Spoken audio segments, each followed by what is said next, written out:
Hello and welcome everyone. We're live here from the Rocketjima parlor, and we have with us across the North Sea, Ruben coming in from England. Hello. You know what? Mentioning England made you depressed. I get that. And Agonia here with us in the live studio. Hey. You're also timid today. Hello, Ryan. Hello, Lena. How are you both doing? Welcome to the parlor. Welcome to Henk. Wait. Are we... And now we're also live from the Netherlands. Lena. Hello. Hello. How are you doing? Oh, nice. Congratulations. Ah, that was... It's hot. Good. Sorry, it was just because Ryan just said he got the job that he applied for. Nice. Yeah. Yeah. Oh, nice. Congrats. Yeah. So also good that you're feeling well. But today it's Zep's turn to not feel well. Zep. Yeah. Interestingly, I went through this week a lot. I'm older now. My bones should be even more broken. But no, I am fit. But what is this? I was lied to. Mm-hmm.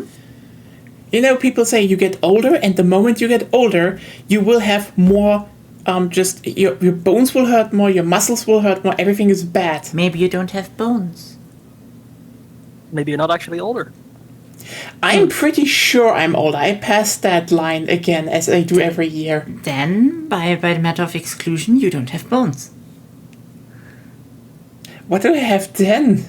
I don't know. Ah! A rigid body. I worked out where those trains are going to. It's Greater Anglia, which is weird because the new trains were meant to be coming in like 2019, 2020. Mm-hmm. Apparently, I guess they're still building and bringing over more new trains? I guess. Is it taking that long? Maybe? I wonder if there is something that happened in 2020 that would have delayed the delivery of a large industrial order. But still. Yeah. This long. Okay, for everyone who doesn't... It is very long. It's a regional rail, basically. Yeah, for everyone who doesn't know what we're currently talking about, my dad visited from Monday to Wednesday, and we had a harbor trip, and I saw some train wagons that were being ready to be put on a ship and transport somewhere. I'm like, okay, who's that? And I looked close, and it's like, oh, that's a British rail symbol. So they're off, they're shipping them off to Britain. And so Ruben's now wondering who ordered these, and apparently regional ones, which makes sense. Greater Anglia. Interesting. You mean like some sort of global health crisis? Yes. Oh yeah. Oh, actually, funny thing. I also saw some certain British trains in the Miniature Wonderland.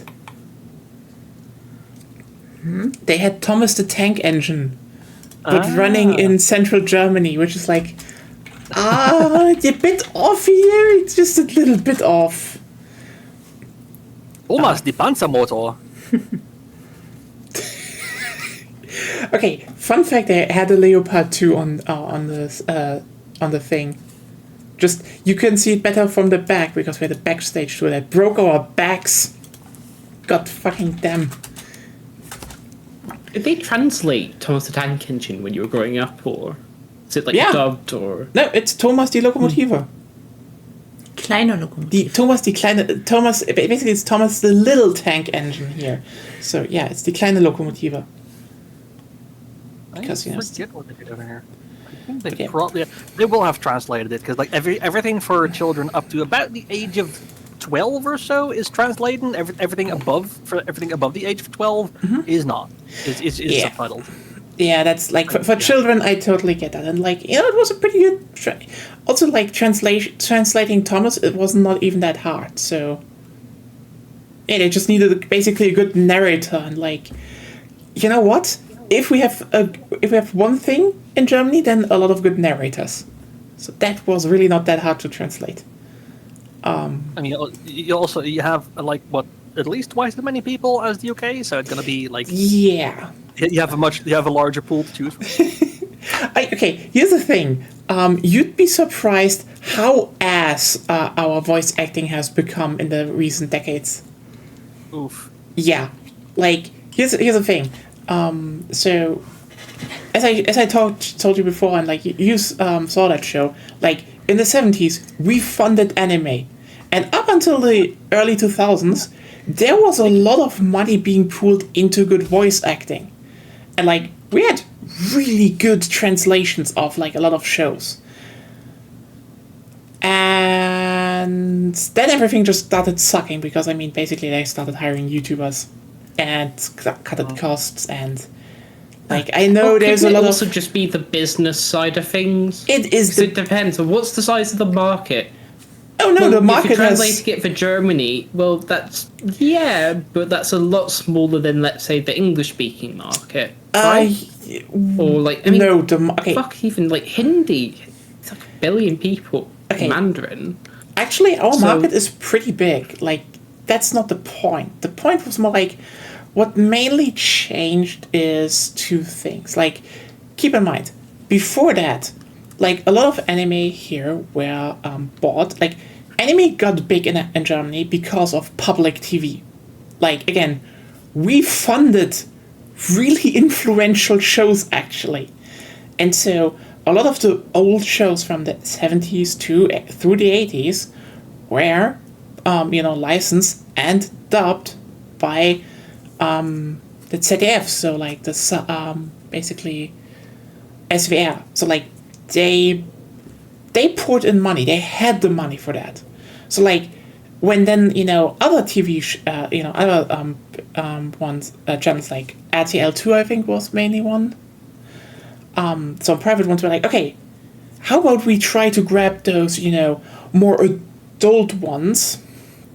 But like, I mean, here it's a little bit more often, German children's TV is already a little bit more adult and weird than most out there. Like, again, we have Bernd das Brot. It's depressed bread. Yeah, but yeah. you're not really getting to the point there. The point was, they had to compete with those publicly funded ones, because like if you didn't put in the money, well, people would compare them and people would know that they sucked. And then public TV started fizzling out those shows, and we got less and less good adaptations, because like suddenly the TV stations realized, hey, a lot of children don't get the good stuff anymore. We can just slack off now. And considering, there were more licensors that had less money, they just went the cheap route because they just maximized profits. And now everyone just can accept that because... How is public TV funded in Germany? So is it like, is there a specific tax for it? Is there specific licensing? It's is it technically just a general tax. funds? It's technically a tax. Basically, it's so that, if you technically have a TV... Or can have a TV. So there's a lot of bitching from people, but like, I mean... So it's just a TV license, basically. Basically, it's like they can get from you, I think, 17 euros per month. That's just a thing you pay. And that just funds everything. Okay. Here's the thing. I don't have the biggest problem with it. It's just more like they need to fucking clean some stuff up and organize better, because right now, like, for example, there's one thing that really stands out, and there's like, one public TV channel comes up with a good idea. So, for example, you have the ZDF that were like, hey, we're making a show about testing, food products and stuff. And they are really good, and they're actually really fun. Like, they have actually someone who worked in that industry, and one of his things is always like, he literally makes the things on the show, and he's like, yeah, this is how it's made. And he's like, very obviously, they fuck you up. They scam you. But sometimes they're very openly saying, no, this is actually good. It's a pretty good show. So it's very popular. So everyone starts copying it. And then you need to ask, why the fuck do we need four versions of the same show? You know? What time period is this over for a lot of this stuff that you're talking about? Like, is this early 2000s? Is this the past 5 years? Or is this... Early 2000s is 'Cause- like between 2000 and 2010. That. Well, that was a long time ago. It was so- a long time ago. It really shifted back then. And It's also, like, TV's kind of dead. Broadcast TV's kind of dead. yeah, that's another thing I would say, and it sucks. Like, I know that a lot of stuff shifts online now, but like, on that note, I would actually wish they would more go and be like, oh hey, we want those alt licenses back, and maybe put them online again, so people can just watch them. But no, free access to Vicky or Heidi. What is that? No. Oh, things cost money unless you put it through general taxation. Oh no, a show where the co-director was Miyazaki. No, we can't have that on TV anymore, freely available to children. That would be bad. You know what we're doing? Well, you wouldn't have it on TV anymore because What? people don't watch TV. It would more be online. You would be Yeah. surprised Or on YouTube how or something. many people in Germany still watch TV. Yeah. We're very backwards that way. It's very ironic, yeah.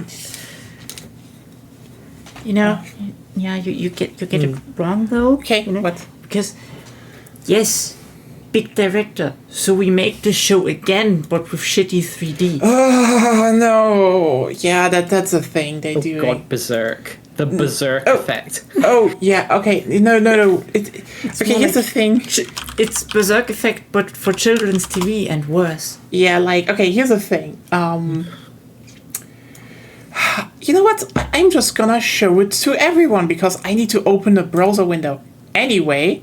So, how about we're just jumping right into the pane?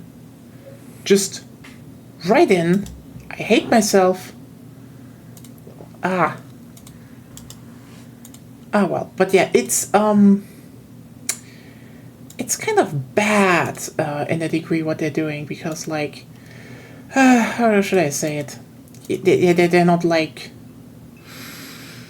You know what? They're really just not putting a lot of effort in them anymore. Okay, I think we already said that. Yeah, but okay, fuck it. First of all, I open up the old one. There was a picture of the old one there. Yeah, but like, I want to have it in one tab. You know, that people don't get so... Okay, you know what? Fuck it. See? You Basically... think the internet can remember... The internet can't even distinguish between renewal and pre-renewal on Ragnarok Online. Hot damn.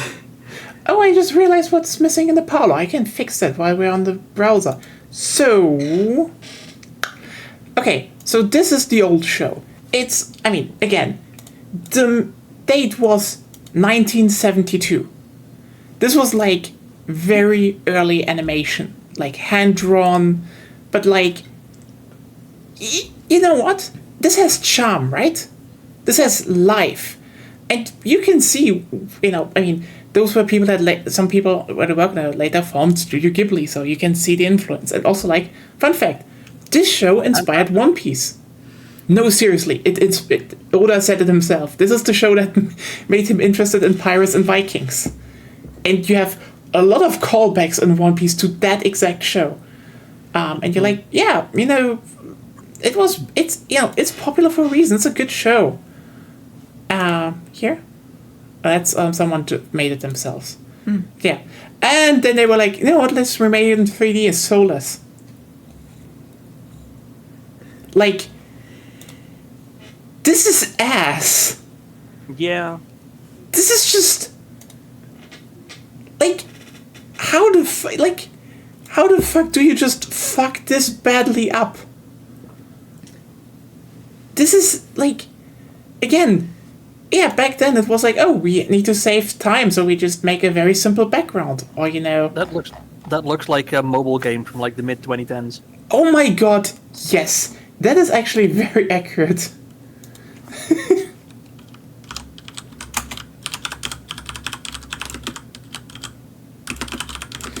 But yeah, it's again, the old one. You know what? Let's just look if Okay. By the way, they actually made the live action adaptation, and it's not even that bad. Like, I don't hate it. Like, this is like, yeah, this is a Viking village. Like, it looks like the show, and this was the cast. Seriously, in terms of live action adaptations, there was worse casting and worse makeup. This one is, yeah, someone saw the old show, like, you know, you look at them here in the old show, and you look at them, you're like, yeah, no, that is almost 1-to-1. It's. I can definitely see that. I will say the one thing, your chat in the upper right now, it is kind of blocking part of the image on the search preview. Oh, fuck. Yeah. But yeah, no, I can see enough to see. Yeah, that is very well done. Yeah. Also, what I really like is, this is the entire. Censored for privacy reasons. You know what? I just opened another. No, why? God, I just. You need to open the picture another tab. This one is the antagonist in the live action one, and like, yeah, they just look like the show because like you know, it's seen the show, but I see that image of the antagonist, and I'm like, I can just immediately picture how they would look like in like when drawn. It's so well done. Yeah, it's like this is how they look like. It's like it's the evil Sven, and like no, it's the terrible Sven. Yeah, he's not evil. Yeah. He's just terrible. He's just terrible. Like like, I mean, is this like basic? Hey, Germany can do anime live action adaptations and they don't suck. It's like. But yeah, this show, it had... Actually excellent. Yeah. And then they just went with this fucking shit. Because what about, you know, renewing licenses when you can just, fuck up, I guess, and don't care? Yeah, 3D is, like, cheaper and in some ways easier to make. It's not easier to make. 3D is easier to make on a tighter budget. Like is the thing. So like you allocate the minimum amount of money, and with 3D you get a marginally better result than with hand drawn. So it's purely money. Like IP squatting and we want something new. Yeah. How can we get the most amount of money for the least amount of investment? You know what the sad part is? They could have just hired another anime studio again.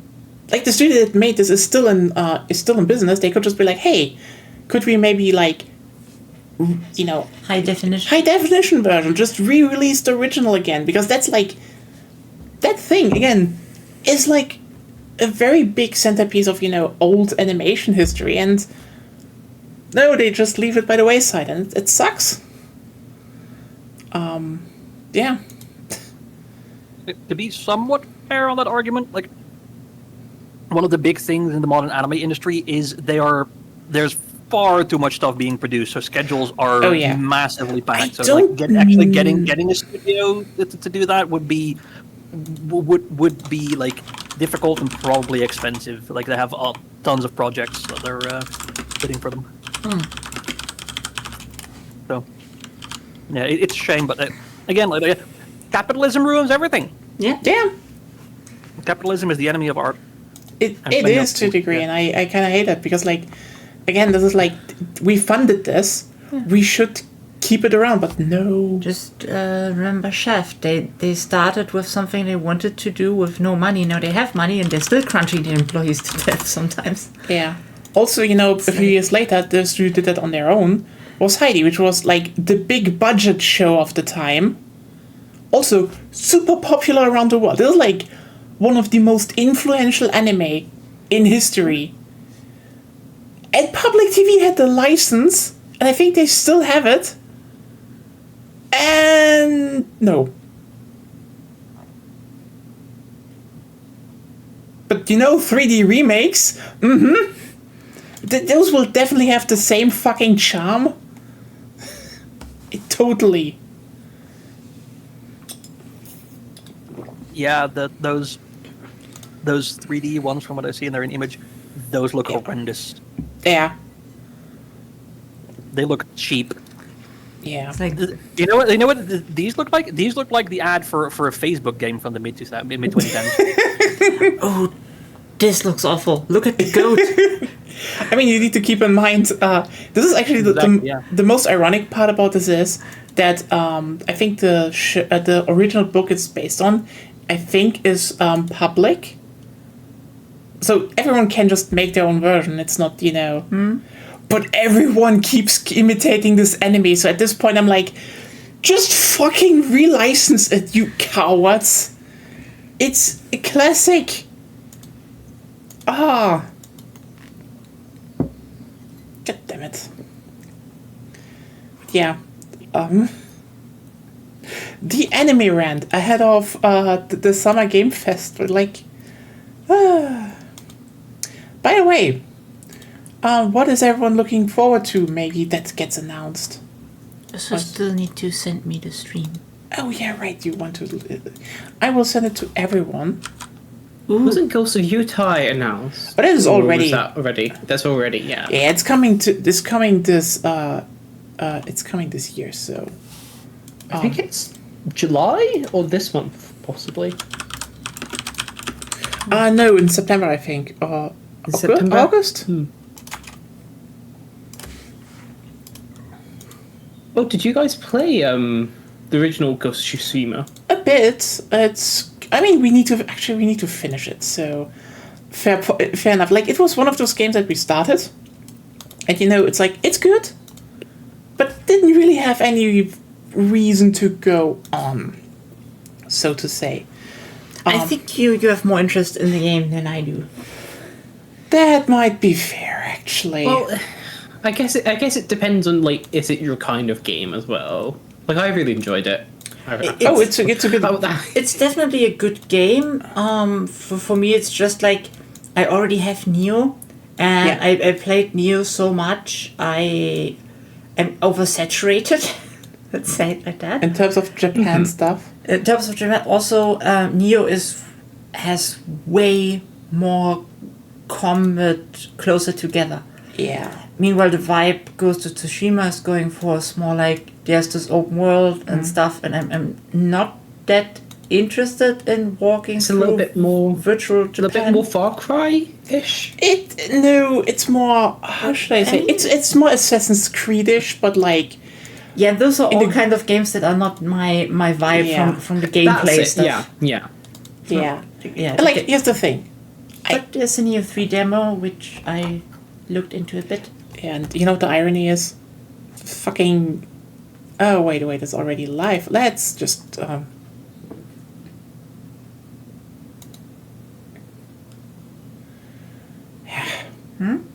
What? Yeah, it's just ads right now. I just leave it muted. Yes. Yeah. What The thing is more like. Yeah, the irony is Neo 3 comes out, and like the moment we played a bit, I was like, yeah, those people definitely have played Ghost of Tsushima and Elden Ring. And then just, started making their own game, basically. Kinda. Like, It also depends if you get into the world itself as well. I mean, that's the strongest part of Ghost of Tsushima to a big degree. It's just, it's the vibe, Like, it's a big vibe game. And, like, I don't hate that. Want to finish it at some point, but never got into that. And also, I mean, ironically, I would have to say, a few years ago, Team Ninja, I mean, they made, how's it called, Rise of the Ronin, which already sounds like Ghost of Tsushima, but better, to a degree. And yeah, now Neo is just like, let's just make this whole, you can stealth around and have, a bit of a bigger area. They're not going for full open world, it seems, more like small open world areas, similar to Elden Ring, but, not big, so you can actually do your thing, and then, you go to a different area, so they still do that. Which is good, because this means the game actually runs fluidly. And you have a double jump. And also a type of enemy step in ninja form, which is just becomes more Team Ninja game, which is like, yeah, hell yeah. Neo 3 is good. Like, if you like Neo and you want more Neo, Neo 3 is more Neo. Yeah. And Neo is for the people who want a better Dark Souls.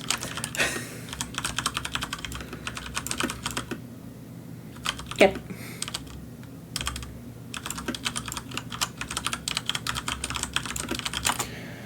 Still has some problems, like the whole, how's it called? You need to play through to get the next higher difficulty unlocked. And Yeah. especially Neo 1, you need to do that several times, which is kind of ass. Yeah. But if you just want to play it through once, which is totally fine, because,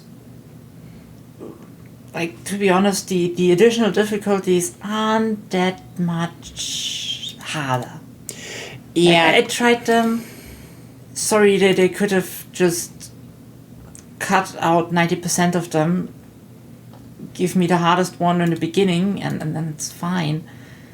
Like, they advertised the thing as being Massacre, and I still haven't felt any Massacre vibes. Yeah, it's like, oh, our game is hard. It's not really that hard. And like, you know... It's a really cool combat system, though. That I have to say. That's the irony.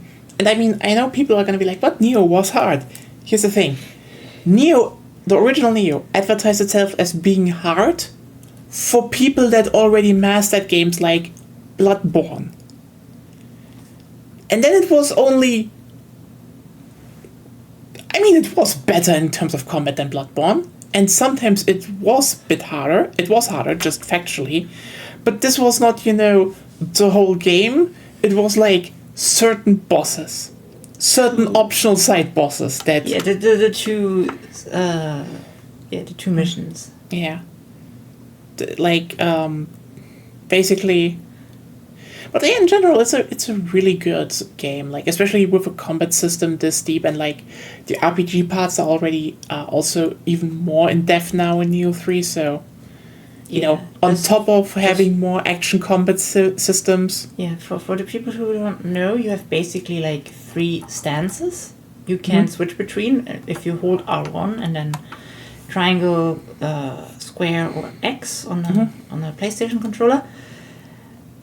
And every one of them have their own like small moveset, which you can also partially edit. Yeah. With abilities you can unlock. There's a skill tree, so just to say that. Yes. Your stamina, especially Neo 1, like after you depleted it from attacking, there's still like basically a red bar behind that, which fills. And when it is full, you can press R1 once to regain said stamina. So it's a very... offensive. Offensive and very interactive way to play. Yeah, like, that's actually the thing that I find interesting, because everyone is like, oh, you know, in Bloodborne, if you parry, and, you know, you can regain health. Cool system. And then someone at Team Ninja looked at us and was like, but if we make it a system about regaining stamina so you can keep your attack flow going, and then build it around an equal stamina system between, you know, how that, like, you know, yokai have a different type version of stamina, and humans have one, and you always see it, so it's always okay, can I press my advantage now or not? And it's really cool, because, like, if you deplete it from an enemy, they give you an opening, basically. Yeah. I mean, that's probably the thing, what I really like about Neo, is while it's still about the whole stamina management, and I have just a personal problem with that. Like, I can play Dark Souls. I don't really have the biggest problems. You know, I don't have the biggest problems to finish it. It's just I have a problem with the combat concept in general. But the interesting thing about it is that while, you know, especially From Software, you know, going forward to Elden Ring, the game became more and more and more reactive. As in, you know, most of the times you just reacted to the enemy. You know, if you didn't play spellcasting laser, go, then, you know, basically every type of melee build, you reacted. Neo, if you could play from the very beginning, if you understood the mechanics, you could play proactive. And every single iteration they had in the combat system was to reinforce that. Like, for example, in the second game, you had your yokai form, and then you had soul core, so you had like extra abilities that could drop from enemies, like in Castlevania, the Sorrow games. So and then you're like, okay, you could have like 2 of them, and then do even more stuff with them, and like it's a very, very proactive game. So like, yeah, when Neo works, it is the best combat in action RPG, and like by such a long mile. It's And Neo 3 is basically, hey, let's go in a different direction from 2, keep mechanics from 2 and such, but make it different. Yeah, before that we had lots of weapons, and Neo had the problem that Axis were the end game. Axis were the end game, yeah. And, here's the thing. And you combine basically everything, like Omeo magic, buffs and debuffs, ninja tools, everything. Yeah. Because in the end, you had unlocked everything. Which is kind of... it's kind of a bit weird. So they basically distinguished now 2 playstyles, roughly. Yeah, basically now Neo 3, instead of, okay, you have basically 1 or 2 weapons you focused on, it's like, okay, you have samurai style and ninja style. And samurai style is you have katanas, odachis, and spears. While ninja style is kusarigama, dual katana, and what was the last thing? Claws, right. Those came later. And basically, a bunch of weapons are missing, compared to the previous games. So, like, for example, I think Tonfas and Axis will probably come back at some point. But, like, now they're more, I get why they scaled that part down. But, like, don't get me wrong. In terms of depth, Neo 3 is equivalent to Neo 2, just in different ways. Like, in Neo 2, it was, again, you had your demon, your yokai form, and, you had the soul cores and stuff. And now in Neo 3, it's like, okay, you always have 1 ninja weapon and 1 samurai weapon, and you can switch between ninja and samurai mode, which has both different armor sets, because, you have ninja armor, you have samurai armor. And in samurai form, you have your typical, regain stamina, you can cleanse the yokai realm, which is really important, actually, for combat. Meanwhile, ninja form is now, you lose a lot less ki / stamina, but, your regain ability is actually, it does damage, I think? No, it's a mobility tool.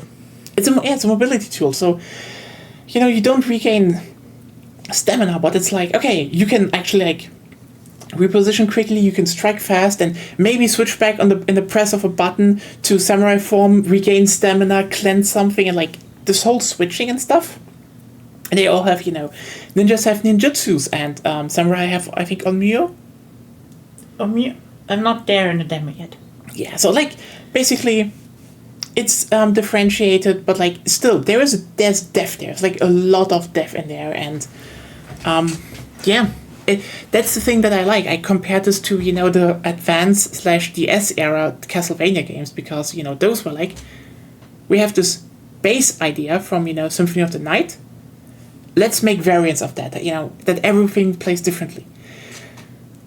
I can say, at least so far with 2 games, Neo is a lot more successful than Castlevania at that. But, hey, you know what? They're still doing it, so, yeah. And you have a double jump. And you have some exploration and just random stuff, and that's actually pretty cool. Yeah, you can find Kodamas and pet round cats. Oh my, okay, yeah. Round rolling cats. Yes, there were already Neo 2, but, like... I know. Ruben, you played Ghost of Tsushima, right? Yeah. Yeah, and you had, like, cute little foxes that showed you the way to... Yes, adorable.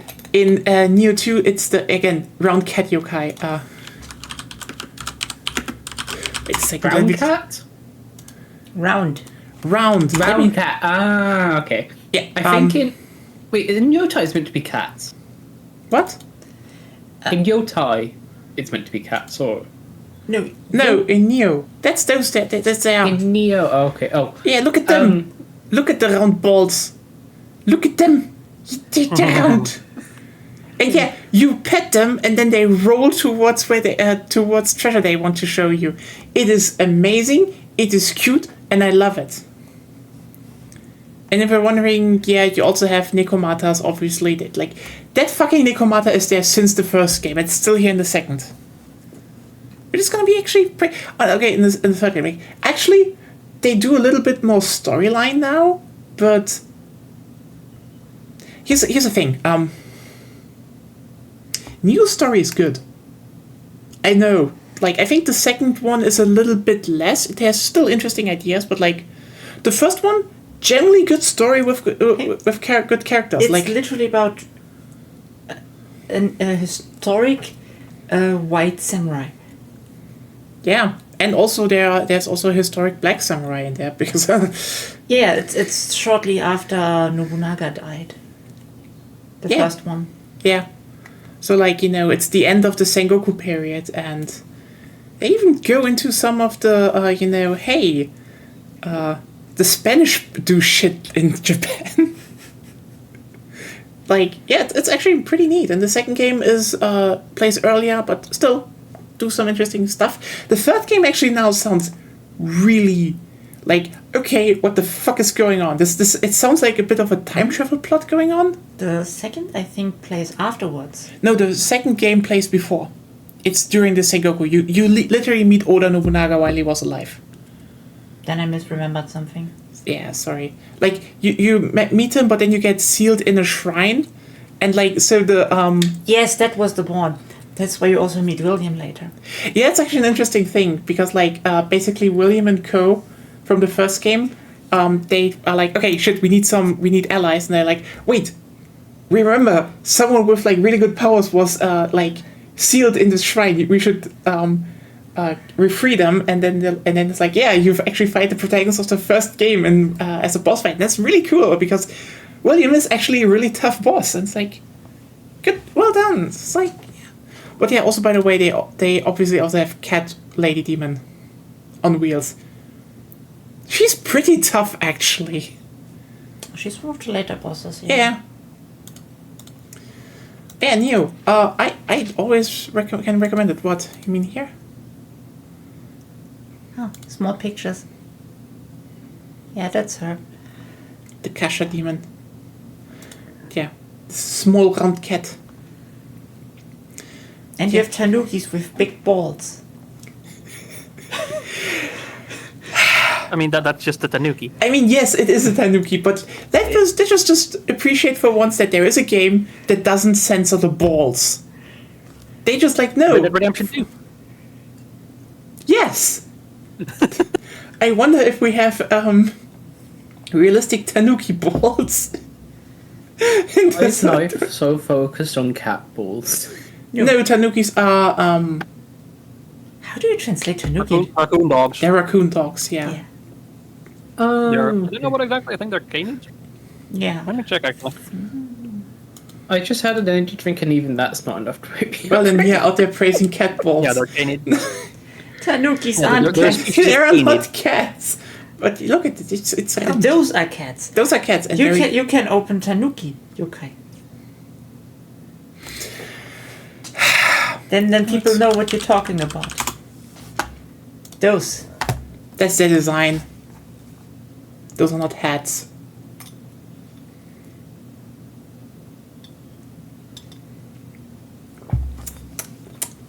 Anyway. Hope you're happy. I mean, this one is actually cool because Guardian spirits. yeah, guardian spirits. They're basically it's one of those things you unlock there because they're kind of they give you some special powers and stat boosts that Yeah, stat boosts, and if you fill the gauge, you can activate them to get a special power mode for a short time. Also, by the way, they're kind of tied to the whole dying thing. Basically, you don't not only drop your Amrita / its memories, basically. You don't only drop them; they're getting guarded by your guardian spirits. So you don't have it actually until you pick it up again. So there's an extra risk towards that. And you have some Tanuki guardian spirits, obviously. And this one is actually really interesting because remember how I said Yasuke was also in Neo? You didn't mention his name, but yes. Yasuke. I mean, there was one black samurai, so like, yeah. Who was it? It was Yasuke. Duh. Yeah. So, yeah. The thing is, his spirit guardian is an Atlas bear from Africa.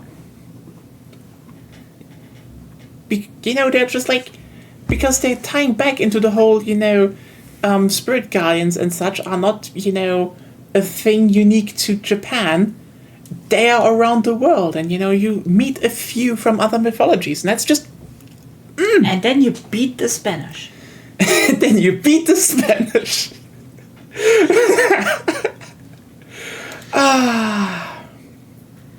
Like with a porcelain teapot spider in my case.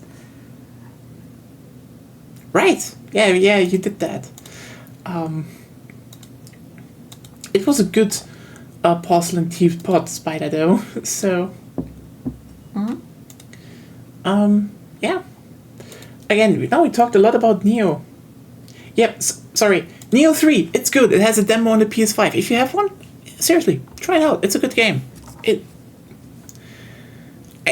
I know we say we have Burnout, but this is not like, it's not that we're praising it. It's like a really good series. Mm-hmm. That means we're praising it. I'm oversaturated, but I think how many years is it since Neo 2 now? Oh, that's at least... Let me just quickly Google. Neo 2 was in 2020. That's 5 years. Yeah. So now I'm slowly... Yeah. I'm slowly okay again. And that will probably be used for Neo 3. Yeah. At least Neo 3 is also different. So that helps. Different enough, yeah. And I still need to beat that fucking horse demon. Yeah. Horse demons are evil. Like horses are evil. Like horses. Yeah. Yeah. So yeah, back to the main topic. Chat. Yeah, we're in Rokkenjima, and like, what are you interested in seeing today? Because like, we have a few hours ahead of announcements in front of us, and as said, the state of play was like back to back my shit. It was like Nia Core to the max. Just like, yeah, I want that game. It's good. So yeah, anyone interested in maybe some announcements, certain ones, or is there like nothing in your pocket right now of being like, okay, that would be interesting? Maybe if they move some more stuff to PC. I mean, that will probably happen. Maybe wait 6 years. Oh, they're always like. I know. The whole point's like, so we people buy it on the PS5, and then later they buy it on their PC, so we get double income. It's probably not that. Like, a lot of people that only buy on PC, but yeah. I mean, they probably won't announce those on the show. I mean, the interesting part about Summer Game Fest is the stuff that we don't know. It's more like, what do we don't know, I mean, I guess the one thing I can throw into the ring is maybe they're finally announcing the new Battlefield game that already leaked and everyone knows coming. Was it meant to be called? Do we not know yet? We don't know. It could be, like, the two things in the room right now are either they're just calling it Battlefield or they're calling it Battlefield 6. They literally had a fucking survey over that. So who knows what it is in the end. Yeah. Which publishers or developers are in Summer Game Fest, by the way? Basically nearly everyone. Except, is Nintendo there? No, right? They're also there. Okay, but I don't think they will announce a lot. I want those fuckers to finally remake Tetris Attack. Fair point. Very fair point. It's always Nintendo and their fucking, we need a new idea to make the game again. With a gimmick. I don't think they will announce a lot, though. They probably will just be like, hey, our new console is out. You mean the console that nobody is interested in? Okay, it's actually a funny thing. So I actually was at the big, this really big electronics store, like in central Hamburg today, because I had to get a phone. I had a phone repair happening. Interesting thing I noticed, while the Switch 2s were like, they were still, they still had a pile behind the counter. And they were like, okay, you need to order them online and then you can get to grab one. But there were a lot of people buying a certain other console today. And the store clerk was also like, yeah, more people are kind of buying a PS5 right now than a Switch 2. And it's like, that's actually kind of Okay, I need to point out, by the way, the PS5 as of now is on a sale. It's just 445 euros. It's cheaper than a Switch 2.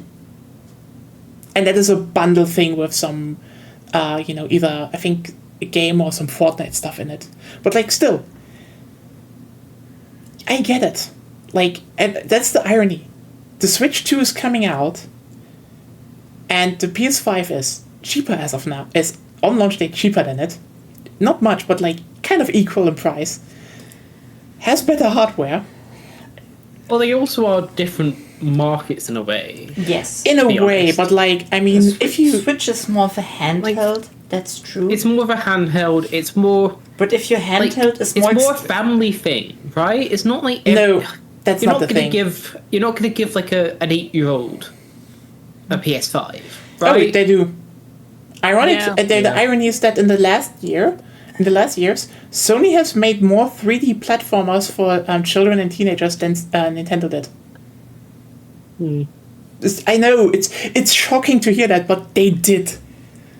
They had more. Mostly, I would argue that people can also buy the PS5 for themselves and their children. Yeah, that's also a thing. It's just I'm not gonna go into that. The main thing is one is a handheld, the other one is not. But I think the biggest problem Nintendo runs into right now is the Switch exists, so it's not a novel concept anymore. Most games still come out for the Switch. Yeah, I'm just saying. Novelty gone. And the Switch had the upside of having the Zelda game that nobody talks about anymore. Yeah, now they do it with Mario Kart, but it doesn't seem that... Yeah. Can you help me out? You mean Breath of the Wild? Breath of the Wild was it. That's what it was launching with. And then people got... After exclaiming it's the best game ever made, then people stopped talking about it and came to Tears of the Kingdom, which is a more finished version of the game. And there people still talking about it, but yeah, they don't have anything similar for the Switch 2. Yeah. Again, the idea was definitely it was Mario Kart World, but The trailer is ass. Here's the thing, Mario Kart World is 100% not as good as Mario Kart 8 Deluxe. And, okay, here's the thing. Mario Kart stopped really evolving with Mario Kart DS. And here's the thing, this has ups and downsides to a degree. Because, I love Mario Kart DS. I think no one could say Mario Kart DS is a bad Mario Kart game. It's basically the better version of Mario Kart 64. The good version. I think I've got Mario Kart DS on my phone, actually. I'm not surprised. It had a good selection. It ran well. Characters, cards, Content. It was the first with remake tracks. So yeah. But if you play Mario Kart DS and then Mario Kart 8, the differences are not big. There are differences, and I would say Mario Kart 8 Deluxe is the better game. But when the big iteration of Mario Kart 8 on the Wii U back then was, we just cut out that you can have that you can only hold one item at a time, and that really fucking ruined the balancing. No matter what some people still claim,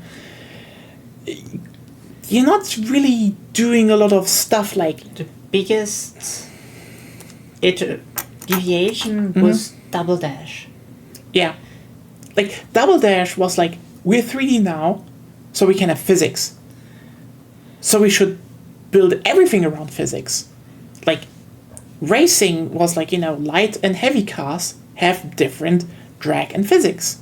And the ground, they wobble. So like you actually need to learn to control the cart. Like driving was a skill to learn, while driving skill in 8 is not really existent anymore. It's very simplistic. And like, yeah, that's just how it kind of went, And now you look at World, and it's like, the big differences are it's an open world now.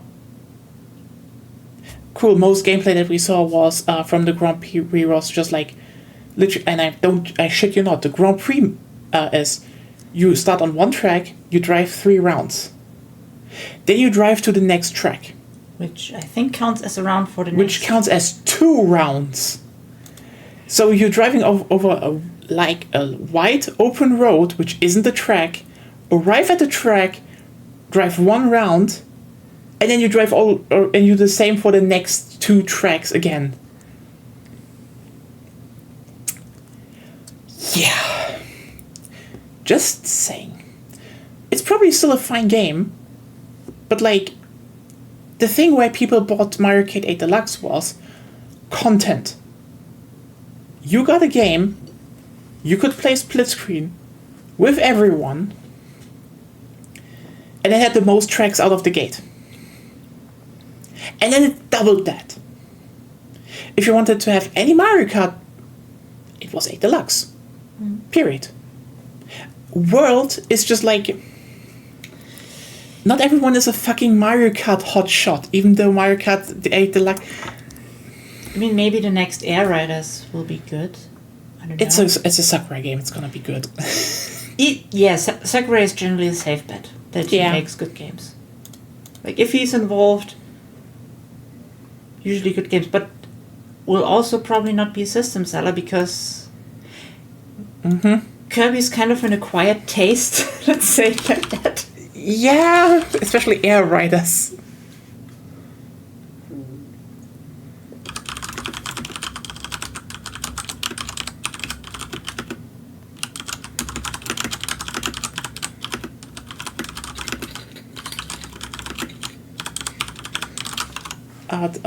Yeah.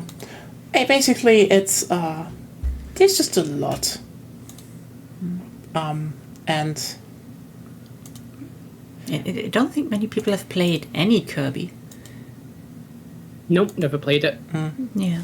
I mean, I think Mario Kart World will still sell well because it's like the one big game at launch. But I don't think Mario Kart World will ever hit the same numbers as 8 Deluxe because I think they misjudged why 8 Deluxe was popular. Yeah. Well, that, and as you said, it's very expensive for something that has more of the advantage of being handheld, which is normally associated with being cheaper than a console. Yeah, it's 90 euros. That's a steep price to ask. Mario Kart World. Yeah, that as well. On top of, the Switch 2 being like, again, the Switch 2 is the same price as a PS5 right now, so... Nintendo tries since, I think, 3 generations to establish itself as the Apple of video games. And Disney. Yeah. Like, it kind of is that, so, yeah. But yeah, I mean, I'm not gonna go over that too much. It's just, it's interesting to note that, that the PS5 is still selling apparently rather well this year. So, like, again, a launch should put some dent into that. Usually, for example, the Wii, I think the only other console that didn't do that back in the day was the Wii U. But also the Wii U had the thing of, they were launching at the end of the console generation. Of the relevant one. And then a year later the PS4 came out and then it was dead. So that's that. Well, it will still sell, but probably not as much as they're hoping.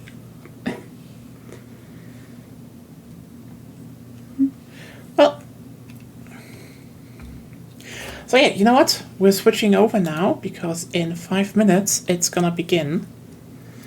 Interesting. So Nintendo expects 15 million Switches till March 2026 to be sold.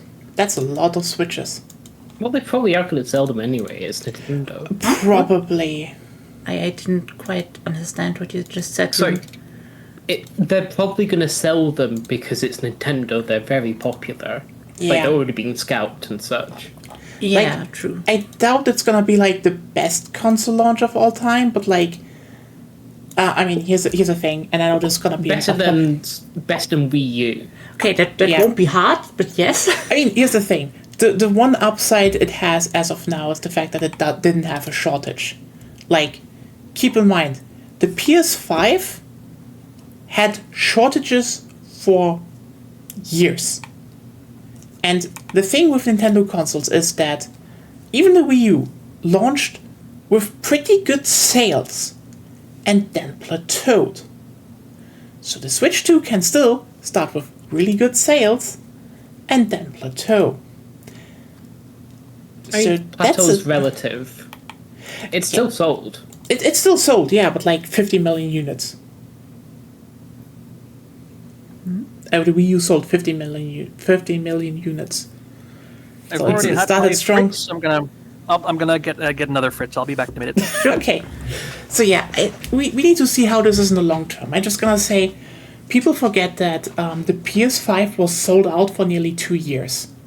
That thing was popular. This was only because they couldn't get... It also was COVID. Yes. It also was COVID. Oh, I mean, yeah, but like, you need to keep in mind. The demand patterns were quite different. True. Yeah, like, okay, here's the thing. People at home, people gaming a lot more, people buying tech.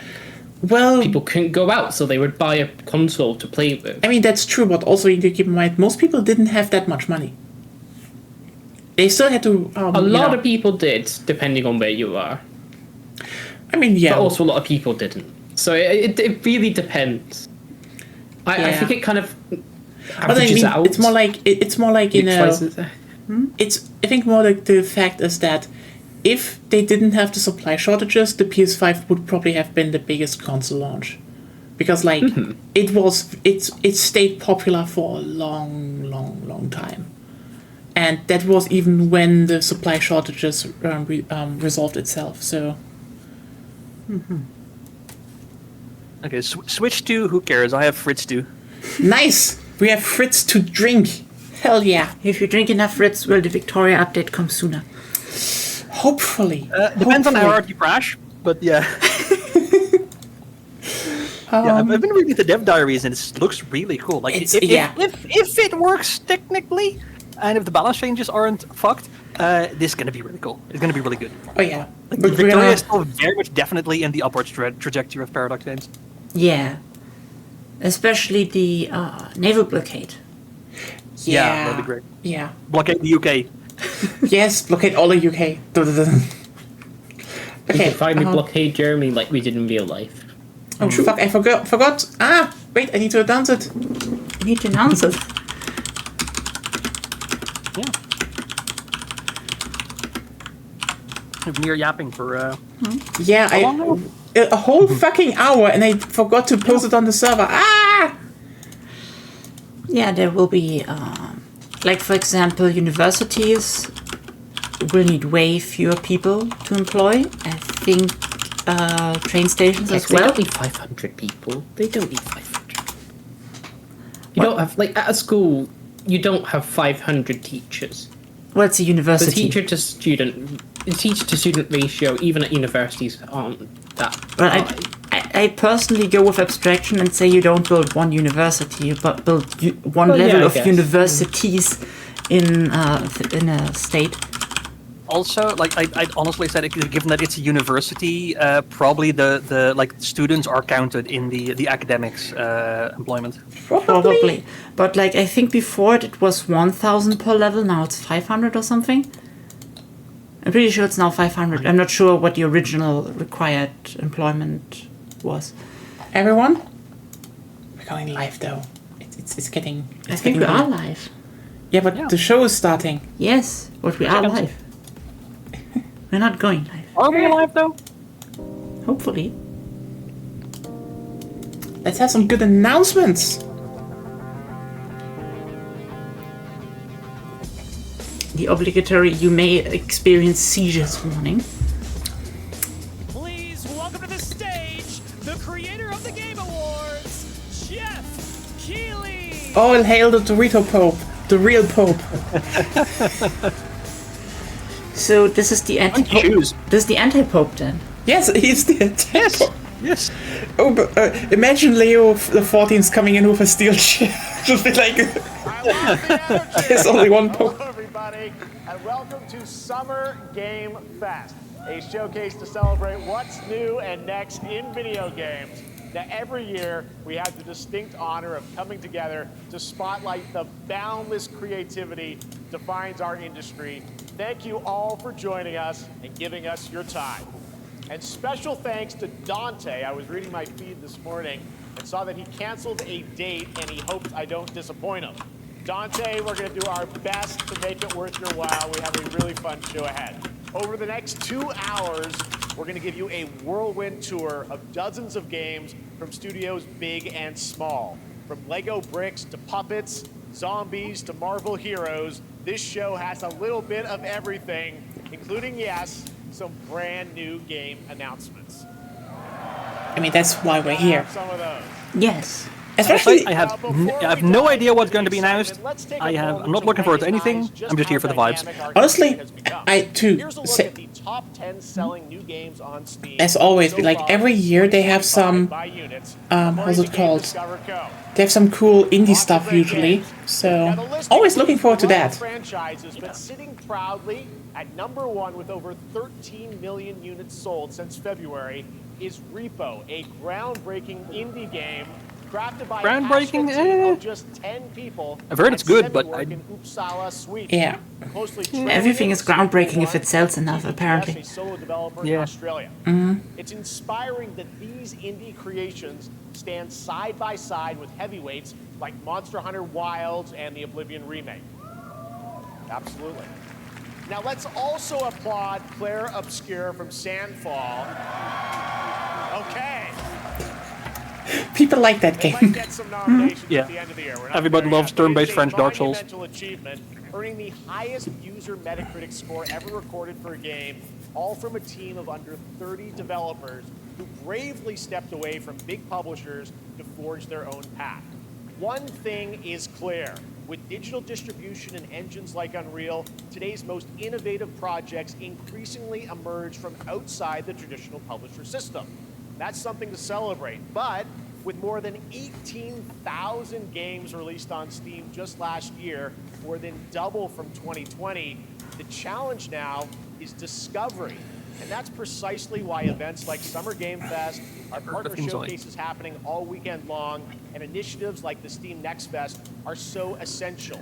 These events help Ooh, remarkable KCD2. games, Yay. big and Fun. small, find their Okay. audiences. And hopefully, if you're watching this show, you'll discover your next favorite game. So, in that spirit, let's kick things off with a game from an independent studio who is thinking very big. In 2017, 4 developers broke away from AAA publishers to chart their own course. Today, they're a thriving independent studio of 30 creators. And what you're about to see is a powerful testament to what passion, freedom, and a small, dedicated team can achieve. Let's take a look at our first new game announcement.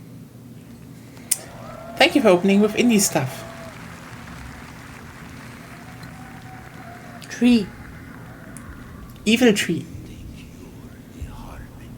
Ooh, Evil Bud. Isn't this Model Shell? Okay, yeah, we're getting hit with some... Nice. I think there's Model Shell too. I mean, good designs.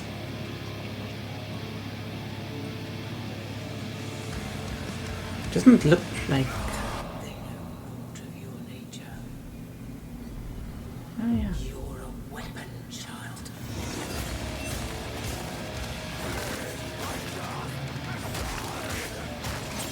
If the combat is good this time. Who knows?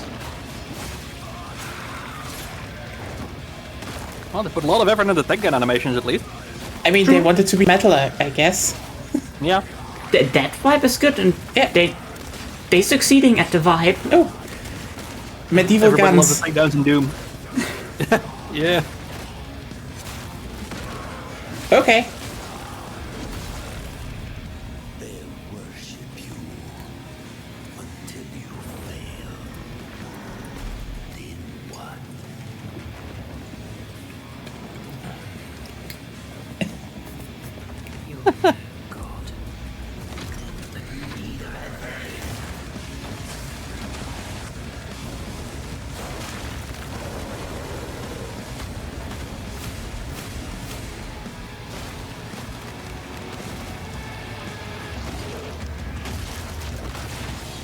Yep.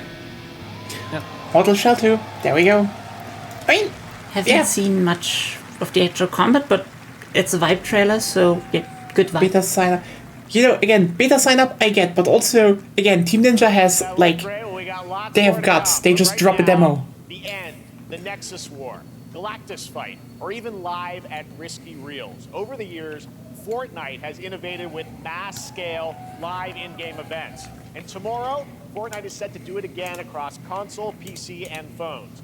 The Death Star's super laser is charged and ready to decimate the Battle Royale island. But there's still hope. You and your friends can join the fight. Here's the first exclusive look at what you'll be part of tomorrow in the brand new live event, Death Star Sabotage. Isn't that kind of a small Death Star then? I guess. I mean, normally But the also thing it's- blows up a planet, right? It's a small moon. Yeah, but it blows up planets, right? Yeah. Yeah, but if they have like if they dialed the power down, like in the Rogue One when they did the low power Yeah. test, they blow up the city. Yeah, but you said it was fully charged. That's why I'm confused. Yeah, no, yeah, you're all right. Yeah. But well, They have fucking... maybe they were sabotaged again. Yeah. But you know what? I'm not surprised that they just made, you know, dogfighting again. It's probably gonna be good. Yeah. Because it's Fortnite. They always put effort in. If you're into Fortnite? With each of his games, he pushes the gaming medium in bold new directions, and we are honored to have him with us for the first time at Summer Game Fest in person. Please, everyone, You don't join want me in you? welcoming the great Mr. Hideo Kojima.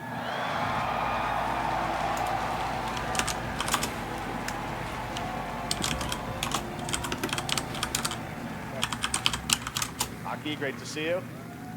Mr. Kojima, here we are. The world tour begins at Summer Game Fest. It's great to have you here. We are so excited for DS2. So, let me ask you, Mr. Kojima, Nintendo you've DS2. worked for many years on this project. What do you hope players take away from DS2 when they play it later this month? まあ DS1 が出た後にコロナになったので、 I mean, it's Sony DS2 technically. 皆さんまあコロナを体験したと思うので、 Everyone experienced コ the ロナを pandemic. 体験した中での So- 新しい And Kojima by Nintendo. Something That'd be new, nice. next gen. That would be really nice. After we face the pandemic. But I don't think he has the money for that. Yeah. No, he just buys it. He's Okay, just like, well, oh. talking about playing the game, it's coming out later this month, but right now I know you prepared a special Now here's the deal. exclusive clip for I'll give you SGF. what's in this Let's box, take a look at this. and I get Nintendo. What's in the box? I don't know. Maybe it's Yeah, maybe it's go. $1 billion. Maybe it's nothing. Just give me all the Nintendo stock. Okay.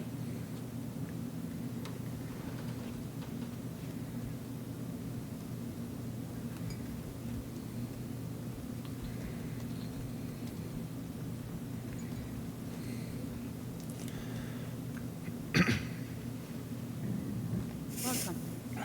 Have a seat. Over here, please.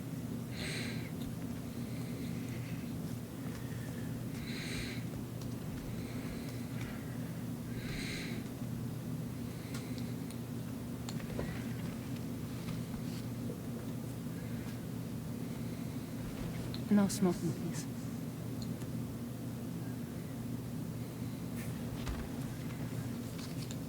You, So you you're don't new smoke to Banner. inside, for the love of fucking God. What do you do? Is he like a fucking boomer? He's never like What do lived you- in a world where you It's don't just- smoke inside. It's just smokers. They want to smoke. Inside? Inside a van? Like, you're in a fucking doctor's office as well. Smokers want to smoke. So thank you. Yeah. Very good for your day. Fucking Europeans. Addicts. Says the Brit. Our smoking levels are actually really fucking low. Yeah, but drunken levels are high. Yeah, that's a different thing. We're just alcoholics. I wonder should I say? Or is it because you can't afford cigarettes? No?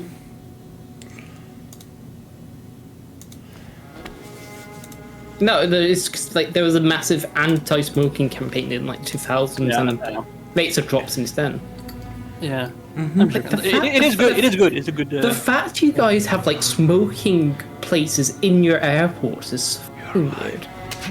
Yeah. True. It is at least less than it was before. That is.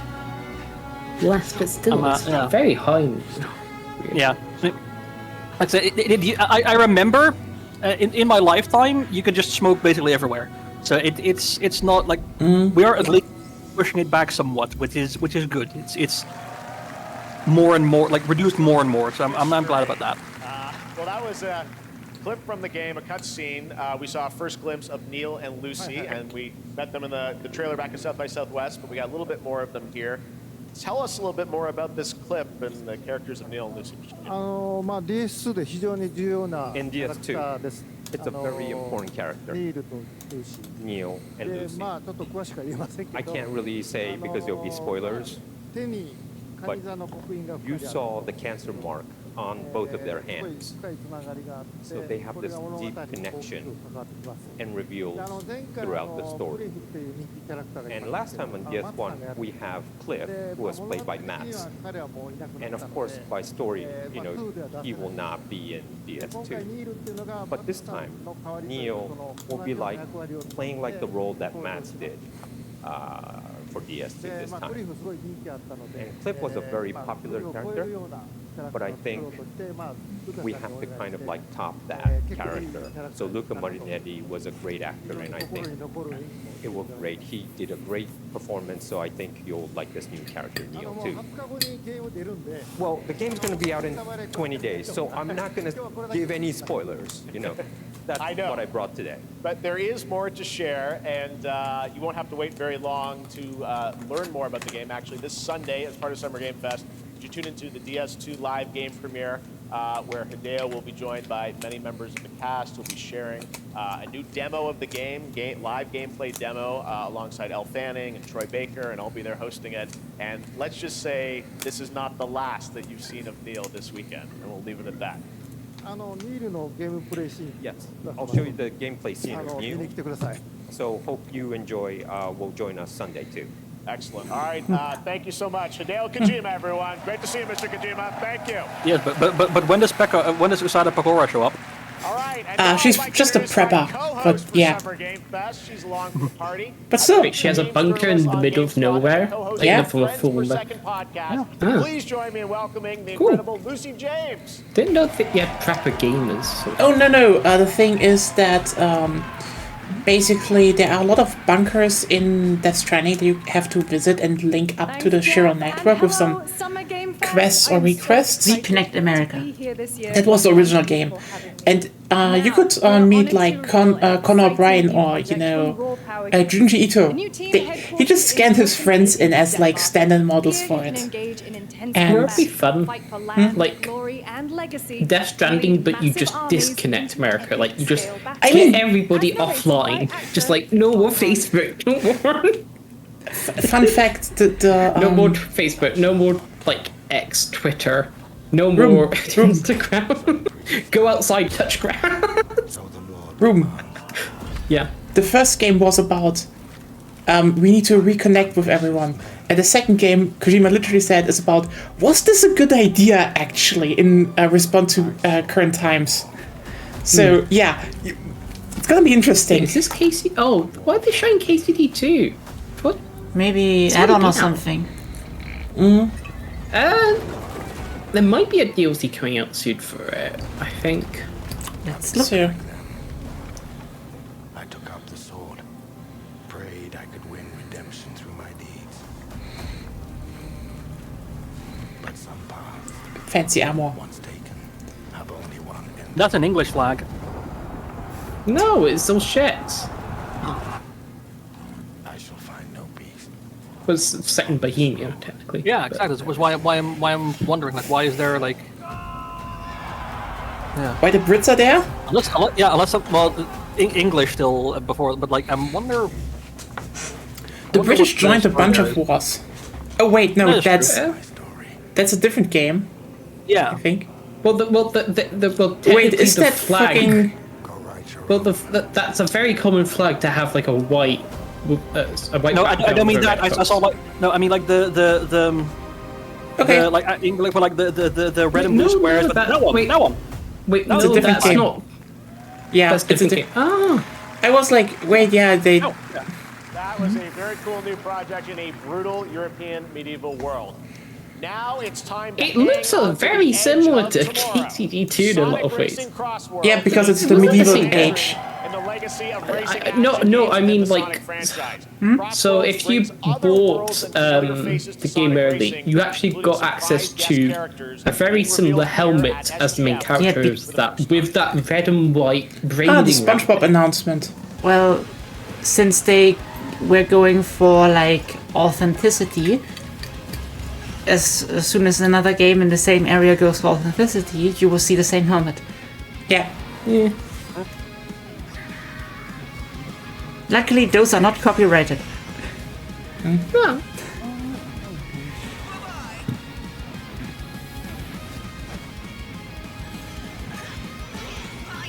Gotta go fast.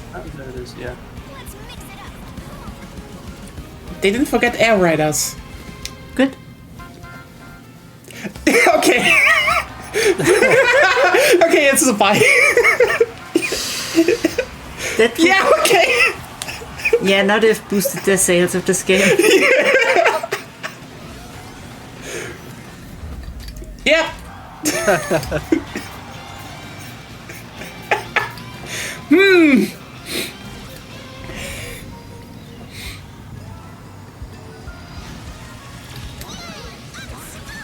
I meant this flag.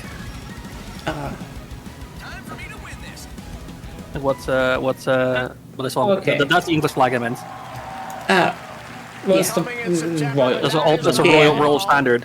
We'd like to introduce the man behind the creation of everyone's favorite blue hedgehog. I don't think that one Takashi came Iizuka. about until like a bit later. Oh, wow. Actually. But yeah, Evil. That was like Maybe 14th we're- century. I'm honored to be here to I talk can't about remember. our latest Sonic Racing game. Sonic Racing Crossworld is the next generation of the Sonic Racing series, developed by Sonic Team and the Sega Arcade Racing Team. You can feel brand new experience from the new future traveling, which you can warp in the race. Also, unlike another kart racing game, this game will have Oh dear. online Okay, yeah. cross-platform I was mixing up then. matchmaking. So you can race against all of your friends across all of the platform. Lastly, We're in good shade. I have one more thing I'd like to show everyone here today. Take a look inside of the travel ring.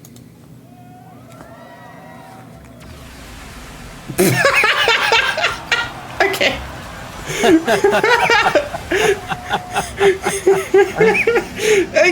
Okay, I can. Minecraft and Sonic.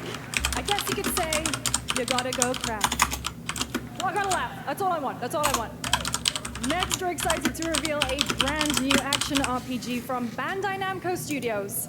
Embark on a journey across a dark fantasy world and uncover a vast story that eclipses time. Oh,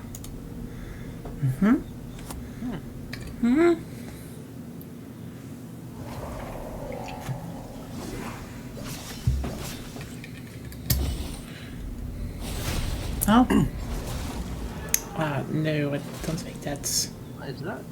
Nope. Time. For some, it heals. I mean, interesting design. Others, Yeah. it wounds. That There's enemies that really Looks avoid, and like, then that guy just looks like Our world, like smooth anime way. Yeah. But he has an Isaac bag with his heart there. Our hopes lost long ago. I mean, once they put the mask on, it's a bit more interesting. I think they originally designed the character around the mask. You know, Probably. that's not femme enough. yeah. Let's force femme a bit more. Yeah. Improve. Power to change all of this. Okay, no, yeah, that's... Oh. What? Put a bit of texture on that face, at A least. weapon to wield. Okay. Like the design layout is a vibe. It's not. It's the faces. Yeah. Yeah. And like I don't hate that style, but just in this context it looks out of place. You'll find. Yeah. Like, all the other stuff is super detailed, but then Yeah. just the skin is, like, Yeah. plastic. I guess that's It's like like plastic cheese. Persona. It's like... Yeah. probably the whole. The intent is probably kind of like Persona. probably like the enemies are otherworldly and Maybe. that's why they're trying to contrast. But yeah, his face doesn't look good. Yeah. Even now it yeah. I sticks mean, the out. rest of it looks really good, though. Is this Yeah. Code Vein 2? Yeah. That is Code Vein Honestly, 2. could be, yeah, with that With the- might be yeah, with that's the Code mask Vein and 2. such. Yeah. Probably. That makes sense. Like it did Yeah, it did remind me of Code Vein, but yeah. Okay, now I'm I mean, slightly more apparently on board. I mean, apparently it was pretty good. The only one I played from them was wait, Epic? Wait a second. Different game. Ah, fuck, it's not. It's probably not gonna be a real remake.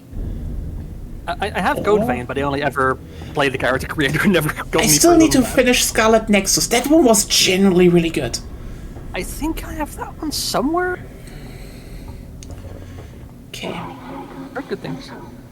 Okay, that looks interesting. Epic Yeah. Games publishing something interesting again. Okay, this could be a vibe. Oh yeah, little nightmares. Well, you have a gun. I think. No. Little Nightmare 3. Now you are the nightmare. Little Nightmares is a Namco thing.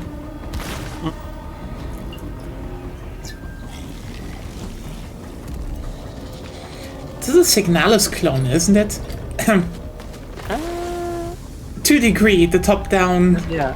Well, like, it's survival horror, like old school survival horror thing. No, that kind of perspective is definitely more the newer stuff. End of Abyss. It's okay. It's top-down survival horror. I'm looking into it, so. That was a very moody, cool new game. That was End of Abyss, the debut title from Malmo, Sweden-based Again? Section 9 Interactive. Epic publishes a bunch of good stuff recently. To the Epic Games Store and Hand out the Unreal license to make a new one or remake of the first.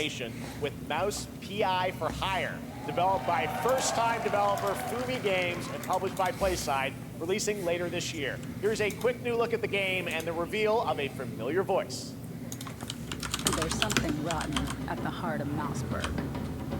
Oh yeah, it looks great. This is cool. Yeah, this looks really cool.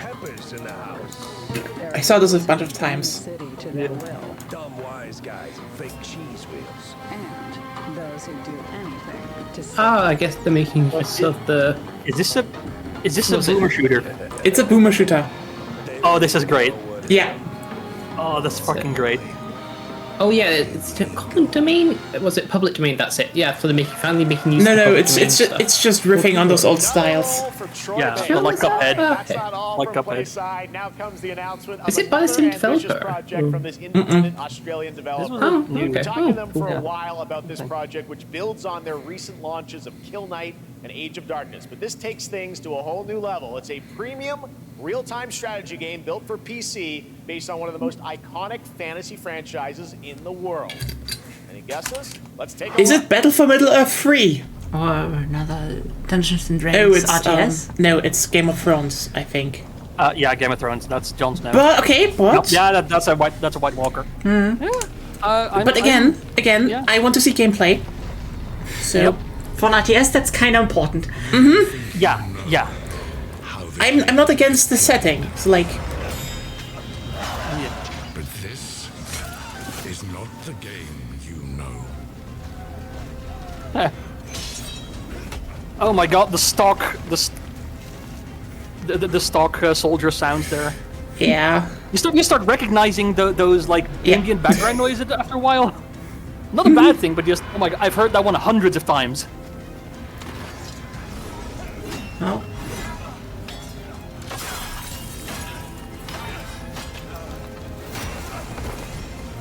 Looks like John Throne is bad. This is your Yep. legacy. I honestly just wish the books would finish at some point.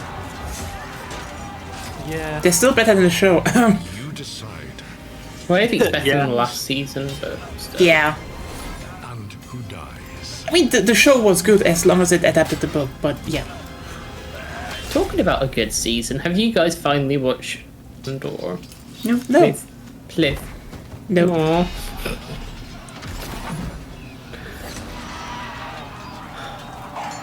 Anti-air ballista. Yes.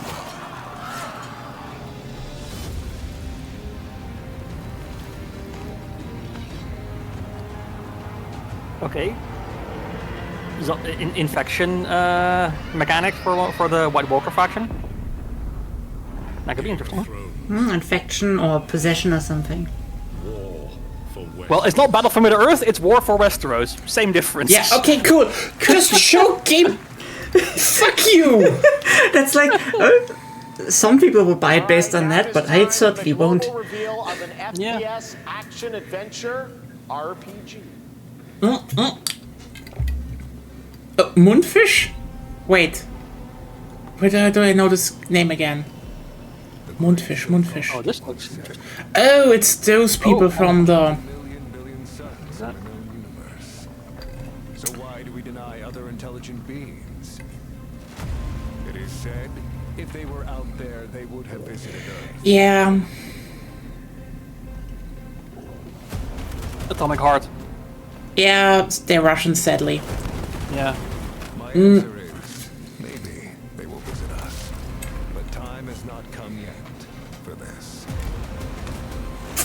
Not sure that's a big enough aquarium for a whale, though. The dawn of a new era. The era Yep. of atomic Yeah. heart. Title drop.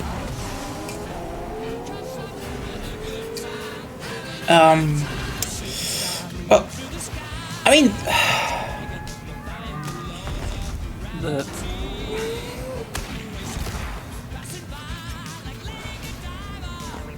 This section of the stream is going to be muted. Yeah, it's gonna be muted. Sorry. Is that copyright? It's Like copyright, yeah. music? Yeah. It's fucking Yeah. Queen. Okay. That's gonna... If there's not gonna be a content deadlock... yeah, sorry, the problem with this devs is, as I said, they're Russian, and like, in the sense of... they have some... Pro-Russian, they have some shitty views in their first game. And also... yeah, like... You know when you have a part in your game where you just say Ukraine is part of Russia? Fuck you. Rancid vibes. Yeah. Like the visual style is a vibe, but Oh, yeah, yeah, the rest of the vibes, yeah, I don't know. Like, the thing is, I wanted to play the original game before it came out. But, yeah, then the war happened. Then it came out that the devs are, again... I guess you could pirate it. No, I just don't want to play a game by people who are, like, pro-Putin. Yeah. So, no. Fuck Yeah. that. I get that, yeah.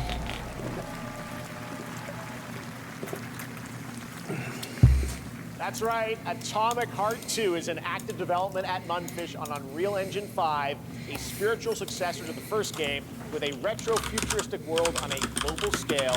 This time, there's a greater emphasis on RPG elements and player freedom. But that, believe it or not, is not all from Munfish today. Yeah. Is it recording? Yeah, it is. It's in the sky, a giant cube. I can still barely believe it myself. By the way, they're funded also by Gazprom, so... When Yeah. it showed up, I was in the lab. I didn't even see it. You know, I felt that same fear, though. A terrible sense of my own powerlessness. He's describing cosmic horror. How Right did away. the whole of humanity miss it? Is this a fucking extraction shooter? Did we actually miss it? What if Lol. the cube didn't appear, but revealed itself? What if it was always there, and we've only just started to see it?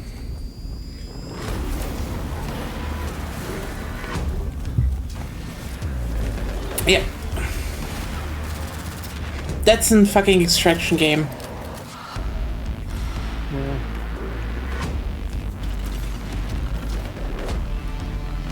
Obviously, they want your money to fund the war against Ukraine, so don't give it to them. Yeah. Again, they're funded by Give it money, don't Gazprom. give it attention. Yeah. Okay. They did put in a TKB 022 there, which is one of my favorite gun designs ever. So there is that, but I still don't give negative shit about that game otherwise. Cute little guy. The Cube is yet another new project from Munfish, an MMORPG shooter set in the Atomic Universe on a massive levitating cube you can see there, where the edges are constantly rotating to create unique gameplay combinations that are ever evolving. All right, let's jump into the Marvel Cosmic Invasion universe.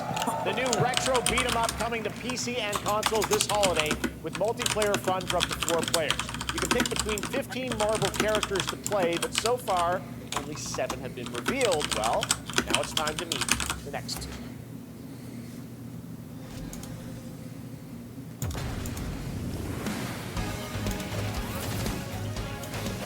You know what the sad part is? Since Wednesday, every new Marvel shit that isn't Tokon is just kind of lame. You know what? Just saying it here again. Holy shit! Marvel Tokon, Arc System works. There's a 4v4 tech fighter. They really are like, hey. But you know what? I love the shade they threw in the announcement. They were like, you know, Sony approached them and was like, hey, you want to bring Marvel fighting games to the forefront again? It's like, ooh. What a slight at Capcom. Not doing any Marvel fighting games anymore.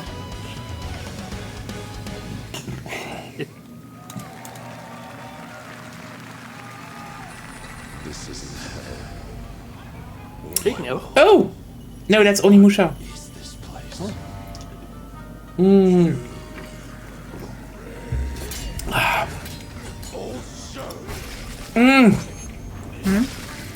I love that Onimusha looks so good right now.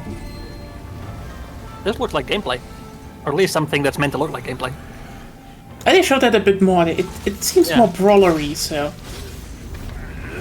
Yeah. That was cool. Capcom still knows how to do games. Is this the first game this STF that we've seen more than like 5 seconds of gameplay from?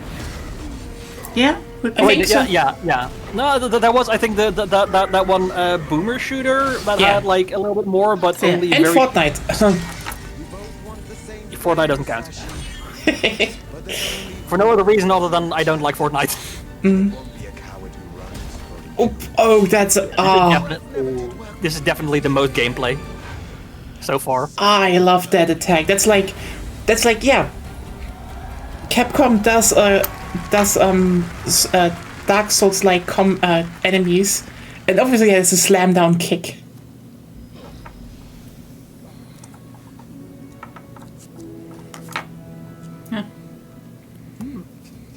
Okay, announce Onimusha 3 remaster shows Gérard Depardieu. What's that? Who was it again? Renault. Which we announced back in December. Who was it again? Fuck, the French actor. Will be playable this summer at Gérard Depardieu moved to Russia to avoid French taxes. So yeah, wrong one. The other one, the cool one from Leon. It's fucking as god team damn at it. Son String Studios is using Unreal Engine 5 to create an insane digital puppeteering pipeline. It's actually a thing. What you're about to see is running completely in real time and Unreal, I know. and I cannot wait to play it. What? Here is an Jean Reno. new Yeah, game he's in there. that It's great. combines comedic storytelling and arcade fighting action. Check this out.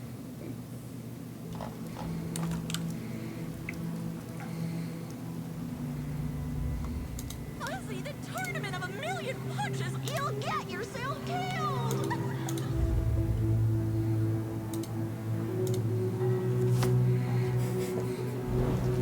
I mean, All right, you little sick of fuzzy shit. Show me what you got. What? If you're gonna be champ, we gotta transform. Why are you even here? what? It's meant to be like a 2D platformer. I have no fucking clue. It's obviously win sport safe orphanage story. Or it's the typical boxing story. Very typical sports story, yeah. Yeah, boy. Eat bread, grab burnt toast, carb load. This mate ain't gonna beat itself. I've been taking dumps in there all day. What? Is this a Punch-Out clone? Looks like it.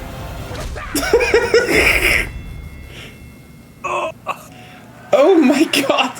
Yeah. It's Not a my kind of game, but I'm clone. all here for it. Yeah. It's called a Fuzzy. Oh. Okay, yeah, fuck it, I'm down. Super fun. Gotta wish list that, right? All right, well, next it's time to see the announcement of a brand new game. In Deception, we trust. An ancient white castle deep in the mountains, lost to time and legend. Only the chosen find their way What? here. Anyway. Gathered from every corner of the earth, divided yet bound. Wolves and lambs, engaged in a perilous dance of wits, a game where truth is but a shadow. Enough theatrics, I'll get to the point. Killer Inn is a murder mystery action game. The killers lurk elusively in plain sight. Kill someone, Okay. and a clue will remain. Hair, fingerprints, blood, clothes. The lambs scramble to find clues, one step closer to unmasking the culprits. Who is guilty will eventually come to light. Wolves win by killing every lamb. Lambs win by booting out every wolf. Such simple rules. But there's so much I am more here to for this this. game of murderous mystery. Complete quest. I mean, it's the ship again. With the gold you earn. Yeah. Loot chests for weapons and armor. And Steal whatchamacallit, items from like- opponents, poison yeah. others, place traps, Amogus. discover one of your own is a wolf. Yeah. It's killing not to your taste, then you'd better And yeah, like escape there's the another castle. game sort of like that, like where the werewolf style. The paths to victory are I forget what's called. You would do well to I'm here for this. I'm here for this. There are lots of games like it, at least. But Yeah. they're very small. Yeah. Your invitation. Oh, it's Square Enix. Oh, it's gonna be shit. Oh, I can tell you, it's gonna be cancelled soon. 24-player multiplayer game from Square Maybe Enix Square ready to Enix compete in a game get of themselves life or death together? using social deduction knows? skills. That's a good one. All right, it's hard to believe this next game was first announced at TGA in 2021. And though it's been a while, their recent tech tests prove that some things are definitely worth the wait. I'm of course talking about Arc Raiders. This is one of the most anticipated games of the year, and we're excited to share a new trailer which will tell you more about the mysteries surrounding the world of Speranza and the long-awaited launch date coming later this year. From Embark Studios, here's the world premiere of the release date trailer for Arc Raiders.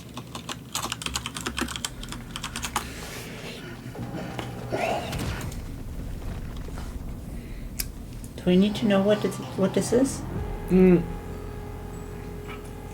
Announced in 2021, so I guess like Was if you the don't one- remember the Yeah. Is it one of the big robots?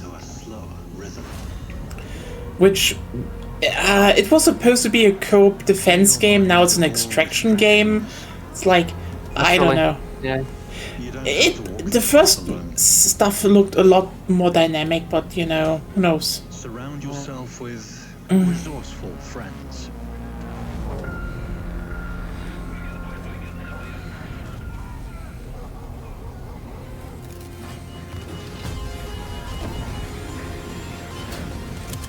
Here, you are in control. I mean, maybe it's gonna be like, well, what was the fucking that game that got like unreleased after 2 weeks? You mean, apparently a lot more Really people shit are character playing design. it. No, the one that was actually like unreleased. Oh. Splitgate?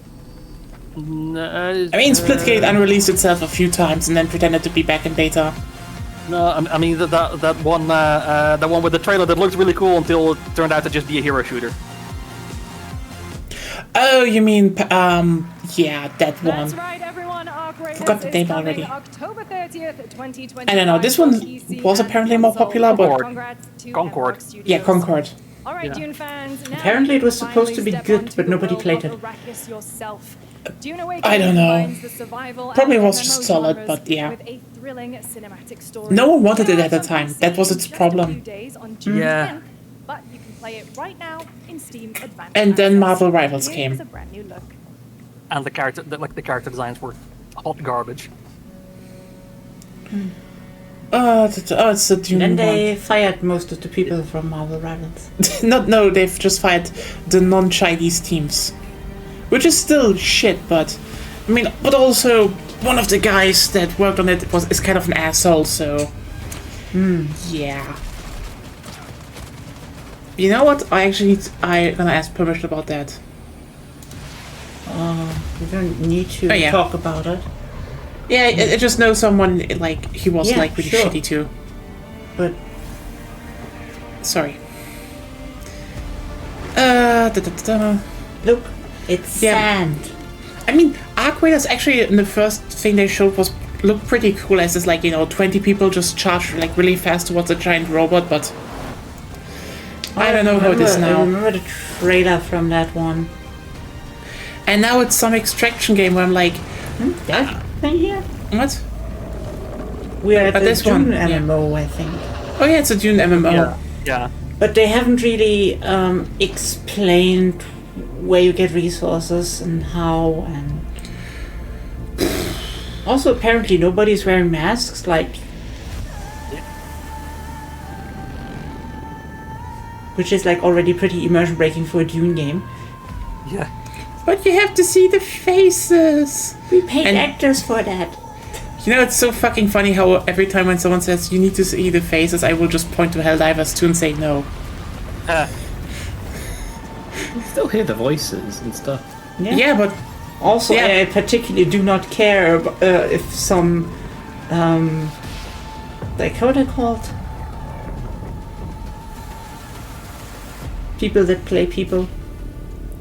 Actor? Actors, yes, Yeah. thank you.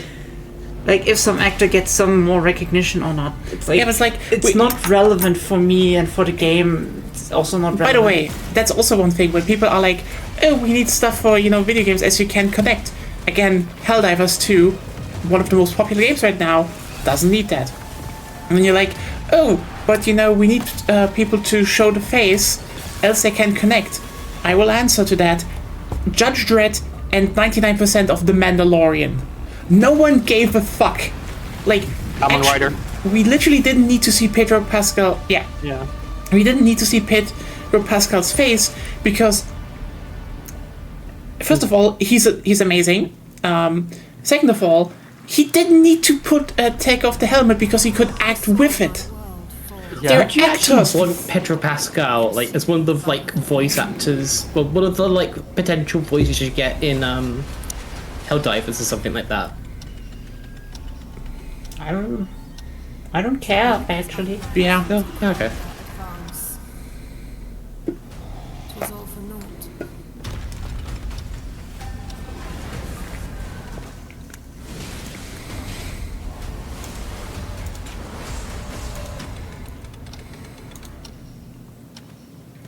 Oh yeah, it's the Elden Ring thing. No, I don't think that. It's different. Okay, then I look from the word sentinel. It reminded me of the same thing. Yet what then of those who deigned to turn back the hands of fate? To save what remains of our broken I worlds. hate dicks. My hate dictionary. Where the fuck do they exist? Return to the past, where your journey awaits. And that's why that wasn't working. I guess. Ruben is debugging shit. Yeah. Python Devil's I'm generally like. It's like a lot of the stuff right now is like I know why they're showing it here, but also like, holy shit, some of those. Can we just talk about the fact? No, it's probably from. It's a gacha game, 100%. Is it Wondering? Yeah, this looked like Hoyoverse. It's probably not them. That's a bit. It looks a bit different. So. But can I? Here's the thing. What I need to point out. What I do hate as of now, and I know this pays the bills, but like, holy shit, do a lot of gacha game companies or companies just buy places to advertise, kind of shitty online games. Yeah.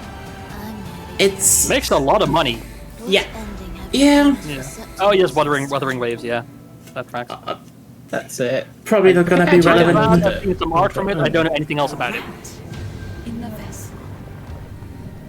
Like, I want to see that stuff, not gacha shit. That gambling should not be promoted at those events.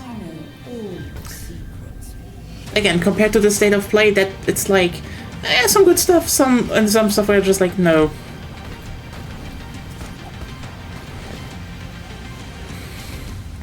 Don't come back.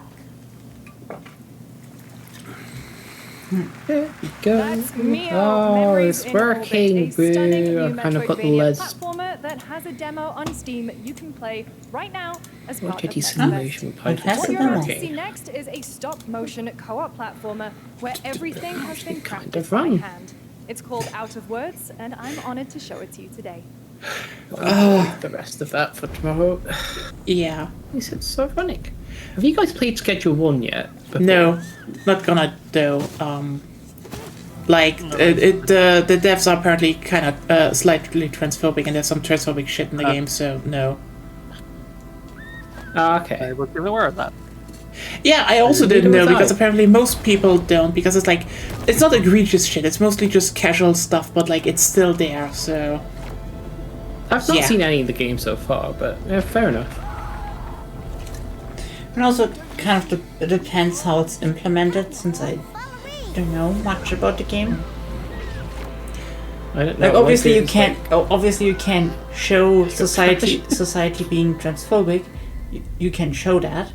yeah, it's more of a casual thing, but like stuff from 4chan is also in there. So, Yeah, that's if someone does chan shit, like no. Mafia, the Old Yeah. Country, the next entry in the acclaimed Mafia franchise from the team at Hangar 13. Who actually It's a uses gritty mob story 4chan? set in the brutal Some Not people. 4chan, sorry. Not 4chan. Fest trailer. Is it 4chan? Sorry. Nazis? It just it was just It's still alive. there were how is it still alive? because shitty people need a place. I don't know. What I kind of want to say though is that one co-op game beforehand. Holy shit! Are a bunch of indie devs now like, oh, maybe we should just start copying Haze Light. I'm like, it's always trailing behind.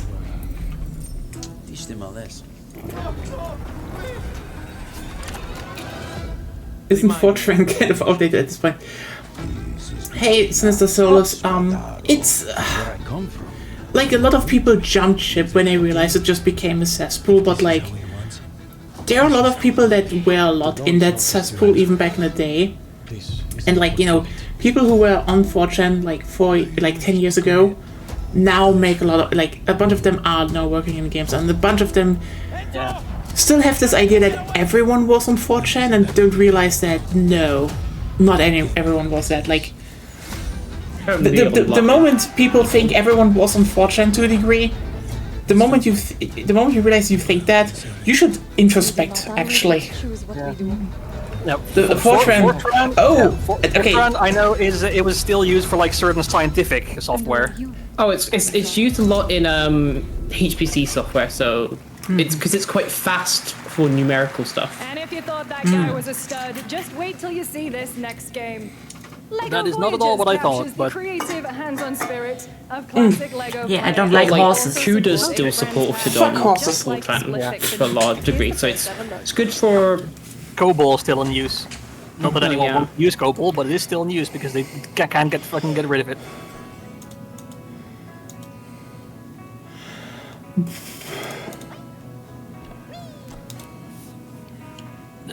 Block. Lego. Cute.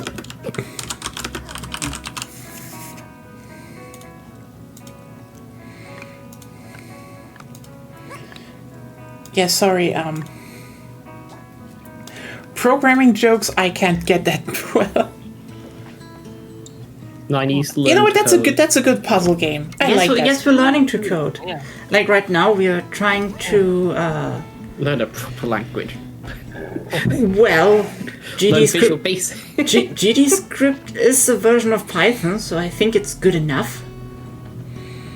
Yeah, okay, this looks interesting. Yeah, this It's a nice cool puzzle game. But we're still like trying to figure out what works with which node.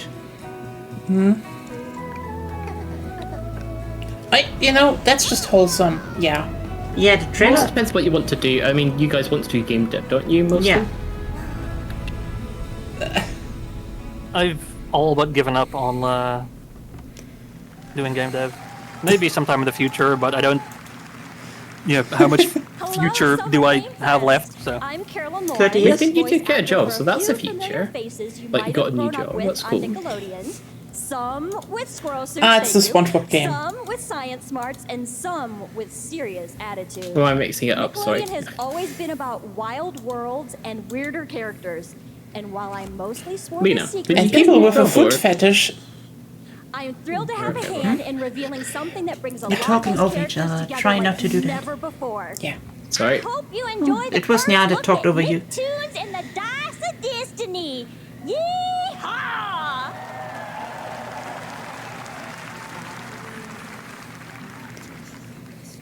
A great evil will emerge. However, a brave and wise and powerful and ridiculously handsome wizard would call upon his magic powers to summon the most ferocious, most awesome, most totally radical team of adventurers the land had ever seen.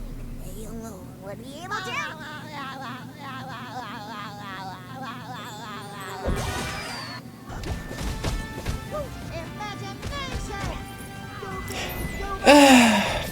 This looks lame.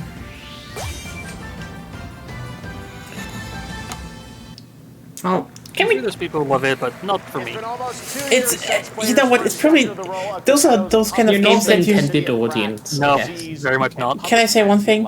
It's one of those games that's cheap, that's cheaply made, and people are like, "Oh, but it's for kids." Can I say one thing? I hated those as a kid, and I know no one that liked them as a kid. It deserve better. Yeah, we deserve It better. for kids shouldn't. Yeah, it for kids should be an excuse to make shitty shit. Yeah. Like if you just make shitty stuff for kids, then you're giving shitty stuff to kids. Why are Yeah. you giving shitty stuff to kids? And that's the thing. But then they're like, "Oh, but what about stuff like Battle for Bikini Bottom? That was good. Yeah. That one was good. That's why people return to it." Oh, here's Lies of P2. Yep. Mhm. Lies of P2. Yep. No, the expansion, I think. Could be. I don't know. I haven't. They announced the expansion already, but yeah. Yeah. Yeah. I haven't played it, so I have no idea. But yeah, I this just is. played the demo. Yeah. The demo was shit, but I heard the game is supposed to be good. From what I heard, the game is like just constantly really good combat. But yeah.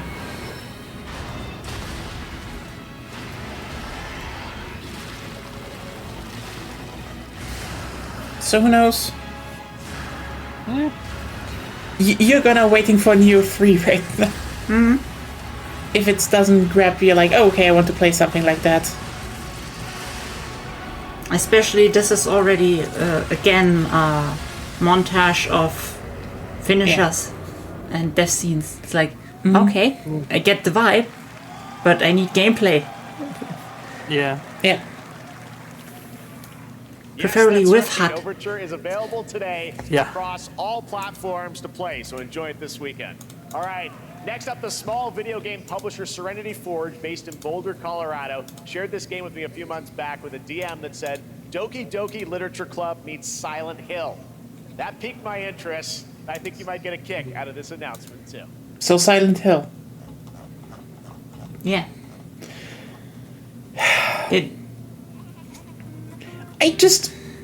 Oh god, it's so weird when people are like, oh, it's Doki Doki Literature Club plus Silent Hill. Oh, psychological horror. Oh no. We have renamed It's heterosexual. psychological horror as the Doki Goodbye. Doki Yeah. genre.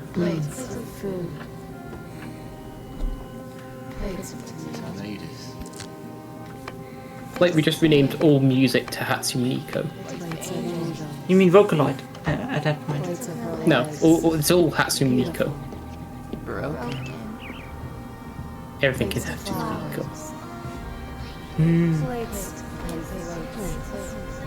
I guess that should be like... Should be government mandated that we have stickers on all cars of Hatsune.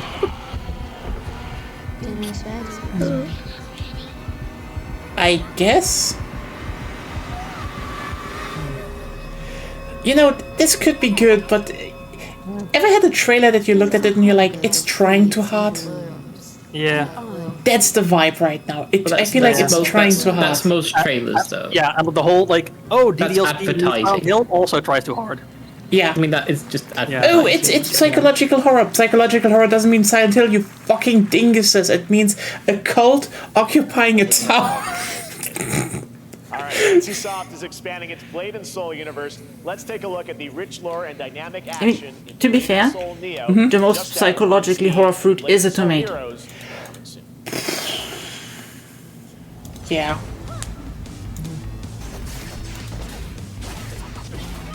Okay. It's MMO. Wasn't that like... Could it be Black Desert? No, it's Blade and Soul. I already said that. Yeah. Ah, okay, then I didn't hear that. Yeah. It looked similar, but... Yeah. Yeah.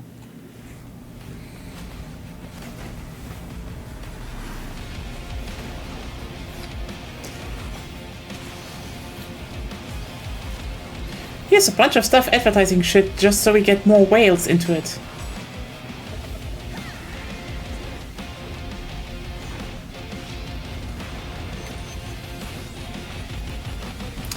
Yeah. To reiterate the previous statement from Lena, capitalism is ruining everything. Yep. Come back with Silent Hill Ascension. Okay. I can almost see that though. You know what? I truly hope the EU will issue a ban on games that include gambling, because then gacha games will just be wiped from the earth here. Didn't they do that in the Netherlands, Lena? I think they tried it in Belgium, but it didn't stick. Okay. Yeah, if the EU would do it, then... Yeah. You know what I hate about the fact that One Punch Man is getting licensed out a lot? One Punch Man is a fucking good series, actually. And it doesn't deserve to be turned into, like, just licensing slop. I just actually read, like, the newest volume that came out of the manga. And holy shit, it had so many good moments again. You're like, yeah, fuck, those characters are amazing. And every collab strips that. It strips to context. And what the fuck? Why? Oh god, not that. Then the Deadly Sins, what? Yeah, the 7, yeah. Yeah. Yeah. I think the first season was okay. The first season was good. We really liked it. And that's why, like, oh hey, I looked into the manga and I liked it and I bought volumes and I was like, this is cool. And then it just went downhill so utterly fast. It was amazing. The best thing was still the curse reveal, because I was like, oh yeah, that is like an actual godly curse, but... And now they're basically selling the story to play. season 2 of One Punch Man was still good in my opinion.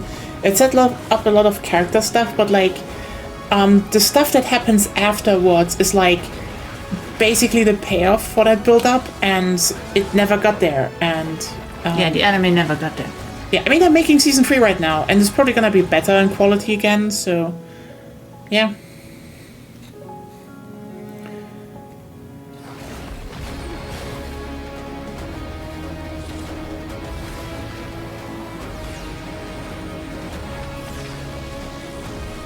But yeah, Seven Deadlies.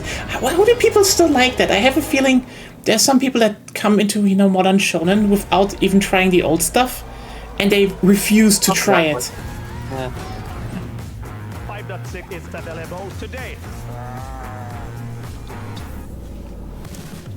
Like, that's one of those things. Showcase set in the world of The Witcher 4. Human Creator is now fully integrated into Unreal Engine. You're seeing me live in real time. Squid Game will be coming to UEFN. It started with an epic mega grant, and it's now a serious contender for Game of the Year. Was this Enzo? No? No, it's just a showcase for games with Unreal Engine. Yeah, Unreal, yeah. And the interesting thing is, like, the only two relevant ones are Expedition 33 and, well, The Witcher 4, which, like, generally looks interesting. Meant to be pretty good. Oh, what I've heard.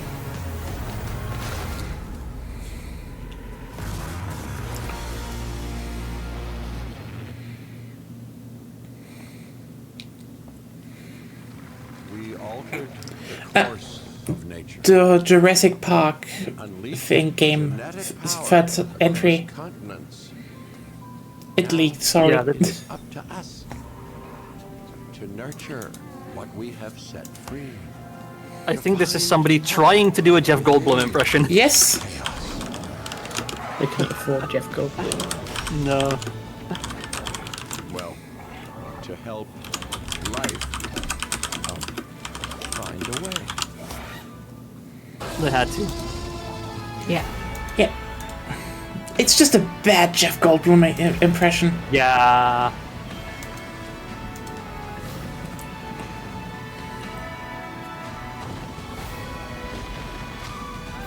Just hire Jeff Goldblum, for fuck's sake.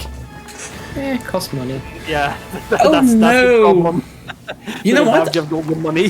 I think the funniest part is he might be one of those people that would actually give a discount if you asked nicely. Hi, I'm Celia from Yacht Club Games.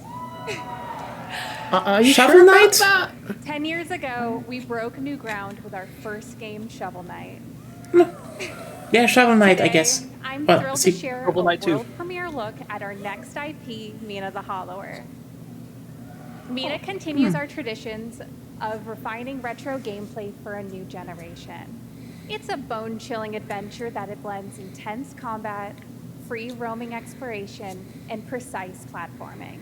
As Mina, a whip-wielding hollower, you'll burrow through danger and unravel the mysteries of a cursed island. So they're now A making decade ago, Castlevania. we unearthed the groundbreaking legend. This year, we're bringing our next bona fide classic. I still need to play Shovel Knight. Okay, they're going for the like. Okay, it's for this look. Game Boy Advance. Yeah. Yeah. It's a Zelda clone. I thought like Whip. Oh, it's Castlevania. No, it's Zelda. I mean, yeah.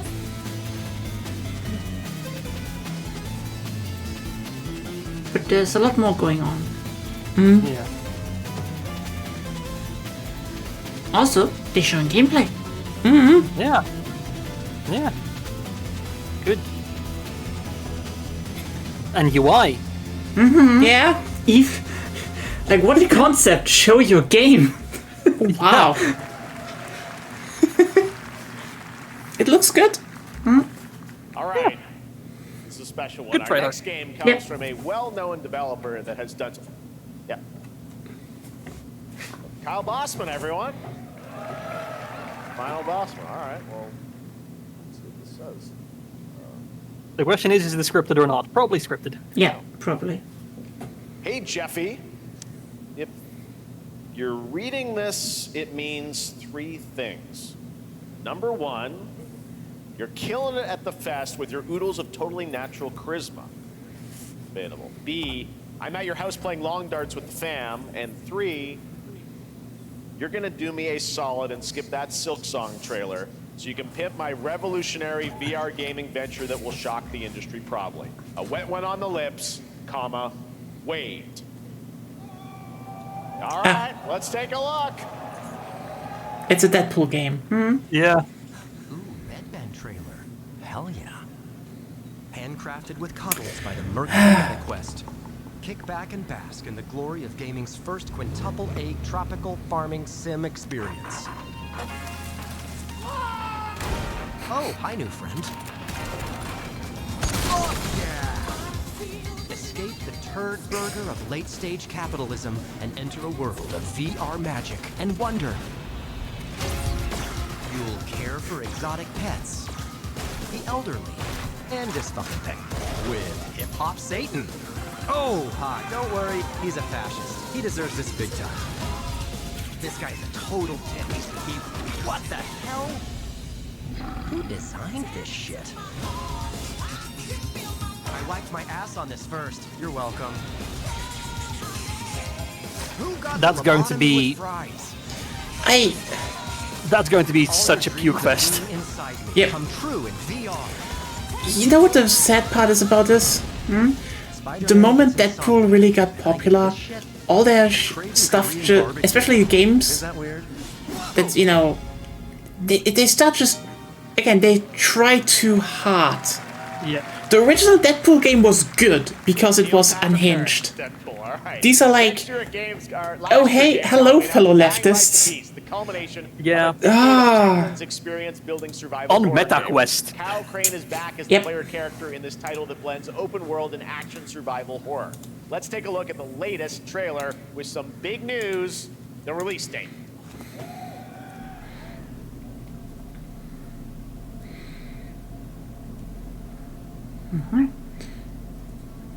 Briten.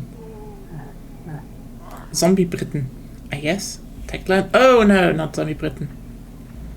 What can you tell me about the Baron? He's a narcissist. It's a zombie, innit? He's experimenting on humans like they're lab rats. Honestly, I want a second title of Zombie U, but just even more British.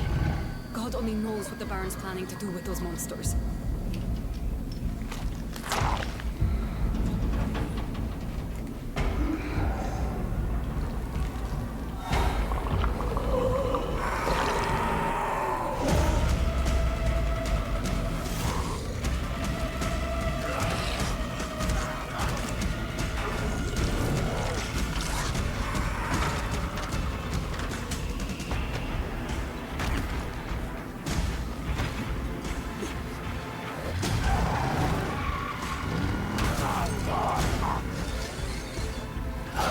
I don't care how high his walls are, or how big his army is.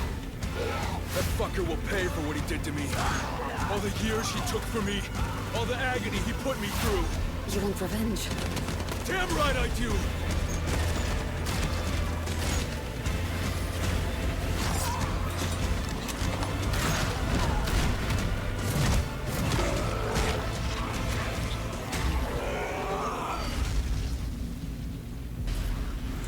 You know what would be more interesting? I don't know if I remember the name correctly, but Prototype. Yeah. Oh yeah, Prototype 3 would be great, actually. Then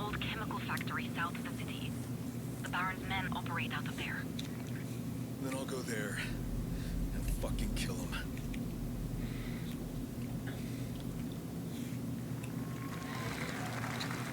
There's the big news. Big Dying Dying Light Light. Beast is coming on August 22nd, Gamescom week. All right. This next game draws inspiration from classic coming-of-age films to capture the highs and lows of adolescence, the bonds of friendship, and the nostalgia of growing up. Mixtape comes from Beethoven and Dinosaur, an Annapurna Interactive, and this is your exclusive new look at this game that plays like There's a love nostalgia letter in growing to up. teenage memories. At least for Americans, apparently, but like a lot of that shit is also constructed. Yeah. Like, Getting buzzed. I gotta get out of this place. like, that's the thing. if I would make a you know, a game or something about growing up, it wouldn't be this. No, yeah. It would be widely different, you know? Yeah. I mean, holy shit, this is just old people Pretty being... hostile, though. Is it 1980s? Yeah. No, I think 19... Yeah. 1990s. 1990 at most, like... Yeah, it's like... It feels like a lot of people now just make those games like, hey, Yeah. remember the good old days? And it's like, no, because we're not Good old days. American. Yeah. School's out forever. And to be fair, like the early 90s was, I think, the short time where there wasn't big economic problems. Yeah, like all those bands are like 80s or maybe something like 90s, but like, you know, Early you know, the bands I grew up on,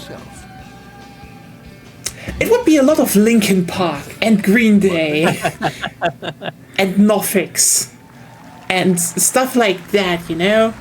We don't have 2000s nostalgia yet. No, I think it exists. To a degree, but not a lot. It depends where you are. I'm pretty sure it exists on TikTok, or I don't know. Yeah, like not as pervasive and commercial. Yeah, it hasn't reached like a lot. There's no big money behind it yet. Yeah, also it's generally when people of like who were kids at that age like have money. So and we don't have money, so some do some. I mean, you know what? Maybe maybe game dev makes money one day for us, and then we can make a 2000s nostalgia game, and it would be a lot more. It looked different, I would say, and not American. Yeah, yeah. And people will probably be freaking out why some people keep screaming "So ein Feuerball, Junge!" and Scooter running in the background. Yeah. I just had. So alternative idea. Huh? Nostalgia game. No, that's just Ignalis. I can do it. I think it was quite literally born or 1 year after the wall fell. 1 or 2, yeah. Yeah. So it's gonna be different, but yeah. A beautiful game. That was the global announcement of Toa, a new roguelike from Bandai Namco and developer Brownies, a game drawing from classic Japanese art with a whimsical spin on Eastern mysticism. Next, we want to introduce you to a game made by a first-time solo developer in Bandung, Indonesia. With the help of 9 of his friends, he's built an intense action beat-em-up with Solo developer, hand-to-hand 9 of his combat friends. set in his hometown. This is Acts of Blood. The name isn't bad. Let's see. Yeah. No justice, no peace, just names of war. Oh, it's The Raid, the game. Yeah, yeah. I'm trying to think, like, what was that movie again? Yeah. Yep, that's... Yep. That's what, Pencak Silat? I think? Yeah. Yeah. Yeah, that is The Raid, the game. Yep. I like that. Mm-hmm. Yeah. I wish good things for this game. Yeah. You know what? Fuck it. Maybe I will stream that. As a resident The Raid enjoyer. By the way, you should all watch The Raid. It's one hell of a good movie. Yeah, it's one of those movies that's been on my watch list and no idea when I'll get around to it. But it is something that I would watch if the opportunity come up. Go home!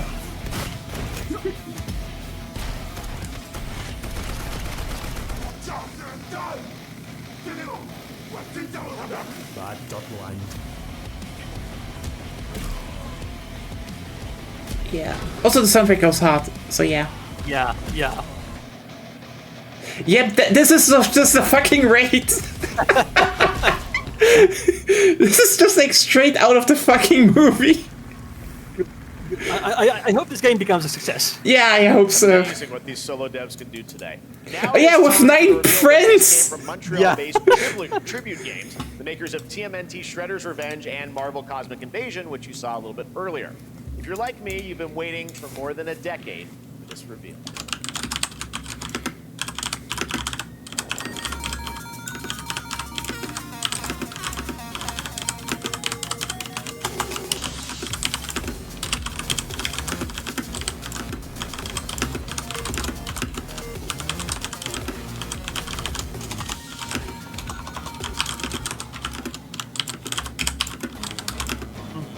Oh.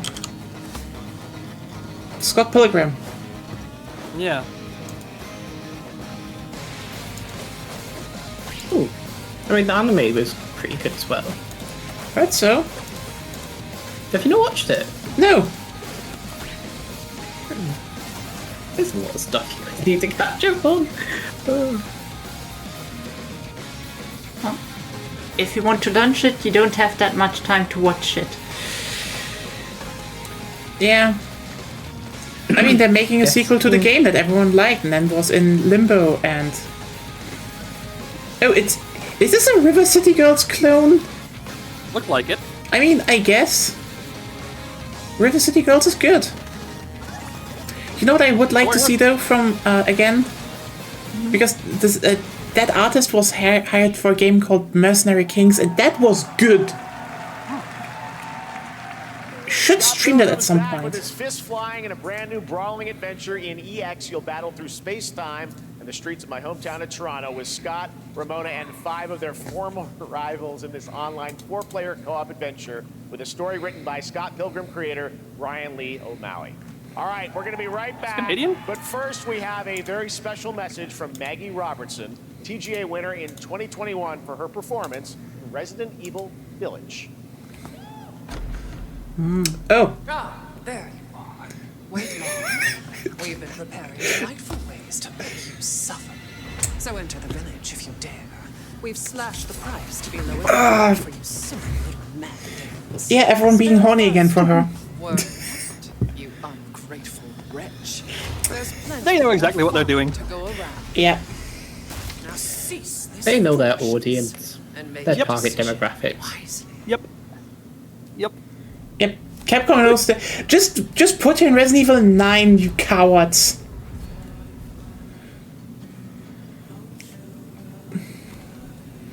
Yeah, everyone knows. They really know people are horny for Lady Dimitrescu. It's insane. Yeah. Speaking of horny. Yeah, isn't that this other extraction shooter? Yeah, looks like it. Like at the first shot of like, okay, this could be a vibe or it could be terrible, and then the Gooner stuff came in. And I'm like, oh yeah, no. It's, it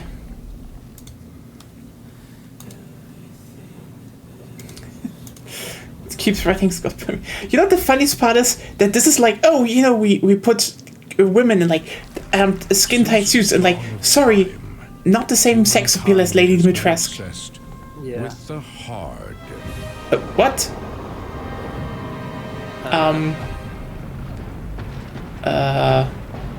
The fuck? Now, a glorious morning has dawned. On something that's simply Is this harder. Arc-like, maybe? Oh, Battle Royale. Yeah. Yeah. No. Yeah. Battle Royale, or like what, like Rust-ish, one of those. Arc, yeah. They were dicks. Yeah. Uncensored. Yeah. Interesting. Isn't that from the Crow Team devs? Jagex? I don't know. I think it's running on Jagex the... is RuneScape, but yeah, I don't know, yeah. Why do I know that name? It's from? Hitman. And now James yeah, Bond. Yeah. Yeah. We have a content deadlock today. Aren't they also doing the whole... okay. I've been seeing things. Like a part of me that's been buried down deep feels like it's just knocking to get out. What are they going to do when they tell you follow me and you're just not following? Maybe Maybe this is the real me. Just close the door and go back to sleep. You were a good soldier. House blows up. I mean, Far Cry, what was it, 5? Had an answer for that. Yeah. Never played it, but I've heard about it. It is honestly interesting design. I like that. Oh, isn't that? Yeah, that thing. That's from the ex-GTA 5 Pre-order dev. now. Pre-order. Yeah, extra content. Yeah. Oh, okay. there's it, man. I guess. Barcode Man. Barcode Man. I'm Hakan Abrak, CEO of IO Interactive.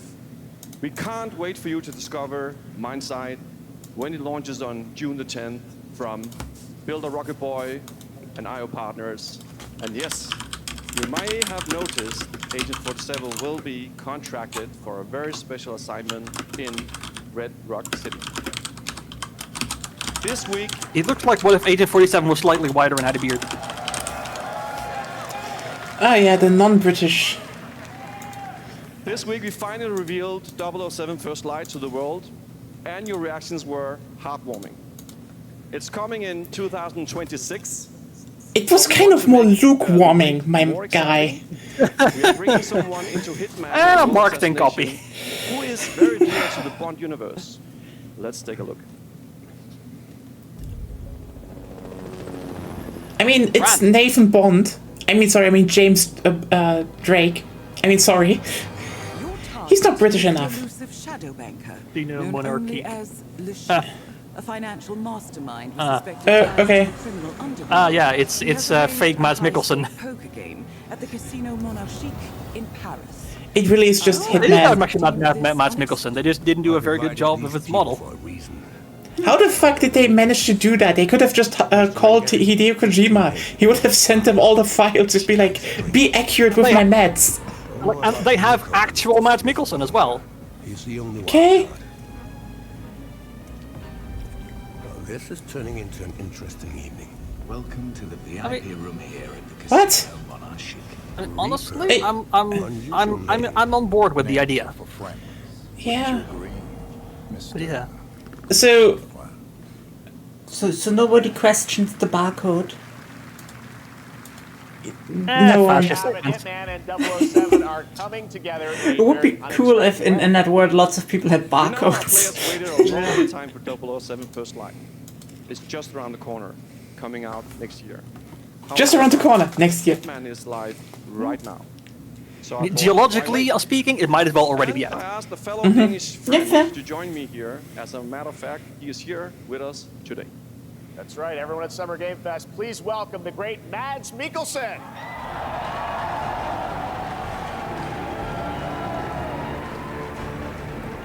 Hello, person. They had to pry him from Kojima's hands. Yeah. Thank you for joining us. Thanks for coming to Summer Game Fest. Okay, he can Mads, really you pull are off that beard. Cliff, but you're also Agent It's Mads 47's next Mikkelsen. target as Le Chiffre. Yeah, he can pull off anything, but yeah. Yeah. Yeah, that's it. And you know, this is. I've always had a deep love for this character.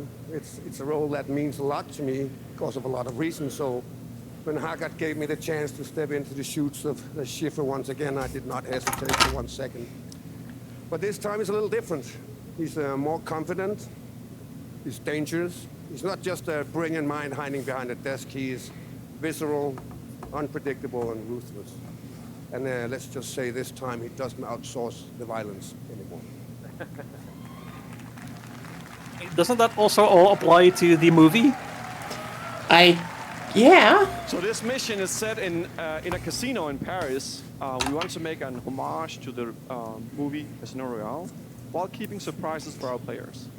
James Bond and Agent 47 have very different set of skills, and the mission will be handled in very different creative ways. Yeah, he's not going to beat me in poker. He's going to figure something else out.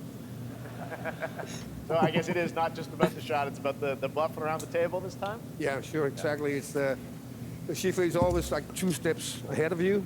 He reads you before you read him, so it's a little like bringing a chess player to a poker game. We built the mission to allow several paths, unexpected characters, appearances, and even custom poker mechanics. Wow, all right. Well, when do we get to play this? That's the best part. We wanted to surprise you, so the team is updating the game as we speak. Le Chiffre, Elusive Target mission starts today in a few hours. For only 30 Yeah, days, chess player at a poker game would lose very badly. in 007 First Light. A chess player at a poker game would lose pretty badly. Thanks for joining Yeah. us for Summer Game Fest. Appreciate it, guys. Thanks for Thank you having so me. much. Thank All you. right, great to see you. Great stuff. All right, now here's the announcement of a new party game coming later this year that will delight LEGO fans, made with over 1 million LEGO bricks, 300 minifigures, and over 700 trillion minifigure combinations. It's Saturday night somewhere, so make some noise for LEGO Party! Look, all those minifigures you can't buy anymore because LEGO has discontinued them. Yeah. I mean, you can still buy them for like 40 euros a piece. No, 400. Yeah. True. Yeah. Yeah. This is Mario Party. I swear, if they have a Rock Raiders world, I'm like, fuck you. Yeah. Yeah. This is. I mean, to be fair, now that Mario Party becomes worse and worse with every iteration, Yeah. there's a market. Fair. Yeah. I mean, honestly, it's kind of more surprising that nobody really like. Probably there were other Mario Kart likes, but none of them actually succeeded very much. Those are like literally some minifigures from Mario Kart. Yeah. The fuck is? Sorry, Lego Racers. Imagine they would make another good Lego Racers.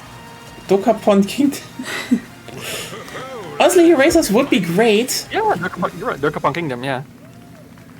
Or like another Lego Rock Raiders. Yeah, Rock Raiders.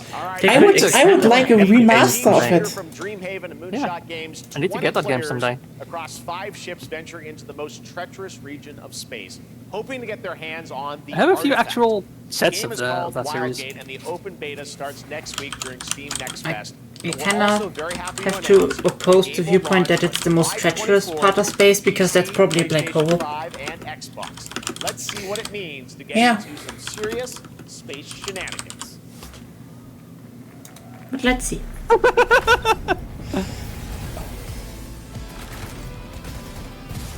Danger. Reactor overload.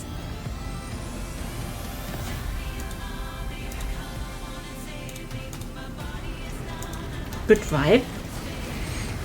Oh yeah, right. That's from the ex-Blizzard people, and it looked all right, honestly. Yeah, looked smart. Yeah. Hey Claire, no, sadly not. Most interesting. Okay, no. There's a Punch-Out clone with puppets. That genuinely looked good. Muppets specifically. Muppets, yeah, basically off-brand Muppets Punch-Out clone. But otherwise, it is very mediocre. There's some mildly interesting stuff, but yeah, nothing that really like. Oh my god, this is amazing. Yeah, like it's a lot of gacha shit again. So yeah, that doesn't help that most of the trailers are like more animation after animation after animation with nearly no gameplay. Yeah. Behind the Guacamelee series, and Nobody Saves the World. They're making a full 3D game that can be played alone or with a friend in co-op. You can find out more during Day of the Devs right after the show, but for now, here is the global reveal of Blighted.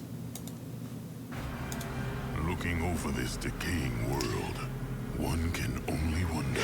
I mean, there are world premieres, but like they're just kind of the biggest things they basically had was Atomic Heart 2, but again, pro-Russian devs funded by Gazprom, so no. Yeah.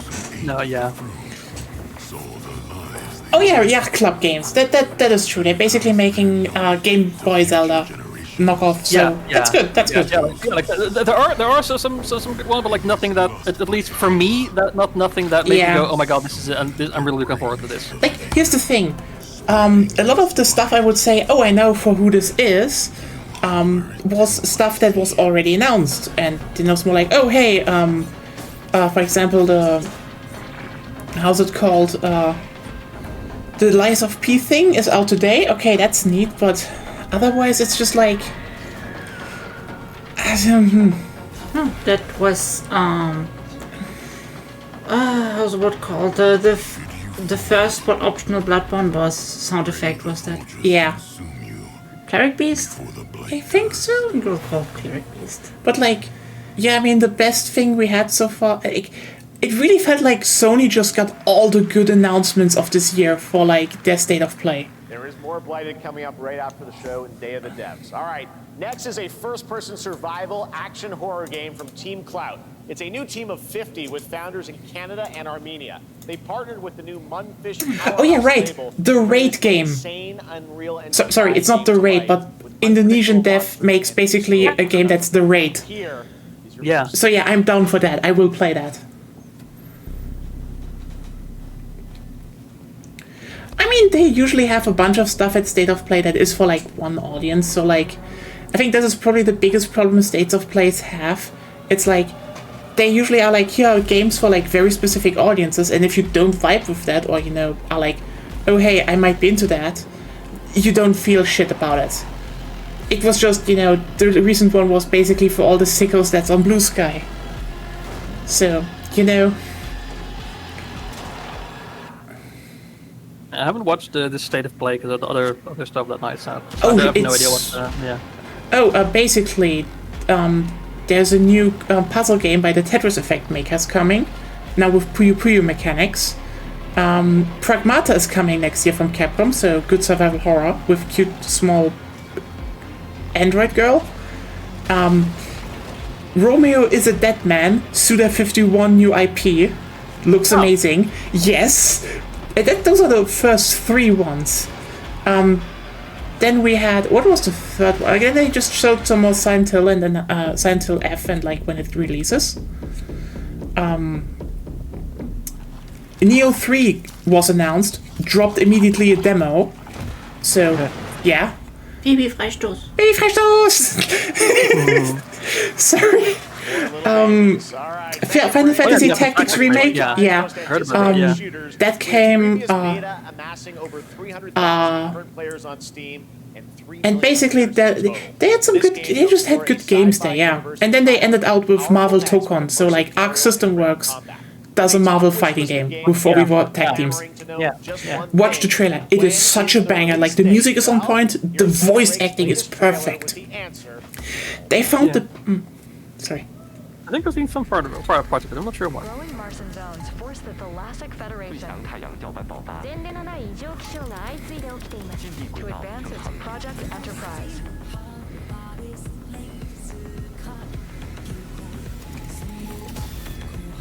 I forget if I tried the demo for this or not.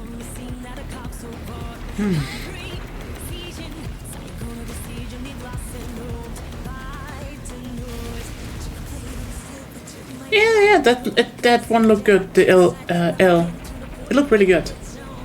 Yeah, but it's in partner with Munfish, so. Oh fuck them! Yeah, sorry, didn't see that. Yeah, sadly.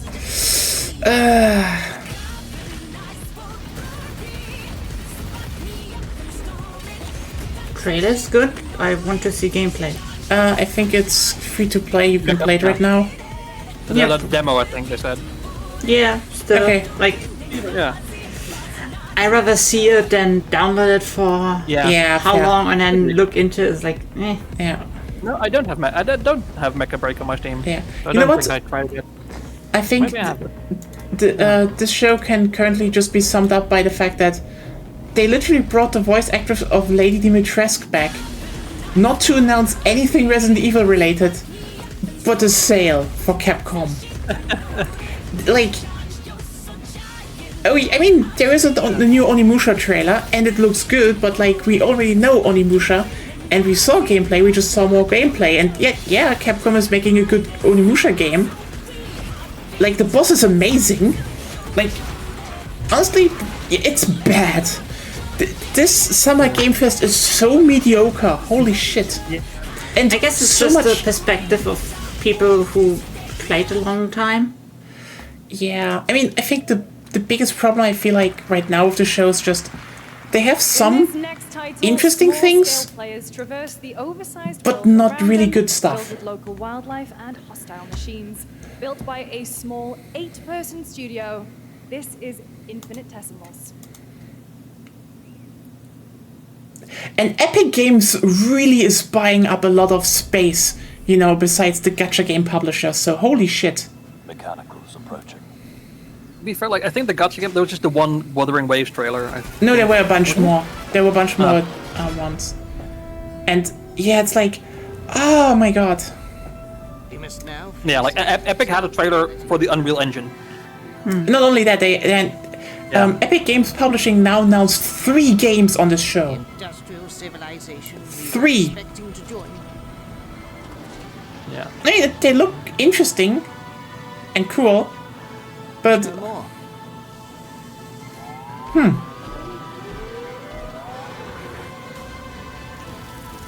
No, that wasn't. Not yet, anyway. Not yet. I mean, here's the thing. The Epic Games Publishing ones generally look interesting. Nothing where I'm like, oh yeah, cool. But interesting, at least. But also like, holy shit, again, they bought 3 spaces. I know you have Fortnite money, but come the fuck on. Yeah. And also like 3 Mundfish games: Atomic Heart 2, that other like extraction shooter, and Ill. You know what? We really haven't. Jeff just got Gazprom money, basically. So yeah. Happy birthday. Oh! Woo! It's remake! I think. Oh! That goes wild. Okay. Thank you, Lady Dimitrescu. Happy birthday to you. Oh, come. And celebrate early. A special message from Takeuchi-san. Okay, at least they're using her for something. 皆様のおかげでバイオハザードも30周年を迎えることができました。ありがとうございます。さて、お待たせしているバイオハザードの最新作なんですが、もう少しだけ、あと瞬きするぐらいの間だけお待ちいただければと思います。それでは、これからもバイオハザードシリーズよろしくお願いいたします。ありがとうございました。Oh, come the fuck on! Alright. Thank you, Takeuchi-san, for that very special message. We cannot Jeff wait Keighley, for when the alcoholic time is right confirmed. to share more leading into the anniversary of Resident Evil. I mean, now it is time for the next they big always update announce them in for August, September State of Plays. Always. But god damn it.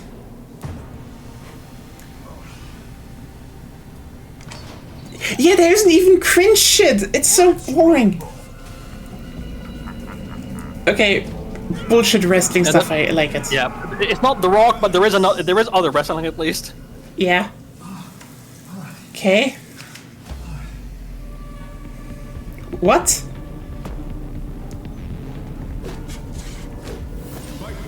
Wait. That's Street. What? Why is Why is Street Fighter? What? Live action Street Fighter?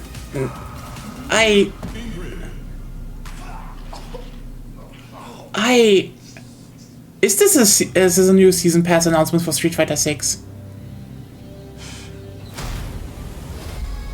Yep, it's Street Fighter 6, probably.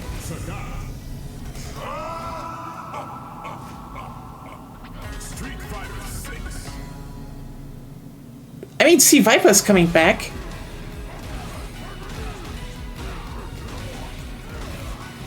I mean, and Sagat, so like, yeah. I never expect them to bring C Viper back. I have actually her in a diorama.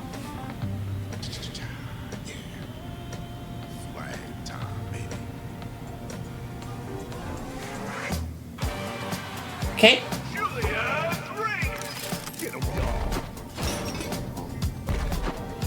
It's a multiplayer game. Yeah. Okay. Hero shooter. Yeah. Really. Come on, everyone. Yeah. No. like the visual style, yeah, I'm here for it, but then like the animation style, no. I don't know. The gameplay, no. Yeah. I do not know what it is with some games just trying to ape the 70s, and it rarely fully pays off. Yeah. It's Fortnite, yes. Apparently there's Capture the it's Flag. more like... At least it looks like Capture the Flag a bit. It's more like 70s Fortress. Yeah.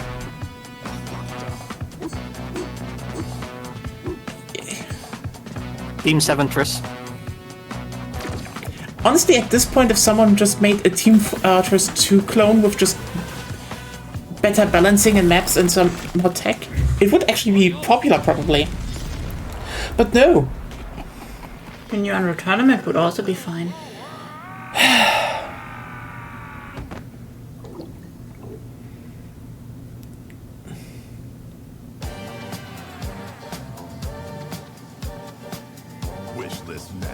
Nah, sorry.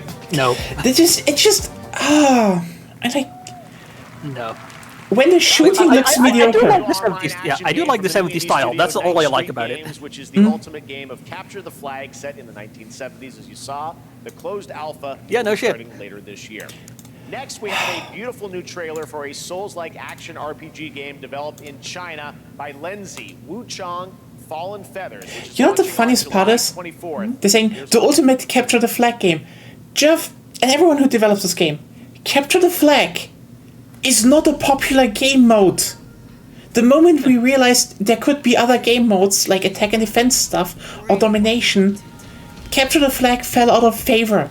Even Halo players are not playing Capture the Flag anymore. Tribes Ascent did it really well before they fucked it up. Tribes is the only game where it's fun because it actually has movement. Sorry, that's the thing. The ultimate Capture the Flag game was Tribes Ascent at launch. Period.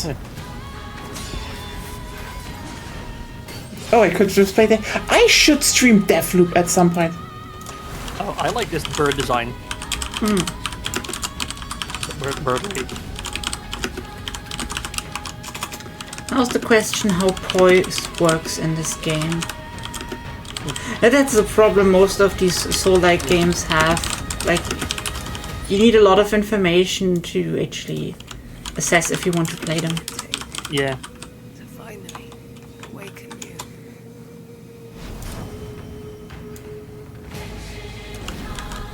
Pre-order bonus. Deluxe edition, naturally. Of course. So, yeah, sorry, I had to point that Edge has to just put that on. Huh? On Blue Sky. The ultimate Capture the Flag game. No, that was Tribes Ascent at launch, Geoff. Because it was. Wait, is this Def Jam? That is. Is this Def Jam? Looks like it. Oh my god! Fighting game fans, we're eating good. Oh no, it's Wu-Tang something. Oh, come fuck on. No. What? The fuck? Okay. It looks good. At least it has a better camera perspective. Rise of the Receiver presented by Ghostface Killer. That's a name. Yeah. I guess. Ghostface Killer is calling on you to rescue his Wu brothers. I'm not that deep Rise of the into Receiver hip-hop, is so- a new co-op action RPG with anime-style fighting, and it's the debut title from the 53-member Brass Lion Entertainment.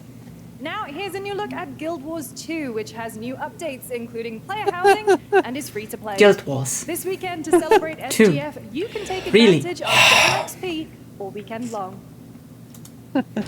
A game from, let's see. I mean, they're still doing expansions, but still. Yeah, released 2012. Yeah. Yep. My greatest advantage? Also, it's not as good as Guild Wars 1. Sorry.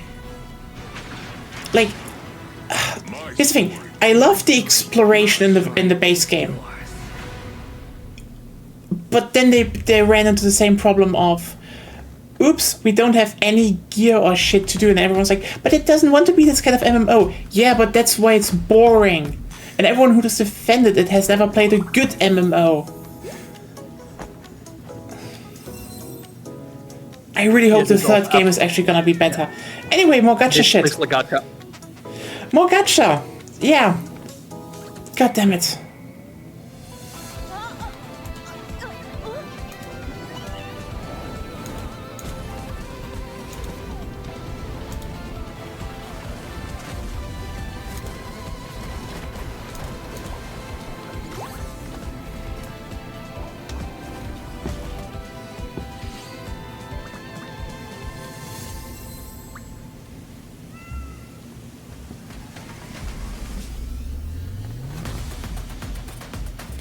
And more gacha, because... Ah, there's Genshin. Oh hey, Splitgate 2, a game that might just unrelease again because the devs kind of... Player no production. Yeah. Hypergrip, huh? Yeah. Notice that. Arc is... Yeah, this is... Oh yeah, the Hatsune Miku... Oh yeah, right! Hatsune Miku is in Sonic Racing. And Minecraft. And Minecraft. And Joker from Persona 5, and Ichiban from Yakuza. So, actually, yeah, I think that Sonic Racing game might, if it releases well, I just might be like, maybe I grab it. Who knows?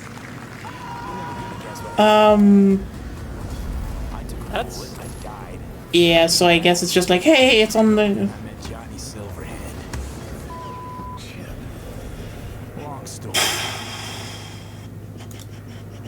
Are they censoring Cyberpunk on the Switch too? Yep. Classic animation style. I guess. Enter a surreal world where you're a down on his luck outcast who has to battle his inner demons, literally, in this action roguelike. Here's Into the Unwell. Okay. Now I want to see if those are good inner demons.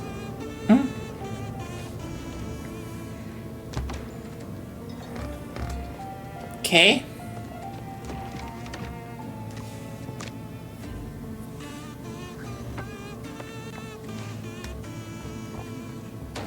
Okay, org economy.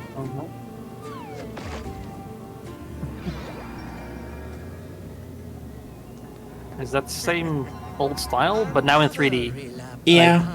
I don't know if it works. Not sure. Get well soon.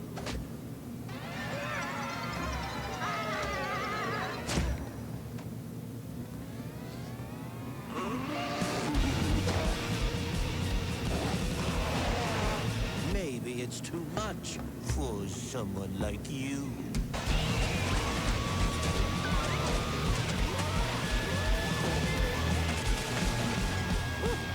Delusional. It won't always be so easy.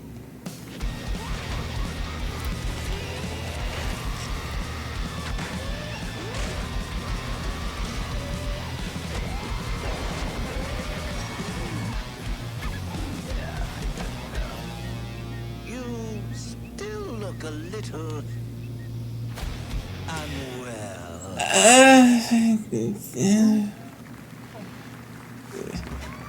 Obviously, they fucking bought space. Hey guys, I'm Ian Prue, the co-founder of 1047 Games. When we started Splitgate in our dorm room, we Really? just wanted to make a game we could play with our friends. You're going onto the show with this hat? Now, with Yeah. help from our amazing community, we've built Splitgate 2. God. That's why. He certainly Because I made grew a up playing choice. Halo, That's and I'm tired of playing yeah, the same certainly a game. choice. And You know I what? wish we could have Titanfall 3. Shut the fuck up. Okay, here's the thing. The Splitgate devs are scummy. They kind of just made... Okay, they made a fun game. Portal to entirely different And then they were like, oh, Wait, you telling me let's... to shut up or the guy to shut up? The guy. I mean, the guy. Like, okay. the thing is, they made, you know, basically a Halo clone. But a fun Halo clone. Then, they mismanaged the fucking hell out of it. Every lobby was filled with bots. They unreleased it, pretended it never was in beta, then wrote to other people like, oh, we had such a great beta. Then, you know, garnered a lot of press attention, grabbed deals to make, just went from like 10 people to over 300. then they shuttered the first game because, you know, no one was playing it anymore because bots everywhere. And now they just, they basically made a game that from press releases were just like, oh, we're making it a competitive multiplayer game. And it has classes. I saw gameplay from it. This isn't like... Is it a hero shooter? It's basically a hero shooter, yeah. And with battle royale element, looks like. No, not that. It's domination or something mostly.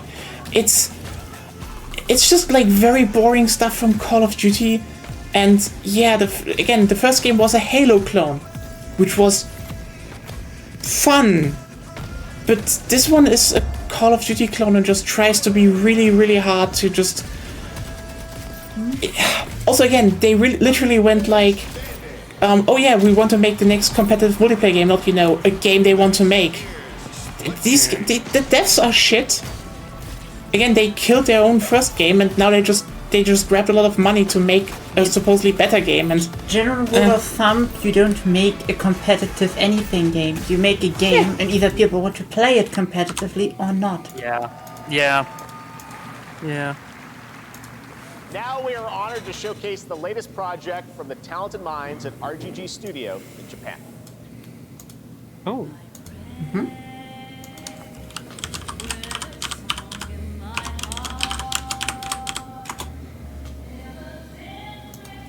Okay.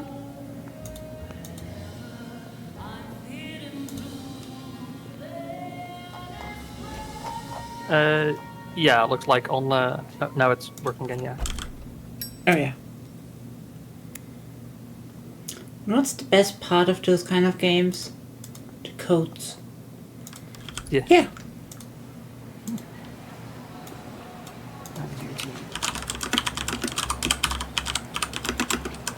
Oh. Oh, yeah, it's... Yeah. Smog City. Yeah. I mean, that is that one town from Yakuza 2. Yeah. And 0, so... Is this a Yakuza prequel? I mean, oh wait, no, it's a... was it, like, yeah. It's a detective prequel. What was it freaking called again? Ishin, Like a Dragon Ishin, they had that one, which wasn't a prequel, but which was like all the Yakuza characters cosplaying as in the 19th century.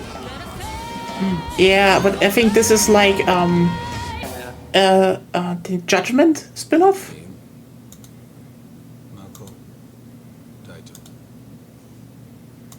Daito.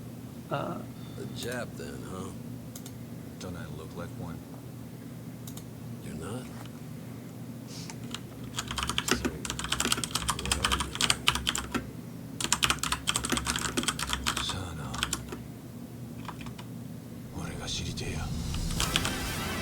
Huh.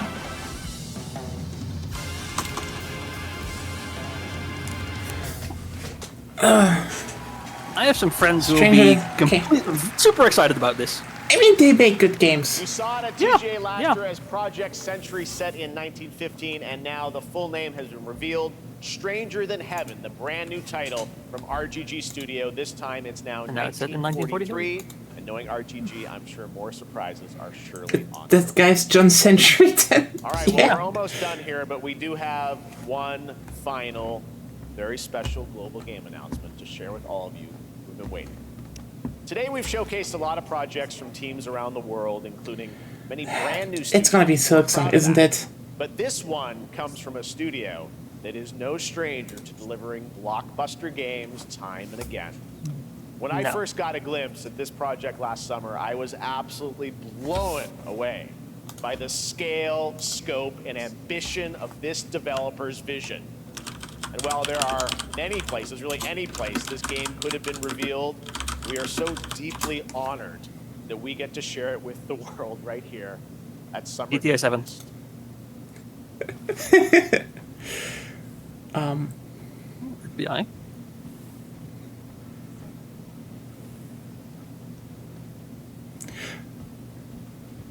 Okay. Yeah. Mm-hmm.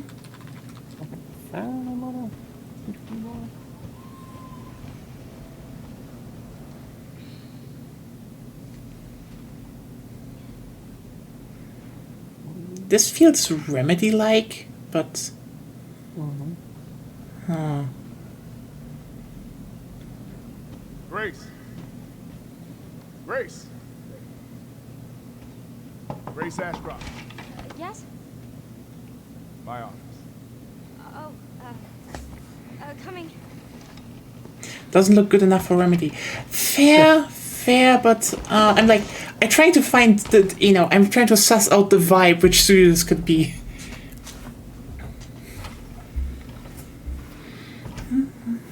It's not RE Engine. You asked for yesterday. It'll be ready in 3. No, 2 days tops. Put a hold on that for now. We found another body. One that exhibits the same pathology as the others we've been investigating.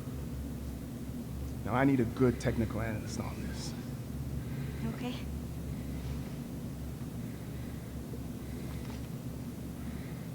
I need your eyes on the crime scene. The Runwood Hotel. Why are they so echoey? I know that's where your mother was murdered. Alyssa died 8 years ago. Perhaps it's time for you to face the past. I mean, this feels like survival horror, but who? Is it RE Engine? Because it looks RE Engine-like. Re-engine. It has this shimmer on, stuff, so...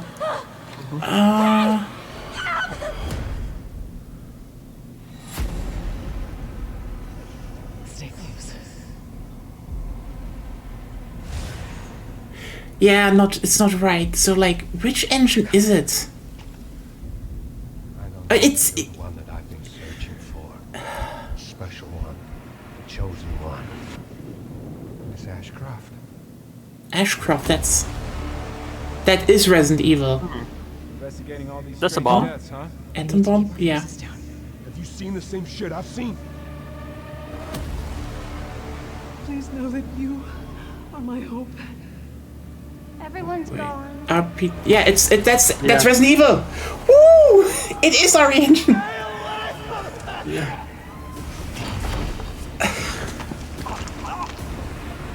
Yeah. Yep. Yeah.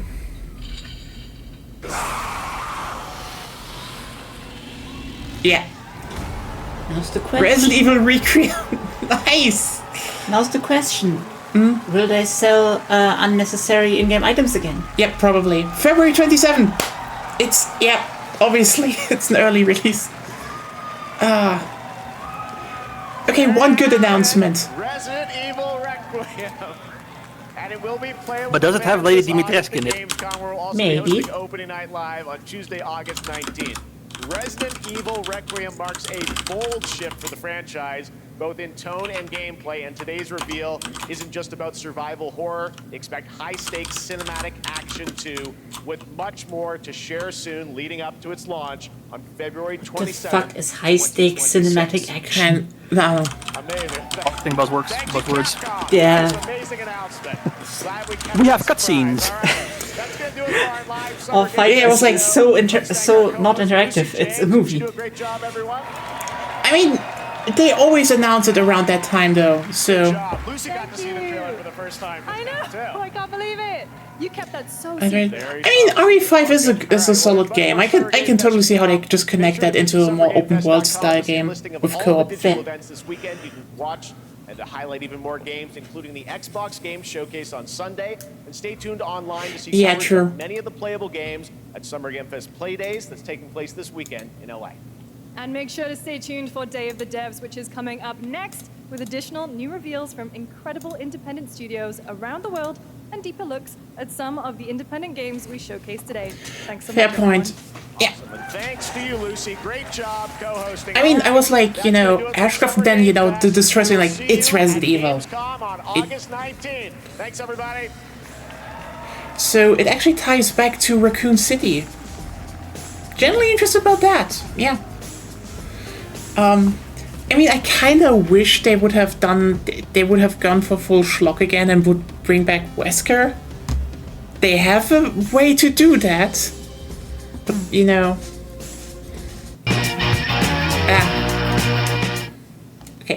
So, Day of the Devs, I don't think we need to watch that. So you know what? Let's just go back to the Rokkenjima parlor, and yeah. So loud. Yeah, that was really loud. Okay, this was the most mediocre. Yeah, Summer Game Fest. Yeah.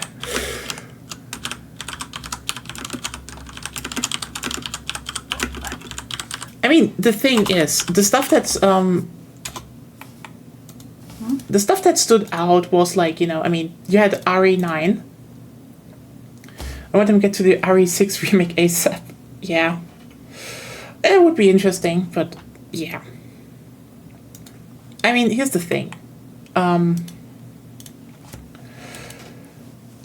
Here's the thing with RE5. I just want to throw it out. I know people are like, oh, it's gonna be hard, and like, have you played RE5 in recent years? It's a good game. There's like, they should rewrite some sections, 100%, but that's not unfixable stuff. That just like get a solid writer on there and you can fix that ASAP. It's not hard. 5 was always gameplay-wise a pretty good game. Just people were like, like if you play 5 co-op and like on high difficulty, it's one of the best Resident Evil games in terms of gameplay, in my opinion. Like, it's really good because it's basically just, you know, Resident Evil 4 co-op with more stuff built around how people play the game. So yeah. Yeah, single, that's the thing. 5 is like, either you play it co-op or you don't, in my opinion. Co-op, great. Single player, you can play it, but it's not the same, you know? Like, it definitely is a game that is built around the fact that you should play it co-op.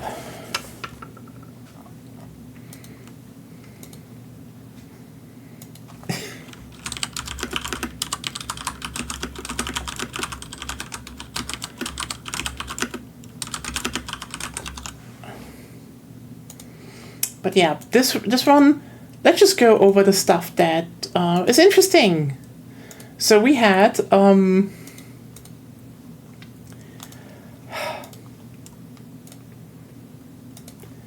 basically we had Sega.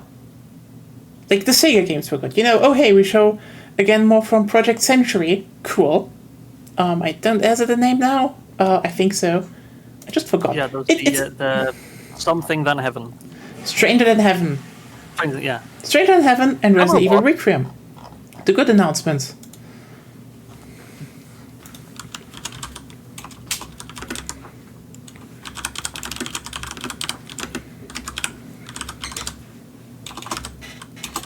Yeah.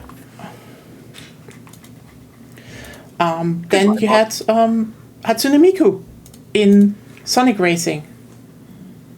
Oh, thank you, Claire. I didn't even see that. So yeah, Hatsune Miku in Sonic Racing.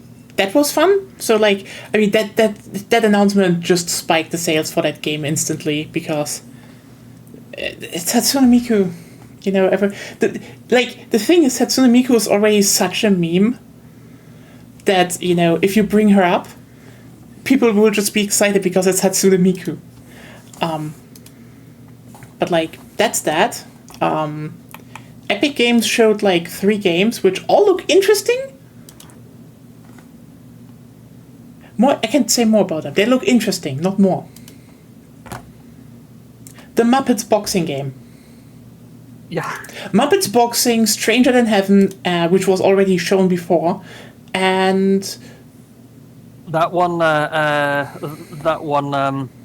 boomer shooter in the yeah, but that one is like that is actually known for years now. They like the devs posted on Twitter and shit, so it's not a secret actually. Just got shown. Like yeah, it's like, you know, from the new stuff, the Muppet Punch-Out clone, Resident Evil 9, and Stranger Than Heaven. Oh wow, is that mediocre? And the rest was just, holy shit, were there a lot of shitty devs this show. Yeah, Well, shows again, people don't care. Yeah. Yeah, that's actually really bad.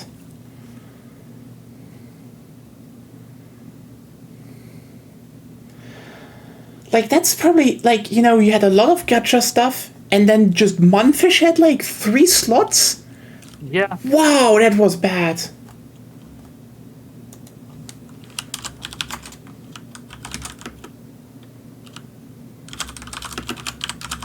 And like the sale announcement and some expansions and the couple of the MMO things and extraction shooters.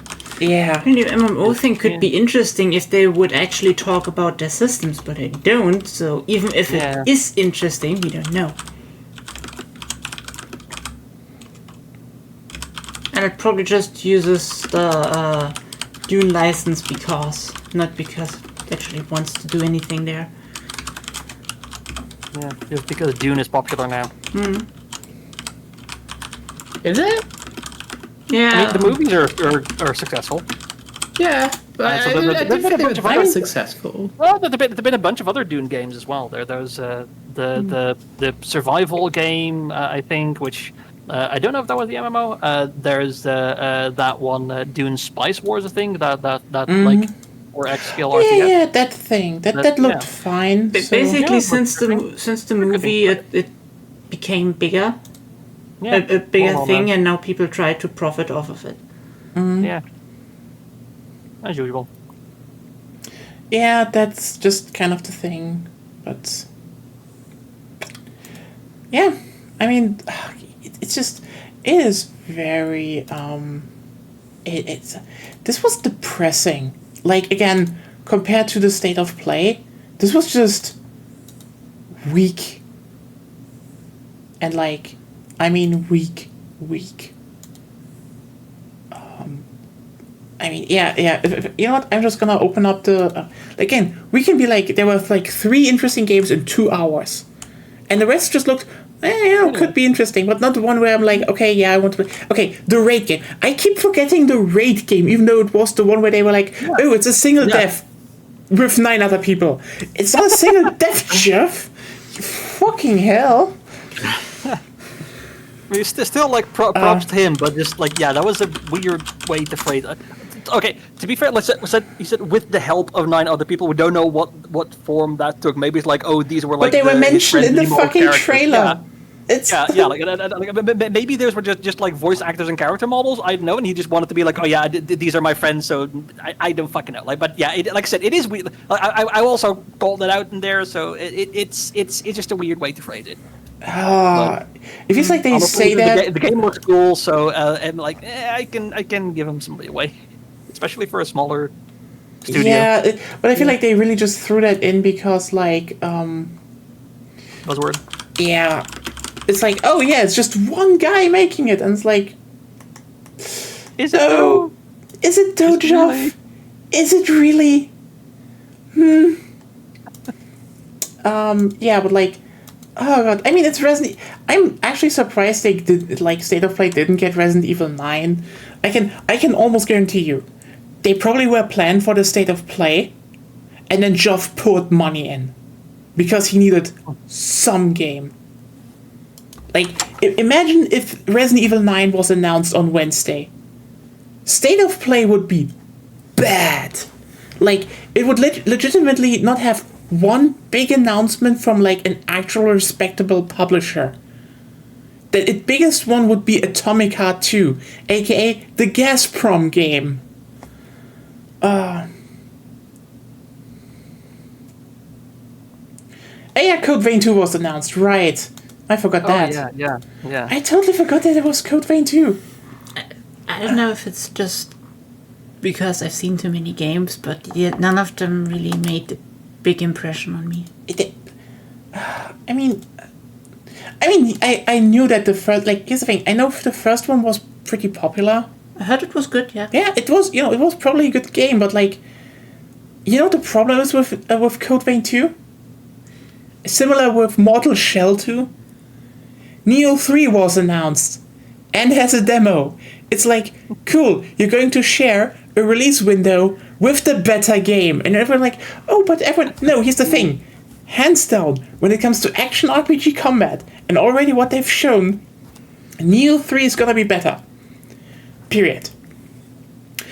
The only thing is, if you really just have a problem with Neo for some reason, or you're stuck on the Xbox, and you kind of want to pretend, like, sorry, no.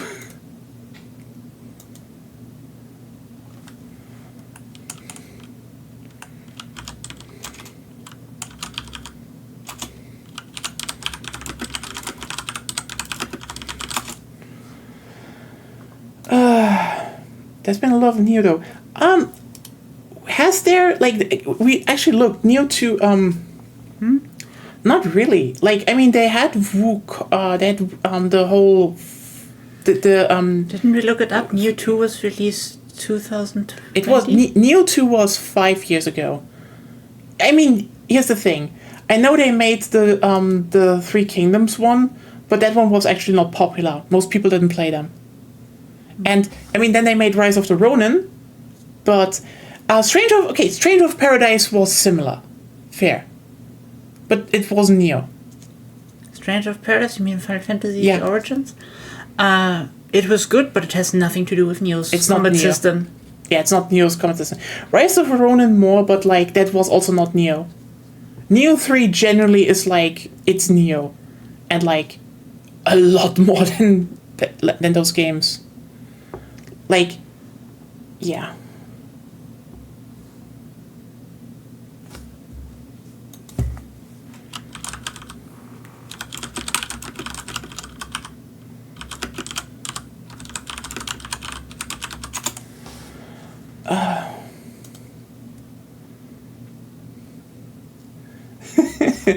Honestly, Neo Tomato.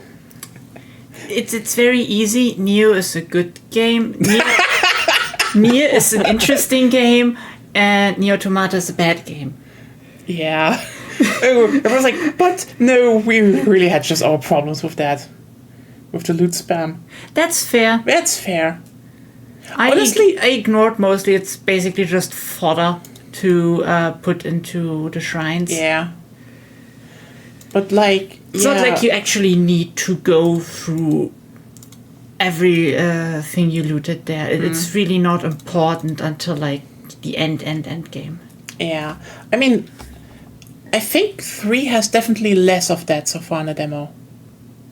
Because it has a lot of loot. It has still a lot of loot, yeah, but like less in comparison. Because it's, more spread out, but 3, again, there's a demo, it's good. Yeah, that's the thing. I do wish they had more rare drops, but good drops for that. True.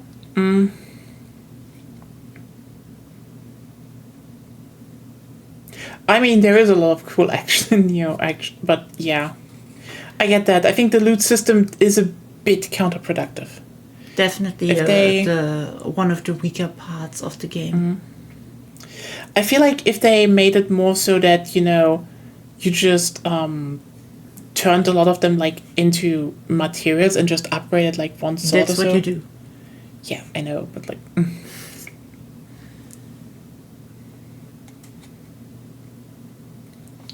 mean, that's interesting, but yeah.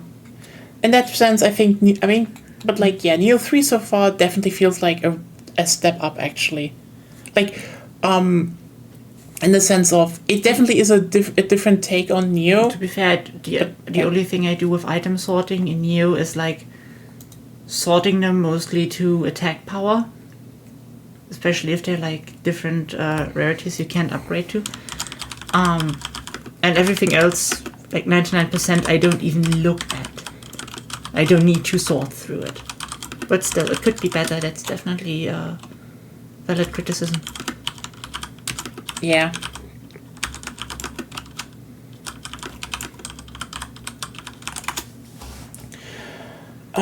But yeah, it's yeah, I think that the biggest problem is just like, I think Mortal Shell and Co will just kind of go under during that, because from what we saw, like Code Vein, again, probably not a bad game, but I think the biggest problem those two games have, they seem to be more of the same.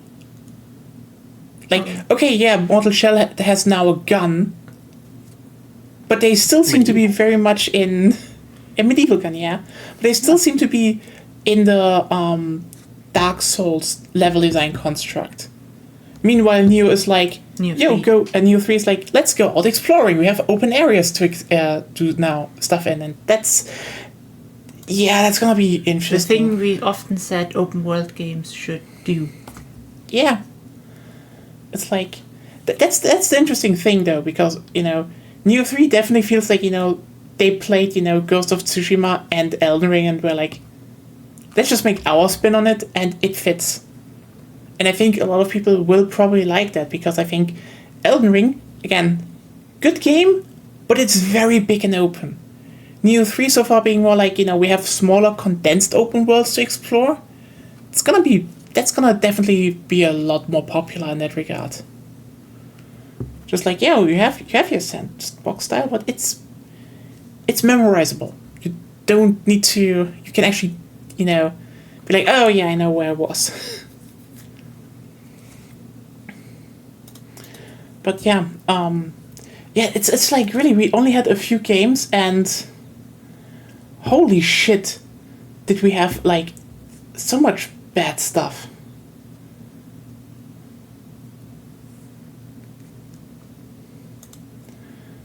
Yeah, it's like, again, the Splitgate 2 games, I mean, aside from what I told you what they did with Splitgate 1, and that they definitely are just kind of shit devs, that is like, fuck them. Just, god damn it. That was bad show, and then, compared to that, I just want to go over, like, State of Play had Luminous Arise, so, the new puzzle game. They were like, hey, Pragmata is coming, Romeo is a Dead Man, which is it. Romeo is a Dead Man is that kind of game that that Summer Game Fest needed, but oops, wasn't there. Sorry, Suda51 didn't arrive at your show, Jeff Keighley. Silent Hill F Trader. The Bloods, again, they had Bloodstained there. It's so fucking funny that they didn't get Bloodstained. And the second Bloodstained game looks good. Digimon was there, Final Fantasy Tactics. It was just good games. Yeah.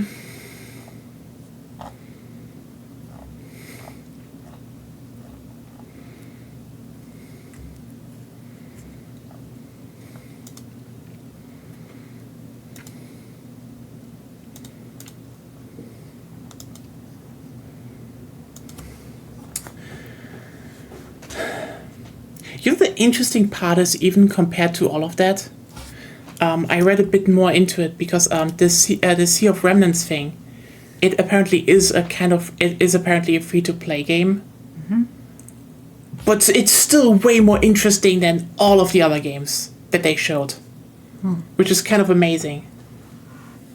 They're releasing that really great-looking SpongeBob game. I don't know, they probably should. That's probably going to be shown at Xbox or so. But hey, do you want to watch Xbox with slimy Phil Spencer? And you're like, oh hey, it can't be that bad. They don't have 3 slots put up for pro-Russian propaganda. Sorry, Microsoft is laundering their own name because they're selling software to the Israeli Defense Forces. So, sorry, they kind of have the blood on their own hands. Whoopsie. Anyway, no,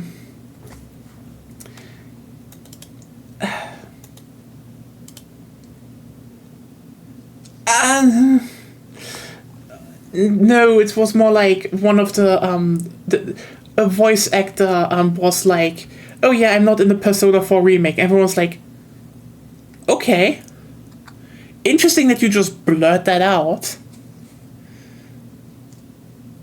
But so yeah, I don't know.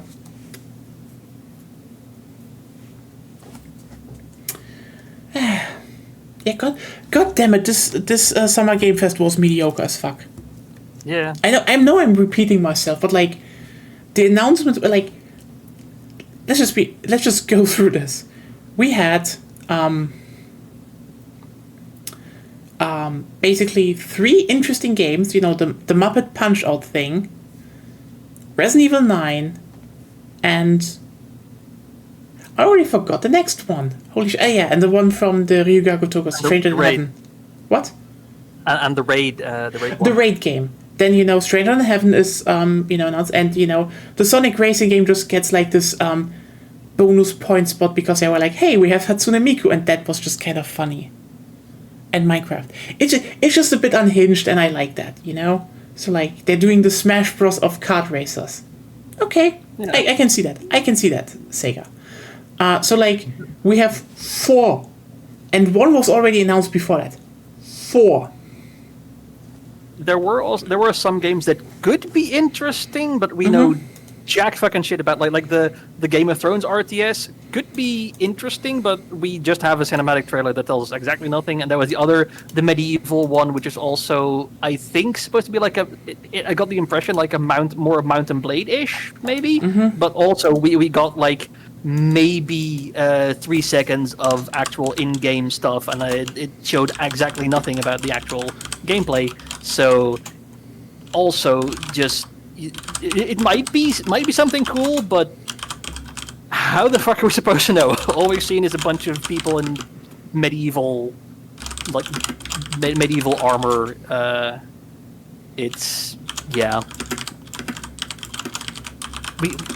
That was those are just like, oh hey, this game exists. Yeah, and also another thing. Holy shit! Did we have aside from the gacha games, and I mean the gacha games and stuff. Holy shit!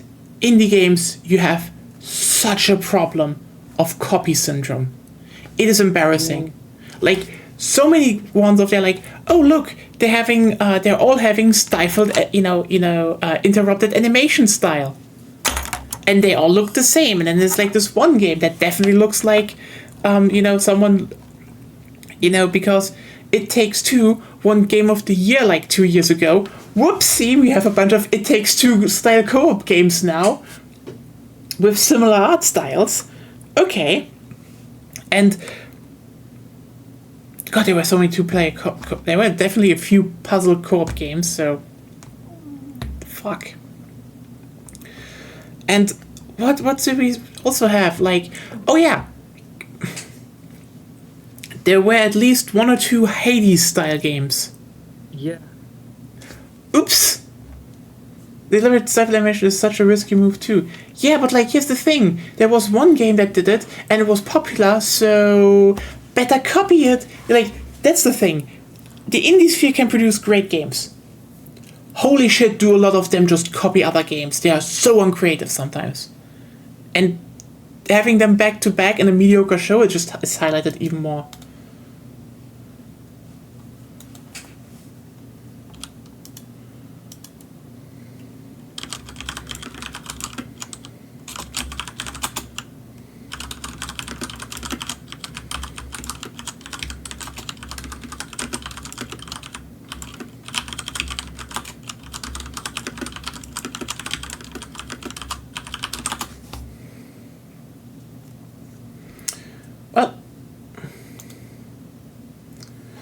It was cute for about 1 minute before I turned it off. Yeah.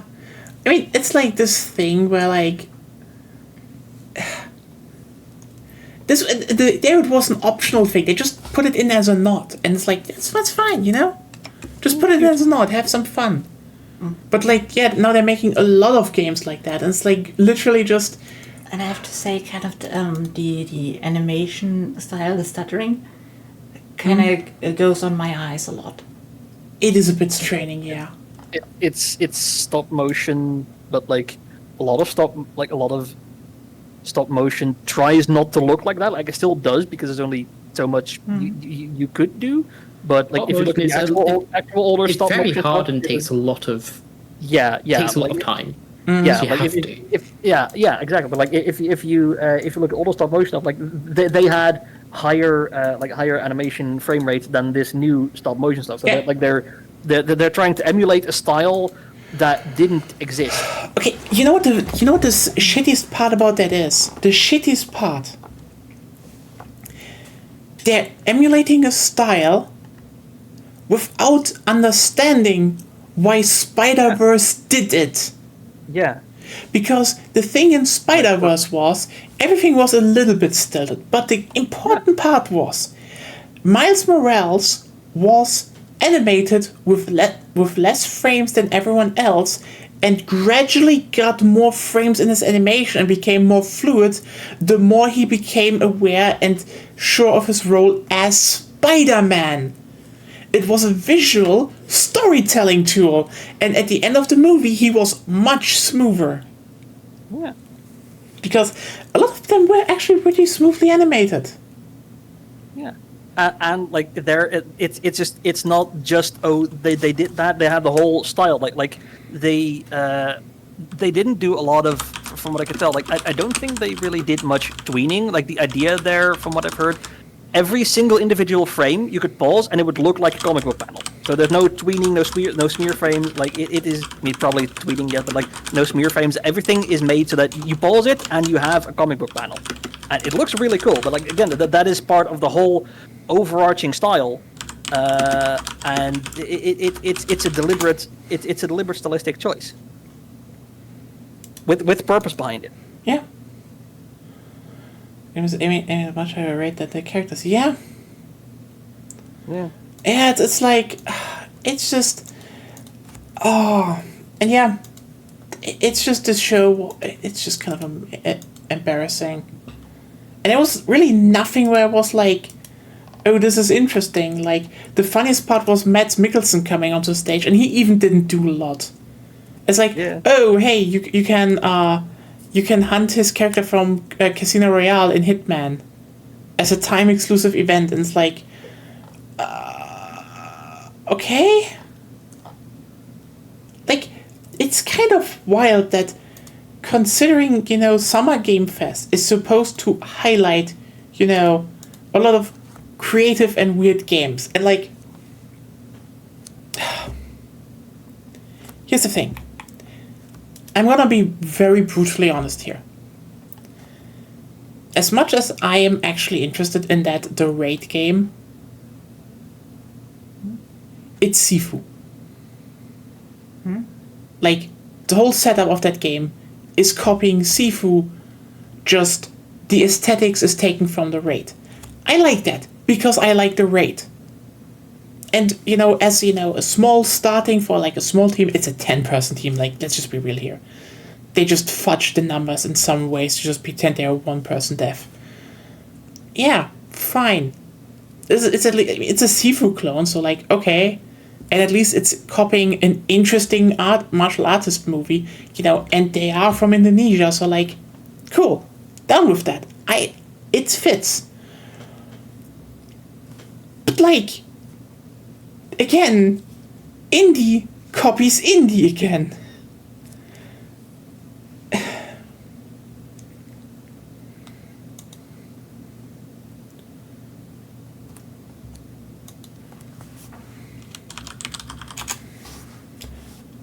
And yeah, and that's the thing. Like, even if I'm looking, that's the thing where, like, the big contrast to Summer Game Fest is, like, I get it. Someone has to pay the bills. They're not a publisher, so they have gacha game spots.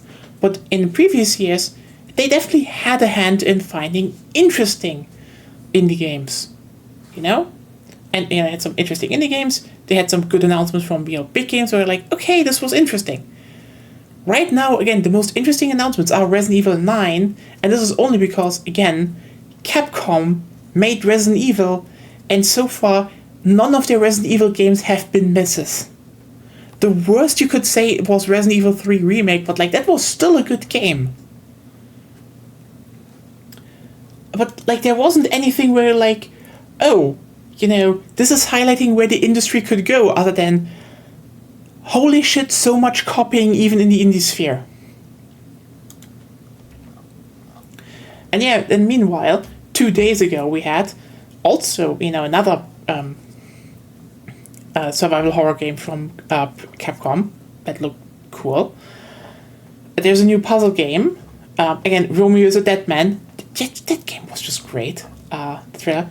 the new Bloodstained is like... I'm just gonna say it. Bloodstained: The Scarlet Engagement basically is a portrait of Ruin 2.0, let's just be real here. But, hey, they're making new stuff. They're trying a new mechanic. I am very much behind that they're trying new mechanics, which is like, we need more 2D platformers that don't just copy stuff, and holy shit, Bloodstained is doing that. I mean, I guess the worst is Digimon Story Times Changer, because, you know, it's not interesting for Agonia because she wants a new Digimon World game, not Digimon Story. But, oh no, a Persona-style Digimon game. The Digimon fandom is gonna be so sad because they finally get a new quality Digimon game again. The worst. Final Fantasy Tactics, okay. Baby steps. That's genuinely interesting. Like, sorry, that's a cool concept. Hirogami just looked cool, actually. Karen, actually cool. You're climbing a mountain. Nice. New Ninja Gaiden game. I mean, okay, like most mediocre stuff. Hey, Mortal Kombat is getting a remastered collection. With rollback netcode. That's something at least. The horror. It's just people can play the old Mortal Kombat games again, so the good ones. Anyway, they need. They've got Dracula now, so they don't need to just have a random NPC show up to be the final boss this time. I mean, it's the Demon Lord, I think Elias or so, but like, it's Dracula, and I take it. He's looking banger. Sorry. It's good. It looks generally good.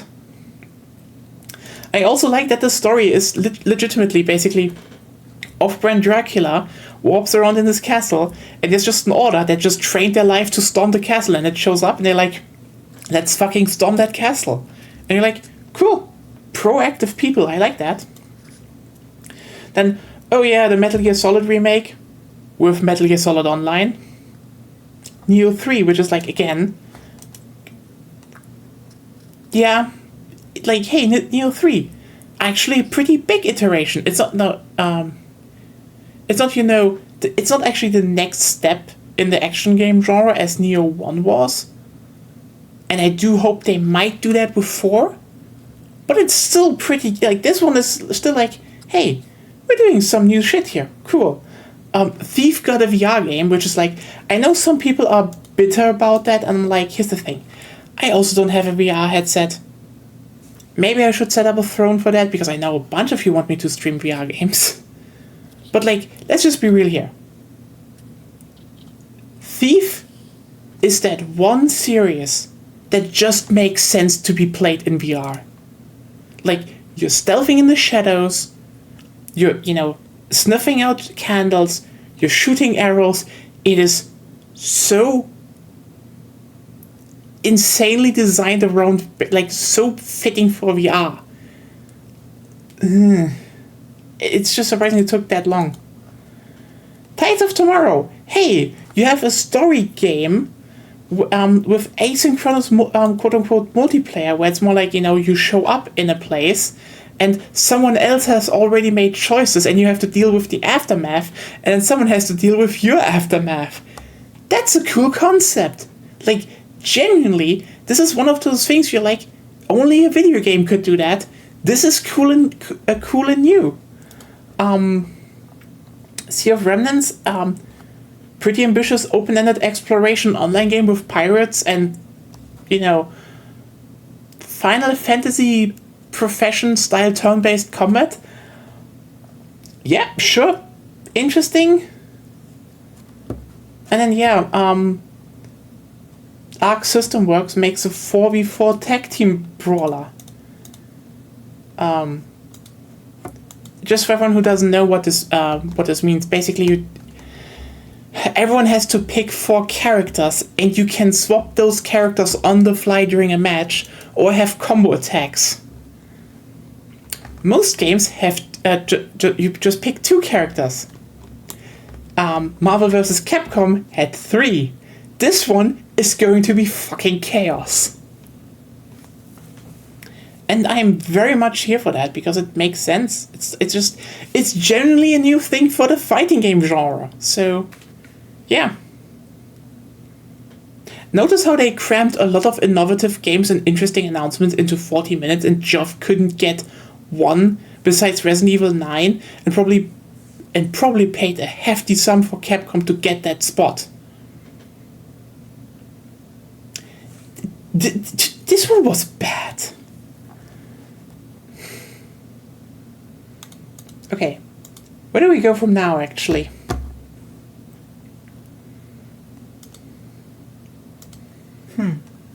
Good question. Yeah, we yapped a lot, so... Usually we play something, but I don't think any one of you is up to that now. So we're just sitting in the Rockenjima parlor.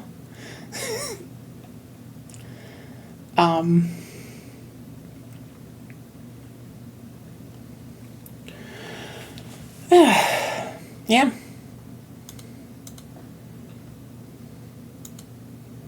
God, this was disappointing. And it just felt icky as shit. Yeah. It's just... You know, I get it to a degree. I also kind of hate the fact that, you know, nowadays you kind of are more aware that, like, a bunch of people having their hands in video games are shit. Like, just straight garbage. And even if they're not like actual shit like Mundfish, they can still be scummy in other ways, like the whatchamacallit, that one FPS Splitgate. That got yeah, that one. They were shit devs before, then you know they just go with that hat onto the and it's that was a choice.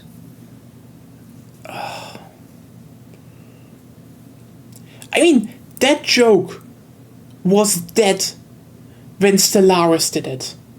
Yeah.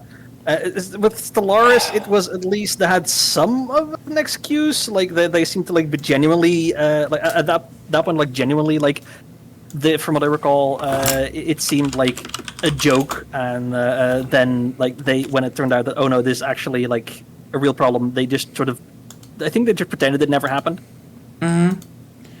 I mean, the thing is, like, here's the thing. Yeah. Back when they did it, everyone just kind of laughed along because, you know, no one expected Trump to win. Yeah, it was just silly. It was just goofy. Making fun of something that, like, everyone was making fun of it, pretty much. And it was just like, yeah, hey, you know, we do that, and it's kind of, it was just that, you know. But this time, like, first of all, it's copying the Elon Musk hat. Making that joke in 2025 just doesn't hit the same. Yeah, I mean, honestly, it's like I think it may be kind of like it feels dog whistle-ish. Like I don't know. It is dog whistle-ish. Exactly. Yeah. Like it's like it's just bad vibes. Like again. He fucking wore that black hat. It's like, that's the thing. This isn't even like an old thing. This is referencing a new thing.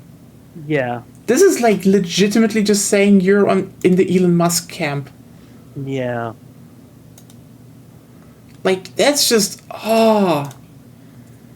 Yeah, like I only caught part of what he was saying, but it still felt kind of like what he was saying. What I gathered felt a little off and kind of. It was just. Yeah. It's just like, hey, remember Halo? Remember Titanfall? Just like the nostalgia baiting. It is that, and like it's just kind of. It's not only embarrassing. It's just like, again, they just hired that people, and then basically killed their own first game instead of fixing it, and then it's like, oh, we're making the second one now. Whoa.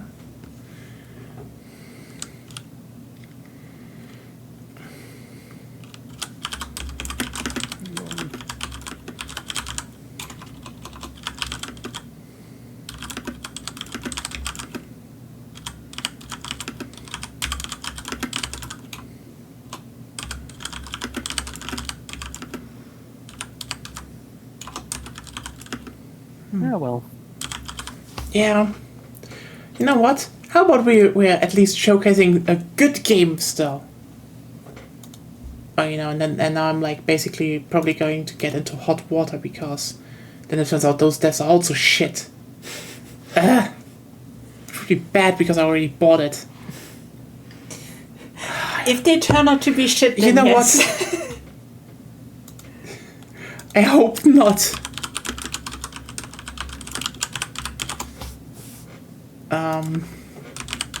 Let's just.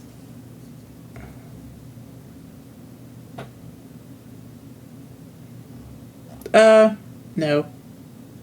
Apparently, I don't find anything about them. They're just like, apparently just unknown. Yeah, showcase that SpongeBob game. What?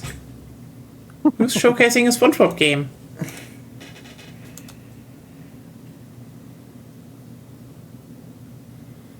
Oh well. Well, there was one in the whatever we just watched. No, there wasn't a SpongeBob one. It was a Nickelodeon game, and it's. Yeah. Oh, I really. I just saw SpongeBob. So it's a SpongeBob game now. Yeah. God. Also, I think Sin is just making a joke about showing an actual good game. God. Yeah. Well, like, I mean, have you heard of Tower Dominion? I have. Yeah, I know it from you because I played it. Okay, do you like tower defense games? Yeah. Oh, wow. No. Aw. I was almost like, hey. No, it's just like 50-50 here. Now let's just update this. I will not change so we can Actually, we are like 4 people, so it's more like I know how to call it. Dreiviertel. 3/4 of it. You know what? Let's just show it up. Just show it. Yeah, basically, this came out like last month, and it's generally pretty cool. Still needs some balancing, but they're sure. balancing it. So it's actually like, it's like how's it called? Basically a roguelike tower defense game, roguelite more like. But hey, if you like tower defense games, this one again, it's good, it's fun, and like, it's also it's beneath $20, so you know. Let's just switch over to it, and I can show like one round. Whoop! There we go. Out of the Rock and Dreamer parlor. Into the game. Oh yeah.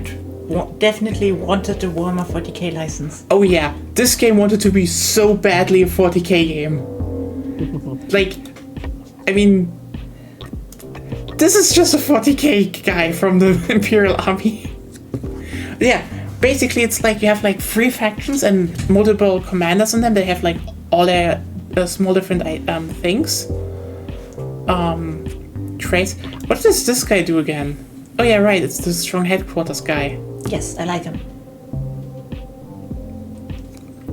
So basically, the idea is more like, you know, those guys just send out a lot of waves of, you know, units against the enemy. They have a lot of good soldiers that, you know, actually stop and shoot, and they have tanks later, so very fun. You can just roll over the enemy with tanks. Good fun. And those don't have anything in terms of defense on their or units. But they start with, I think, a lot more points, so... With Reckon. Which is what you use to reroll tiles you get. So, yeah. You know what? Let's try it. Okay. Oh, shit. What is that? Madness. Oh, fuck. Okay, I wish I had a... Okay, I should probably start re-rolling that. Yeah. Oh my god! Shit. I'll put a crossroad onto another crossroad. Yeah, it's probably gonna be here. Yeah, works. I think I could do it like... Yeah, wait a second. That's better. That's much better, yeah. Oh wait, if I put it here, I can put the bunker there. could have done that before, but sure. No, I mean like a corner bunker. Yes. And you mean barracks, but yes, barracks, we yeah. can. So... What are you doing? Play the game. So I have a bunch of stuff. I would probably just upgrade them again. Yeah. Because that will just say... You're playing the HQ person. So I will upgrade my HQ. As you can see, he's sitting on his HQ here. And I just added a lot more guns on the side.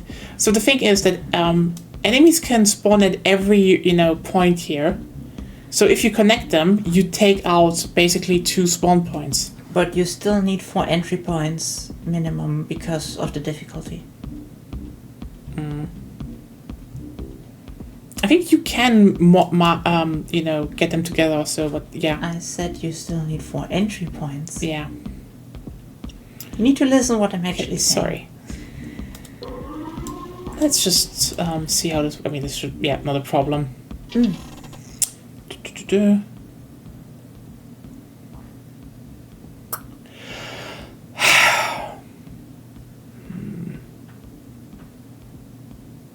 No, let's go slowly for that. I don't think I should. I should just eco first. Or should I put down an officer quarter? Depends what you want to do first. This is like my upgrade building, so I need to put it somewhere, but I think... Yeah, I'll just send it the next wave.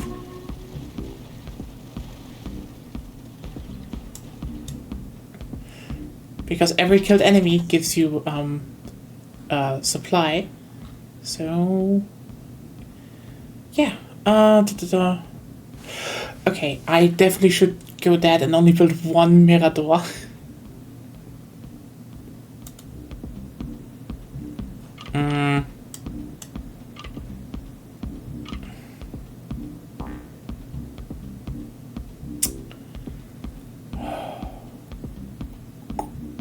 It's probably a good decision. What do we have here? I know where I head now then. Oh yeah, have a good night. I think I know where I play. Night. Bye. I know where I place my Mirador. You don't do that. You here? Yes. Yeah, right. Also, just let Ruben leave in peace before you start talking again. By the way, if you're in the community in the Discord and you want to join the yapping, just say the word and we can add you. Yeah, let's just get more eco stuff.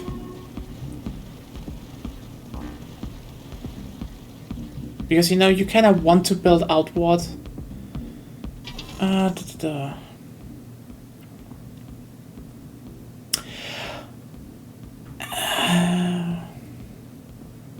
you need buildings? Do you need eco? I need buildings. Oh, I thought you wanted to eco. You said that yourself. Yeah, but then I have the buildings to place actually afterwards. No, you eco because you want an upgrade that's more than what you have on money. That's ecoing. Yeah, right. Okay, then we need this one. Sure. Oh, finally a curve. So, let's merge some shit.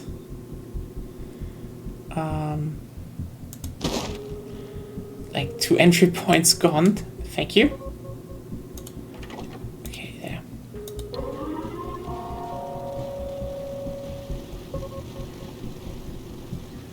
Luckily, your HQ with this faction is pretty strong, especially with this commander. Oh yeah.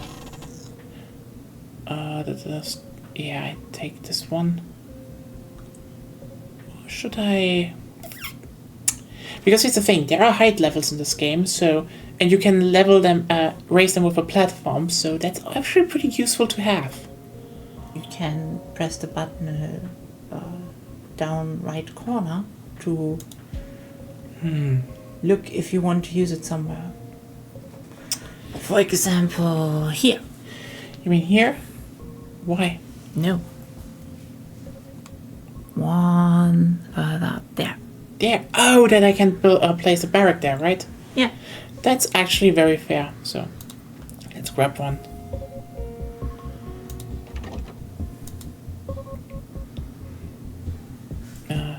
I mean, I wish I could place barracks that point outwards to all sides, but yeah. You can.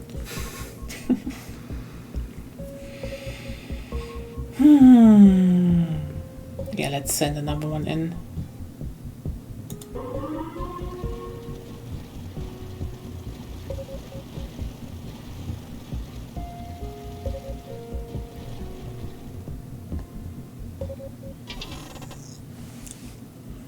I should definitely get a scout hideout though. True. Yeah. Okay, and a straight.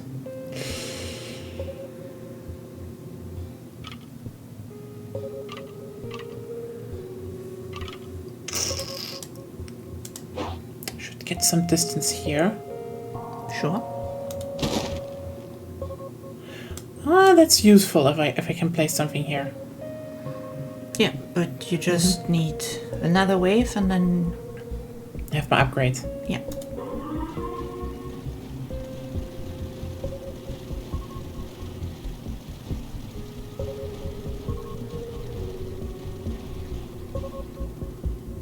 Okay. I wish I could get those, but You can get those. I should get the supply though. Why? You need the buildings. Fair. So, turrets. Let's do this. And now, You can just place your upgrade building besides that one. This one? Why not? Activates it nonetheless. Fair point. So, should probably get some recon production. Yes. Yeah, then I will go for that.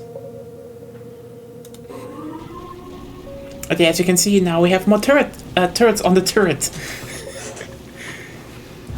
How do you, I think we all like more turrets on the turret. More turrets per turret. Yeah, that's just very useful.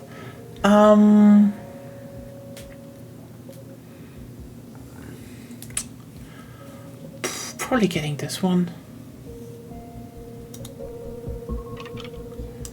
Okay, I have to place it somewhere, so... if I could place it here, I could actually merge them. Only if you're lucky. Or if I make it like that. That's definitely the better choice. Let's try that. Okay. And then wait for some barracks to build.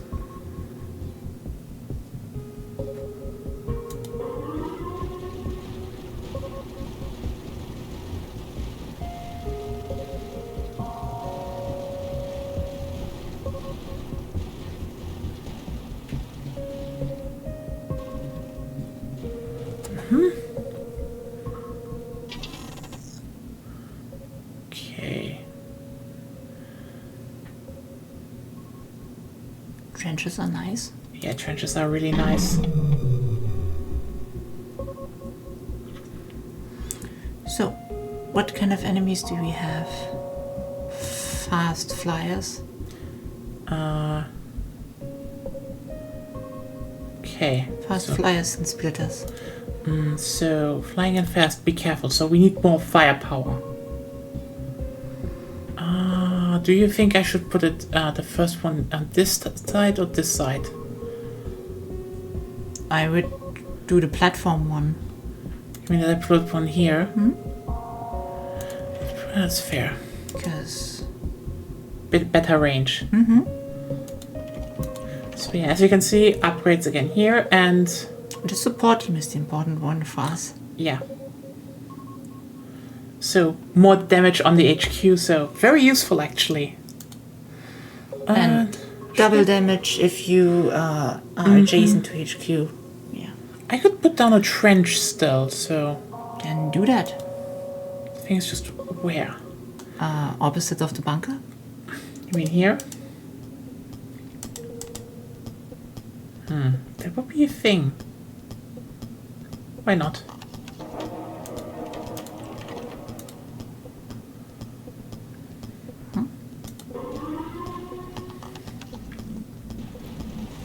It's also interesting because which entry points are used at which time from the enemy AI is kind of random.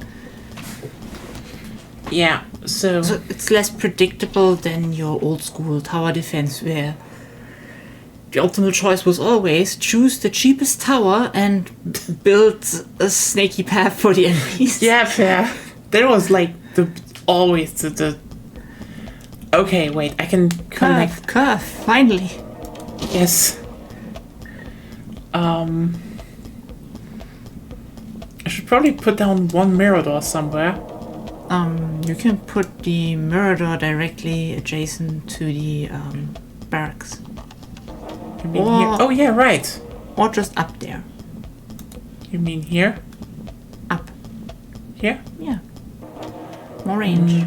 Yeah, right. And I can use platforms to get another bunker on this end. If you want to, sure. Because now, if you can get to this, more buffs to the HQ if you put it there.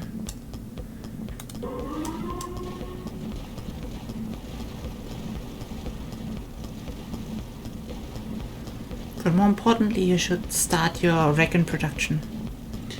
Yeah. Yeah. Okay, yeah, let's get more recon. More recon? Yeah, more recon. Yeah, sure. It's recon, I think. Is it recon? Recon. Recon. Oh my god. I suck at English. And I had a perfect score. Yeah. Past tense. You had. Now you're old. Hey, I can still do book analysis. Yeah. I mean, most English speakers suck at German, so. Fair point. I mean, most Germans suck at German, so. You know.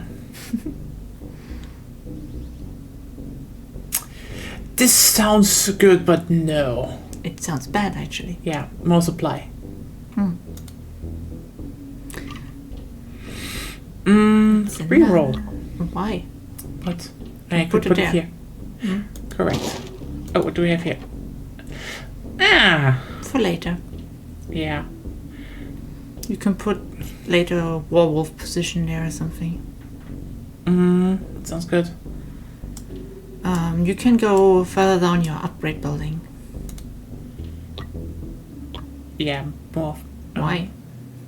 Really? It's cheaper and it gives you more buildings. Fair point.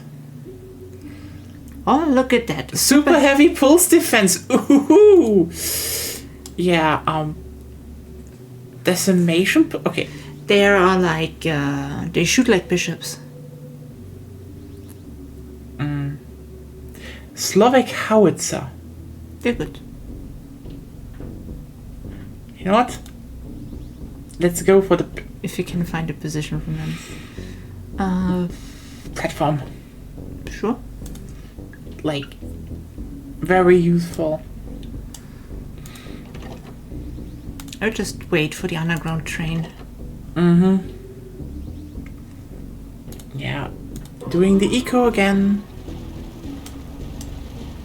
But yeah, I really like this one because it's...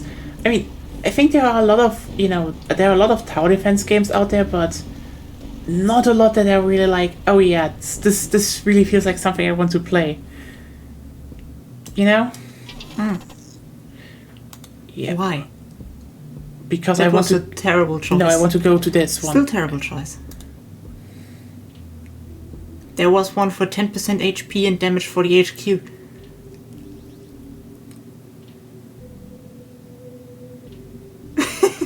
You didn't read, didn't you? I didn't read. Mea culpa. You're playing the HQ specific commander. You don't go for the HP up for the HQ up. Yeah, sorry. I'm very good at video games, everyone. Oh, Imperial Barracks, yeah. Nice. I can loop. That's good. So maybe I can connect those then. Oh, I put them right here. Less entries close to the HQ means just better defense later. Not necessarily, but yeah. Okay,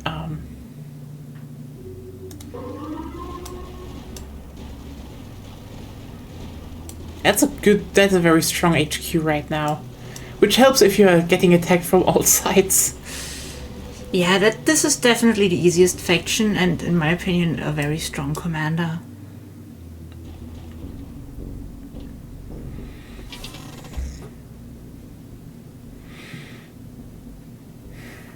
I will only place one. I can now just... Yeah. Now if you wait, you can place one werewolf between the neutral buildings in the south. And then I can slowly... If you wait.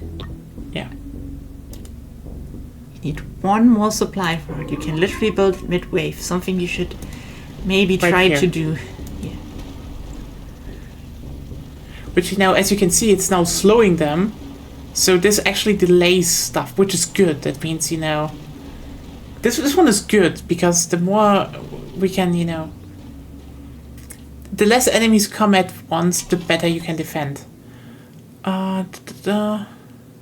Upgrade costs are now reduced.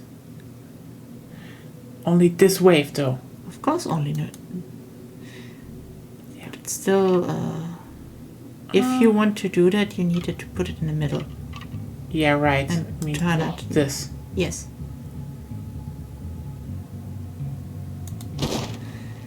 Then you have a chance of closing it off in the long run. Which would be very useful, actually. Okay, what can I get this time? I should... Gunholds or barracks? Gunholds. And support team.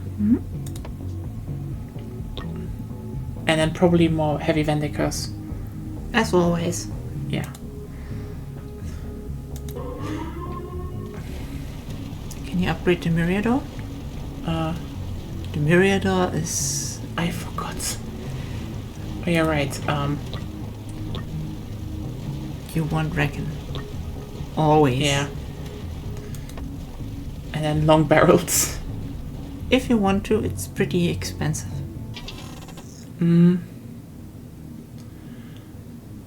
That's good. Well.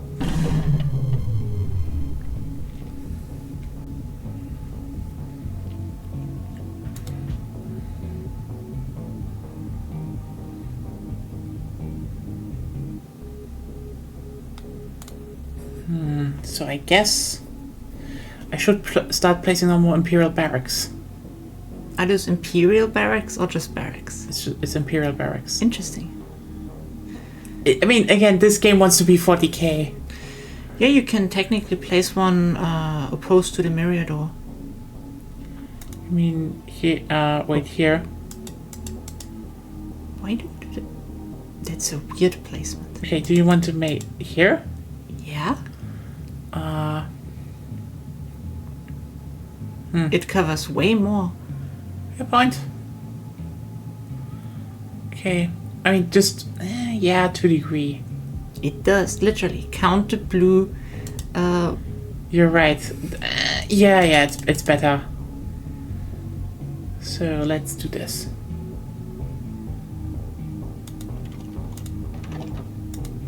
And we're still waiting for... I know, we definitely need to go for the support team again, so... Yeah, we want to buff the HQ. That's what we want.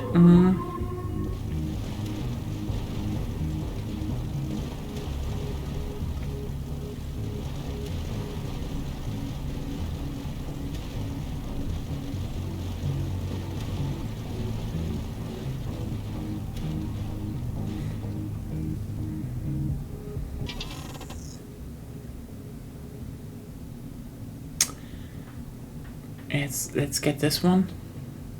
Okay. Well, if you need it, sure. Because we can re-roll. Oh, nice. Yeah, and I can close this one off. Or should I close this one off? I would close the other one. This one? Yeah. Yeah, right. Okay, that's useful. What should I put there? Just a bunker, maybe? Why? It's just for the adjacent building. Yeah. And only half of everything that spawns there will come from there, and you want to close it up completely, so it's useless to build anything there.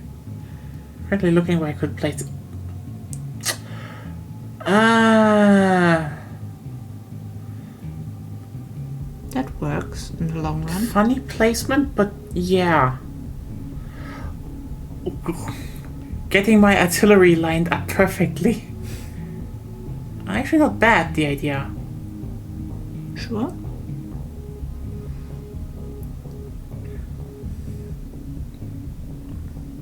If I could place it somewhere here. No, actually it's already perfect there. Yeah, fair. Let's see what we have. That's actually worth it. You mean? For the damage, yes. The only downside is the right one gives you targets, which means basically maximum of affected targets for AoEs in this game. Uh-huh.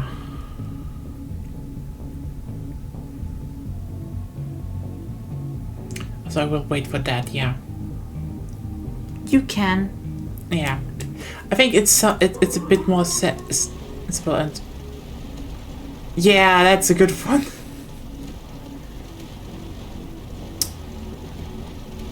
Something loves cannons. As the saying goes. Okay.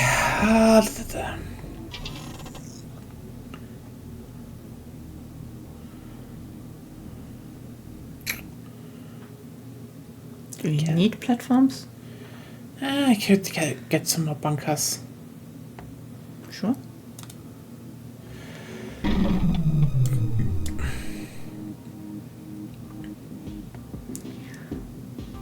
Also, the left side of your bunker is pretty open since you never put anything on there. Here? No. There. There, yeah.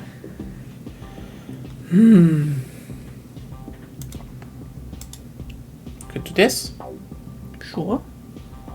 It's not wrong. Oh, now I put it there. Hmm? Because doesn't it have something when it's adjacent to No, that's a different commander. but it still would cover more. Yeah. So let's just do this one and give it a bit of a boost.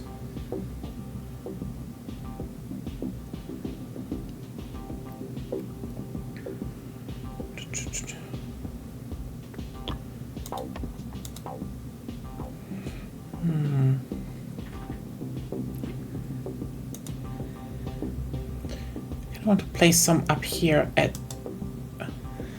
Would love to actually. Because they would cover a lot. True, but you want to turn the whole spawning off there. So. Yeah, right, so probably just shouldn't do it right now. Let's just send another wave.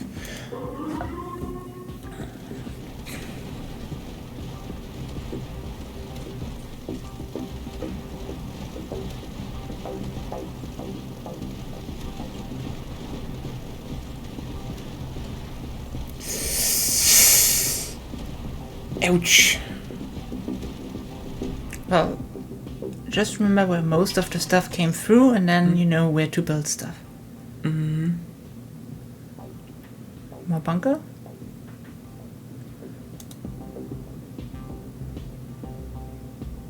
Yeah.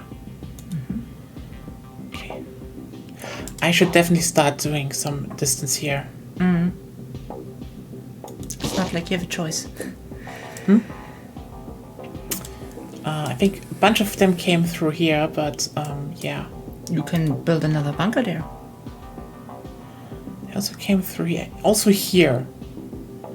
So I think I need to put something here and here. So I would probably start like... I would like to do something like this. No. No. Yeah, this one.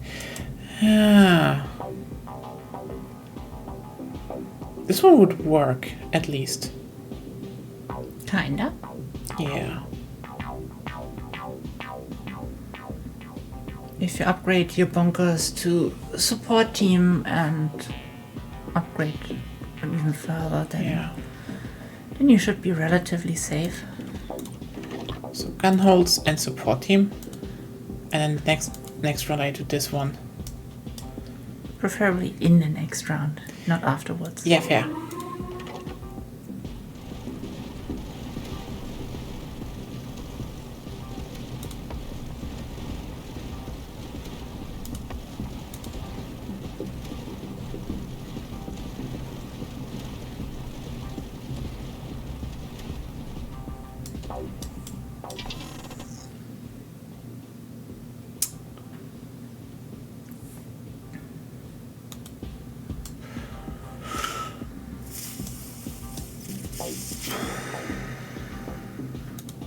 And now I can also place one here. Because if I cut this one off up there, they still could come through here, so... Yep.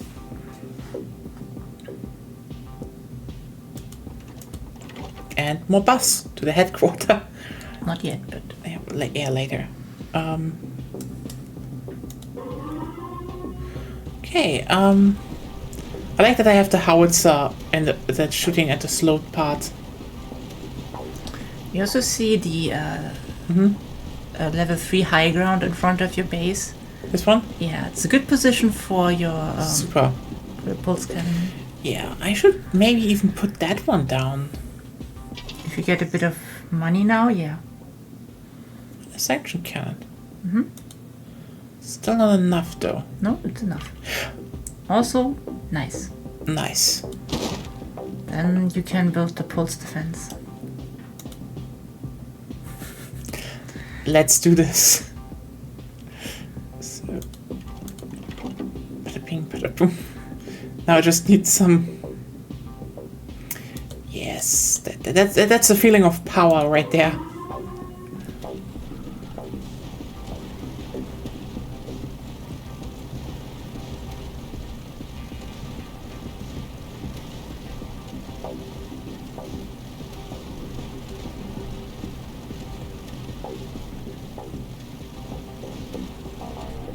Definitely need more stuff here.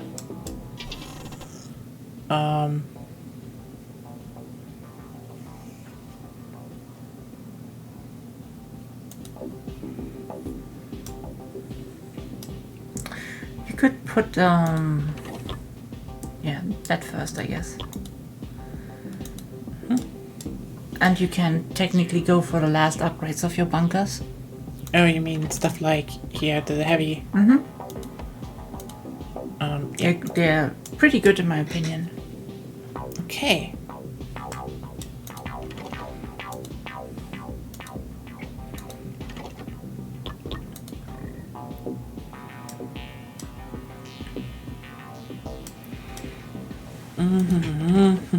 It's just...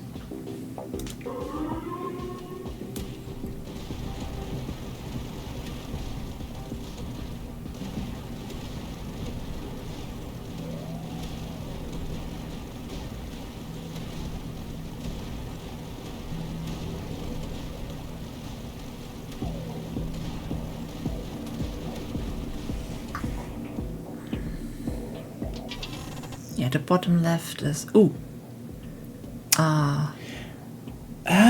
Rate of fire is good. Yeah, I want that.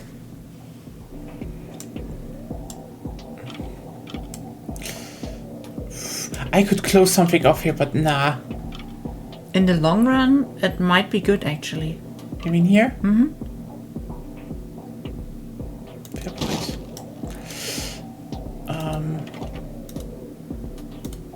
Let's get some more.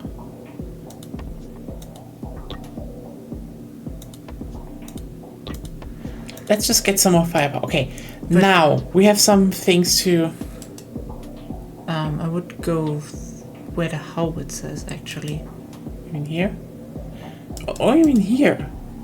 Oh, so we do this to the full zone of death thing? Yeah. The intent is to have most stuff spawn there, right? Yeah. I could slow it even more. Yeah, why not?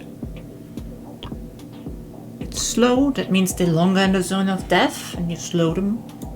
And I can still slap a bunker here and there. I would put mortars there because they're cheaper, but yes. You know what? That's a good idea. What do piercing shells do? You can read, Per right? battlefront, 25% damage per battlefront, which is entrances, I think. No, entrances and they're entry points and battlefronts. I'm not quite sure what the distinction is. Like, I know what the distinction is, but I don't know which is which. I do like data collection though, because I can get more of that, I think. More out of that. The rate of fire is better. Assuming battlefronts is based on your difficulty, then it's 4, which means 100% damage. More. That versus here where you at least get 30 damage in rate of fire. And rate of fire is pretty... No, I can get more than 30. At least, I say. Yeah, then do that. And you can already put down the mortar. Yeah, like, you know... That's solid. And... Yeah, range and... then you have more damage. There. It's gonna be interesting how much we stack here. I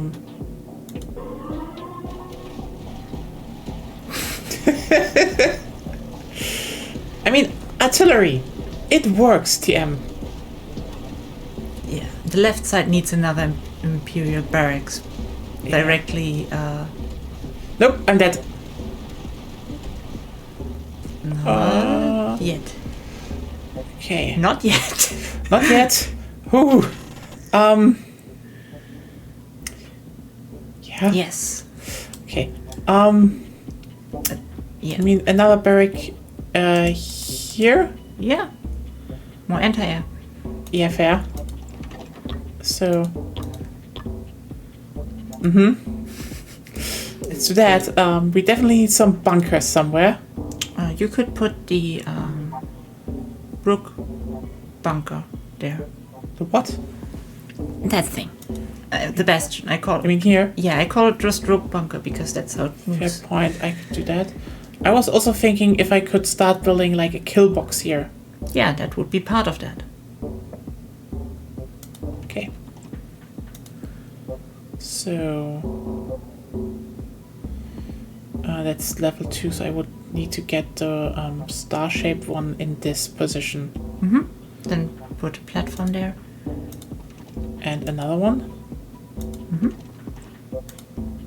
There we go.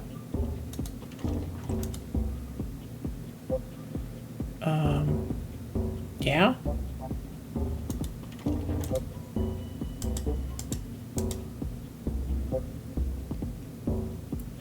I could elevate this one still. Then do it.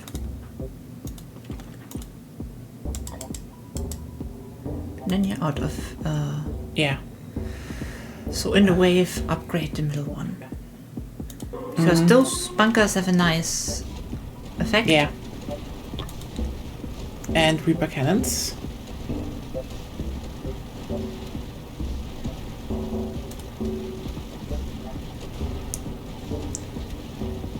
Your right side needs more defending. Yeah. Don't upgrade.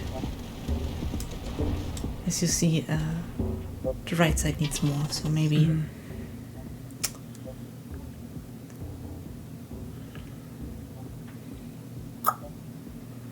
More building power, actually. Oh, okay. We have a long stuff thing, so... Should I re-roll? I would just make the right side longer. Because... I mean here? No, the others... Oh yeah, it's fine, yeah. Because I could... If I re-roll and get a curve, I could close it off, but... Fair. You can gamble a bit. Yeah. Right there. But then you have... 2... You You could maybe start trying to upgrade your pulse cannon. Yeah, so... You don't have an ammo depot. But still, it's... I could... yeah, there we go for that. But since I'm still working on this one, I will build a... I will do it like that, I guess. So this one is still more buffed. And you also get a buff. And...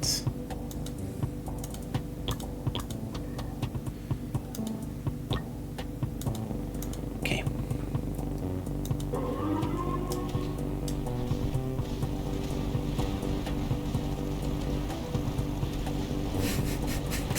The left side is under attack. Oh my god, yeah. Holy shit.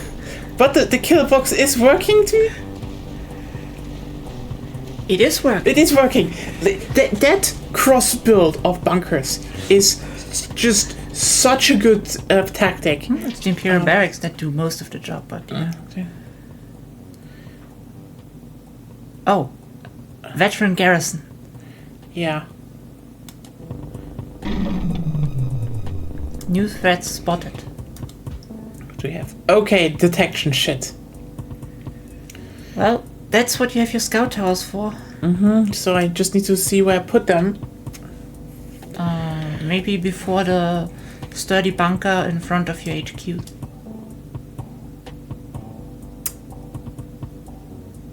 I'm kind of dumbfounded where you mean that. You have just this one sturdy bunker, yes. You mean here? Yeah, good idea. Good. And... range, yeah. That's good. C2 mine launcher. Why? You need the damage. Oh yeah, right.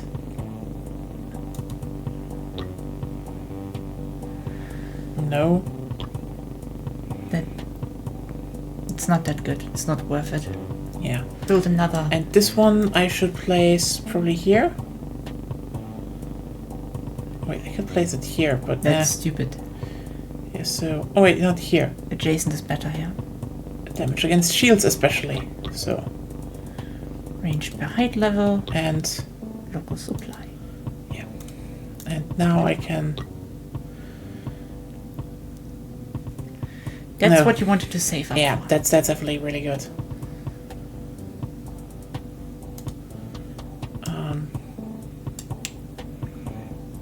Well, then let's see.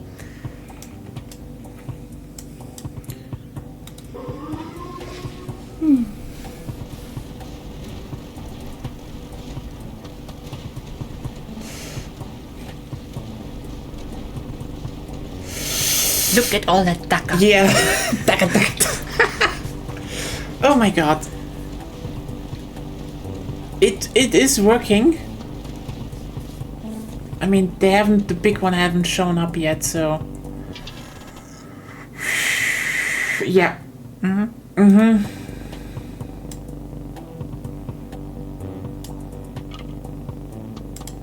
Yeah, building this one out. This one? Okay. The flying one's coming from the left side, by the way.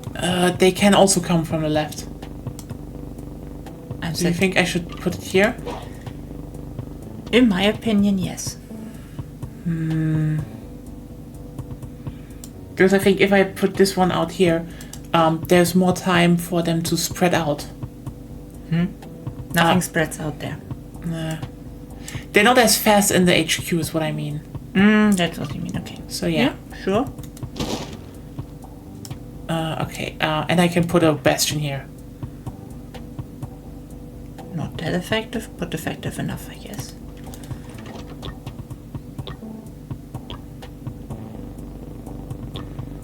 Nah, that's one, I guess.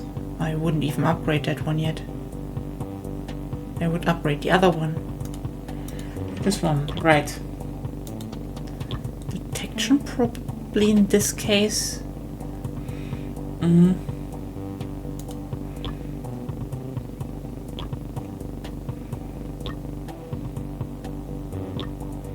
That's more for small fry, and the right one is for big fry. I do need stuff for big fries, I think. Oh no, there's a lot of small fries. Yes, there is. So, although you do have your Imperial bags for that. And your main problem is big fries. Yeah. I need so badly another platform to finish this building. Well, you can finish it anyway, but you wanted to wait for your pulse cannon, remember?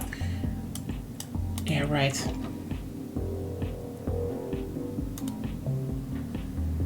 I will do that this wave.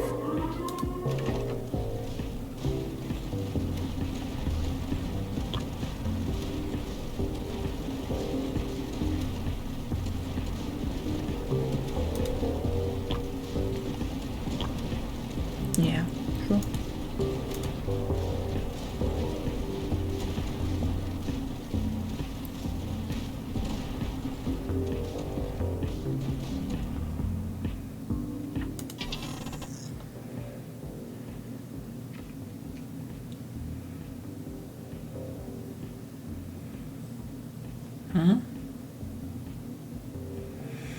Your choice?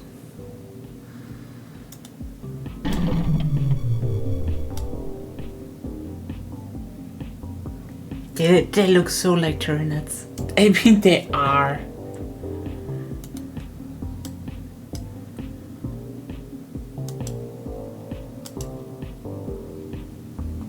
That's not really. There. Here? Mm-hmm. Wait, or more here? No. There? Yeah. Okay.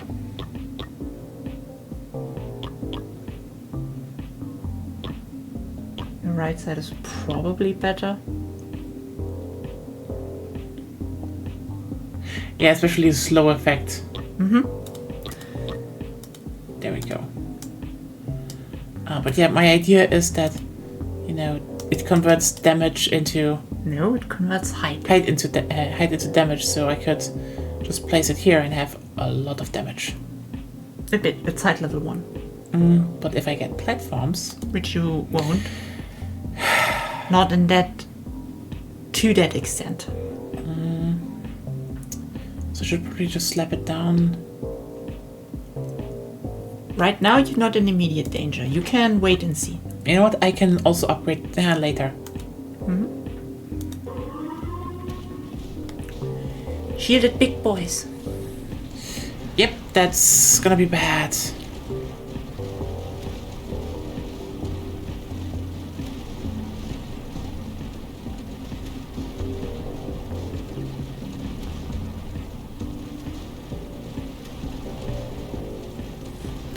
That's why in the end I still like this HQ, because I haven't found a really reliable way to get rid of those fuckers. Yeah.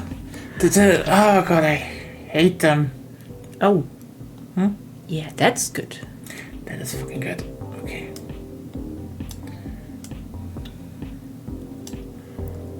Reroll. Why? Why do I... You want it down there. Yeah?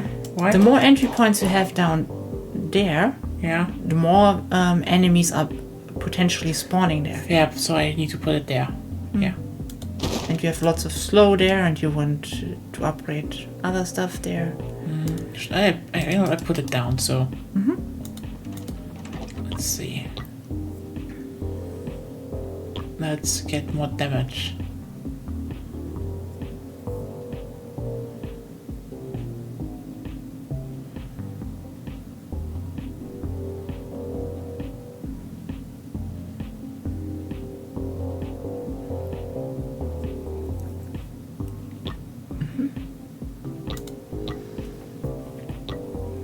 Could get the Puma one, because you have a Puma you could put directly behind it. Fair point, I will actually do that.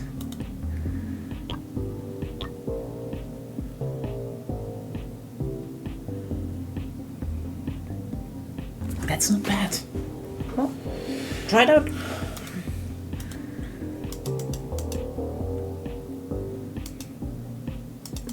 Up there, yeah. And waiting, I guess.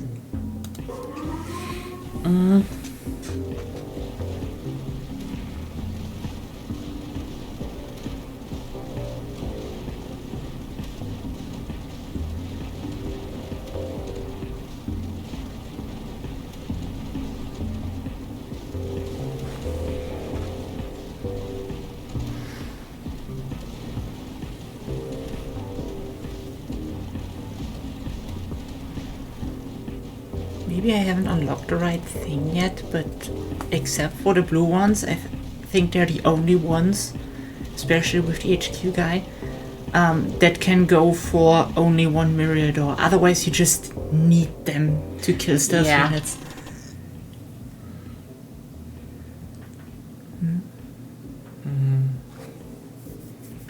I guess more scout hideouts.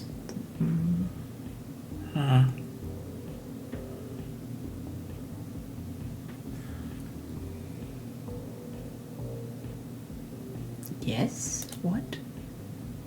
Yeah, just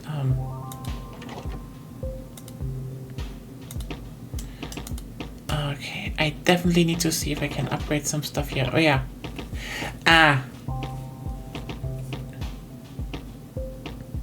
I will use this one.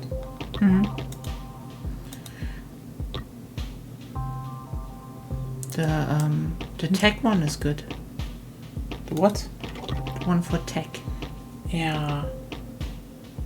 I thought this one was good though. No. Okay then. Your problem is damage. Okay then there's this one next. Okay. Rate of fire would it be then? You're not good at it seems to be like the whole streaming and playing tower defense. No, it's more like I think what I read sounds better than it probably is, so. They're still breaking through on the bottom left. Not as much, but that's probably where you actually need to focus your attention. Yeah.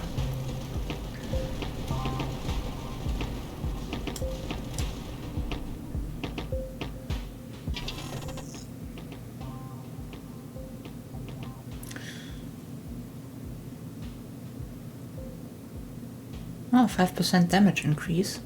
No, during the next wave, No. all buildings gain 25% damage. And general, plus 5% damage. It's just badly written.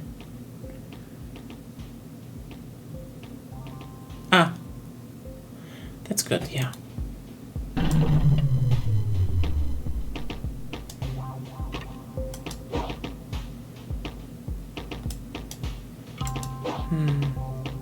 Seems good. But yeah, you need to focus on... No, I wouldn't. Your right side doesn't have problems right now.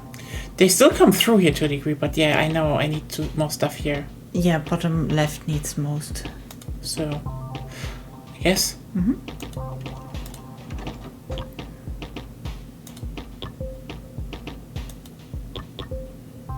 Yeah.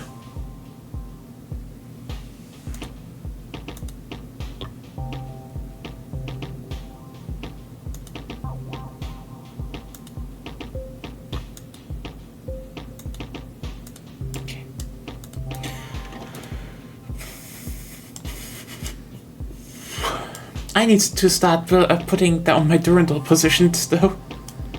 Fair. So I probably will put this one down here and some down here. How about here? Here? Yeah, fair. Because as I said, the right side don't really has a lot of problems.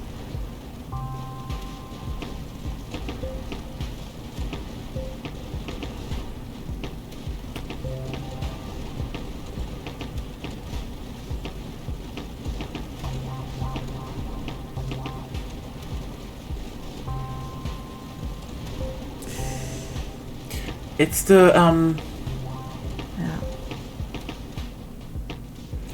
I have no idea how I could I can counter them. Technically with more Myriadors, but even then. Why? I would go for Imperial Fervor actually. Yeah, fair. Well, more Durandals. That side is safe, so... Here. And here.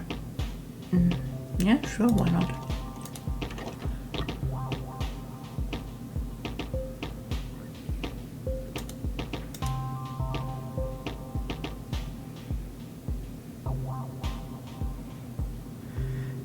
doesn't the thing has an upgrade? Doesn't this thing has an upgrade when you put it next to a neutral building? Left. You're literally past it. So there's a neutral building. True, I could put it there. That would make sense. Okay. Then I would upgrade that one if you can.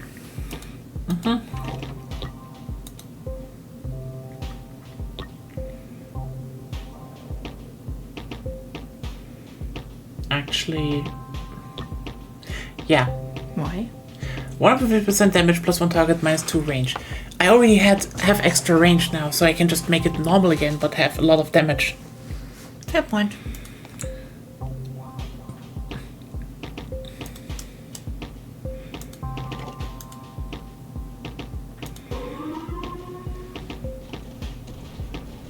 Yep, the stealth ones is just... The stealth one's always the problem. I think you kinda did. Yeah.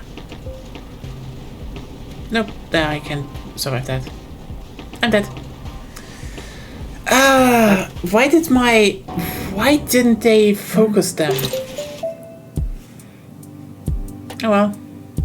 Yep.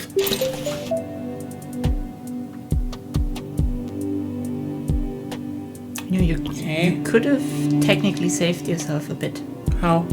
There was a second building that repairs 50% of your HP. You could have started with full. Oh, yeah, right. I still got...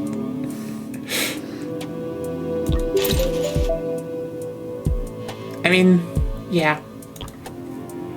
Yep. Anyway, yeah, no. This is a fun game.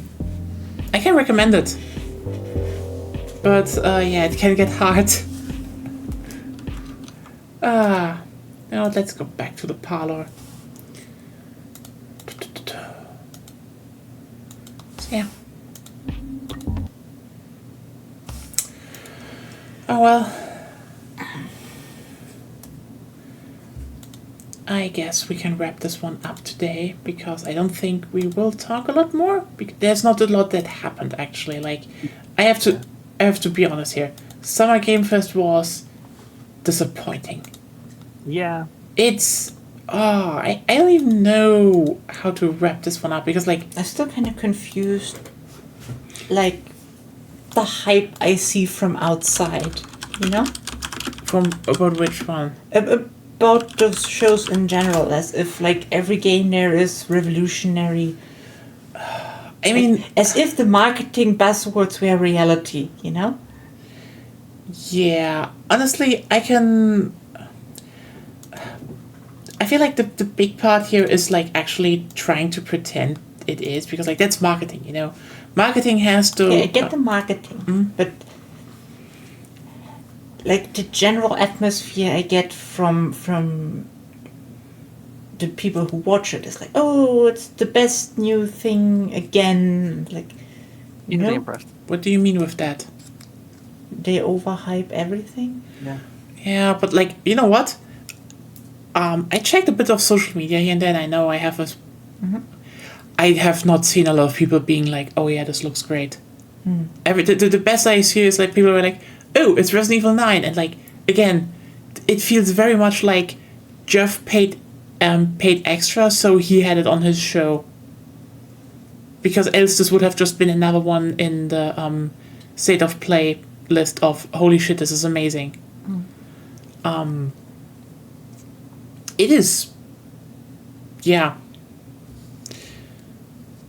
You know what's also kind of embarrassing if you think about it? This show is one day after the launch of the Switch 2. And the best they could do is a small highlight reel with basically saying, hey, Cyberpunk is on the Switch 2. With the word fuck bleeped out.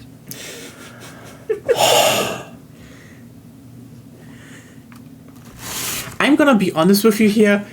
I don't really think CD Projekt Red deserved this fucking trailer. This feels like embarrassingly just bad, and I think they probably paid themselves for it, and Nintendo still said no. You have to censor that word. It's like, yeah, if you it was really depressing. Like, if the Resident Evil 9 announcement, a thing I should like, and it's still weird that they start off being like, oh yeah, she's at the FBI. Yeah, what was this building up with, Umbrella being like, their own anti-bioweapon mercenary group again now? That storyline is, I guess, maybe it's coming back, who knows. It's just, I should be more excited for Resident Evil 9. But holy shit, was it at the end of a really mediocre show with a lot of rancid undertones. Like, fuck. Rancid is the right word, in my opinion. Yeah. Rancid is, Yeah. I mean, aside from the fact that, Munfish just bought a name laundering. Yeah. So 3 slots. 3 slots. Then the Split Games devs went up with an Elon Musk hat reference. Fuck that. I hope their game bombs. Yep. Like, sorry. Here's the thing. I know we're in hard times. I hope they go bankrupt. Yeah. This shit, just goodbye. Sorry, I have no mercy with you. I hope the people that found a job there and didn't know what the upper ones are like find better jobs, but sorry. Fuck this shit. You go on with that hat in this day and age after this You know what you're doing. Yeah. You know what you do. You know who you associate with. Yeah, apparently a lot of people didn't get that with Atomic Heart 1. This one was about the Splitgate dev. Yeah, but they're kind of... Yeah, the Atomic Heart thing is like... This was definitely a thing where, like, I think a lot try to just ignore it as, like, oh no, is this really a big thing? Like, fuckers, Atomic Heart was a Gazprom game. And you try to be like, maybe we can weasel our way through. Like, at some point, people need to wake up and realize that video games are right now being used as an image laundering and especially a moneymaker for shitty things. The next... propaganda. What? It's propaganda. Yeah. Like, sorry, Mundfish is paying paying money to the Russian government. Your money will land in Putin's hand. Period. Yeah, like it's you have like some games that are like overt propaganda, but there's also like America's Army or that one sort of obscure Syrian RTS, and I saw a video about some like oil tycoon game that was really just Iranian propaganda and just a really shit, like just really genuinely extremely shit. But you also have a lot more subtle propaganda, like the Munfish stuff. I'm sure there's a lot of like US things as well that I can't name. Like, I mean, the whole Call of Duty and other like military shooters, of course. Everything that sort of, but even then, I wouldn't even put stuff. There's a lot of like overt and especially a lot of covert propaganda going on. Yeah, I mean, with Call of Duty, if there's not actual, even if there's not actual government money behind it, it's still people like propagandizing those viewpoints that benefit the government. Yeah, that's the thing. I mean, with Call of Duty, I would still say, like, especially older ones, they were not as, but like the newer ones, no. Like, the moment the old devs left, like any hint of critique that they had, and they had them, like. They're just gone. Like, they would never do the nuke scene again. And even then, you wouldn't die. It wouldn't be framed as that, as this... Yeah. As pointless this... failure, yeah. Yeah, like, that's the thing. It was like... That's the thing. The original Modern Warfare came out and was like, here's all the cool shit, And then it still made a point about nuclear warfare. Yeah, and like it's the US side like was shown to be just full of bravado, but completely pointless, and just made things so much worse.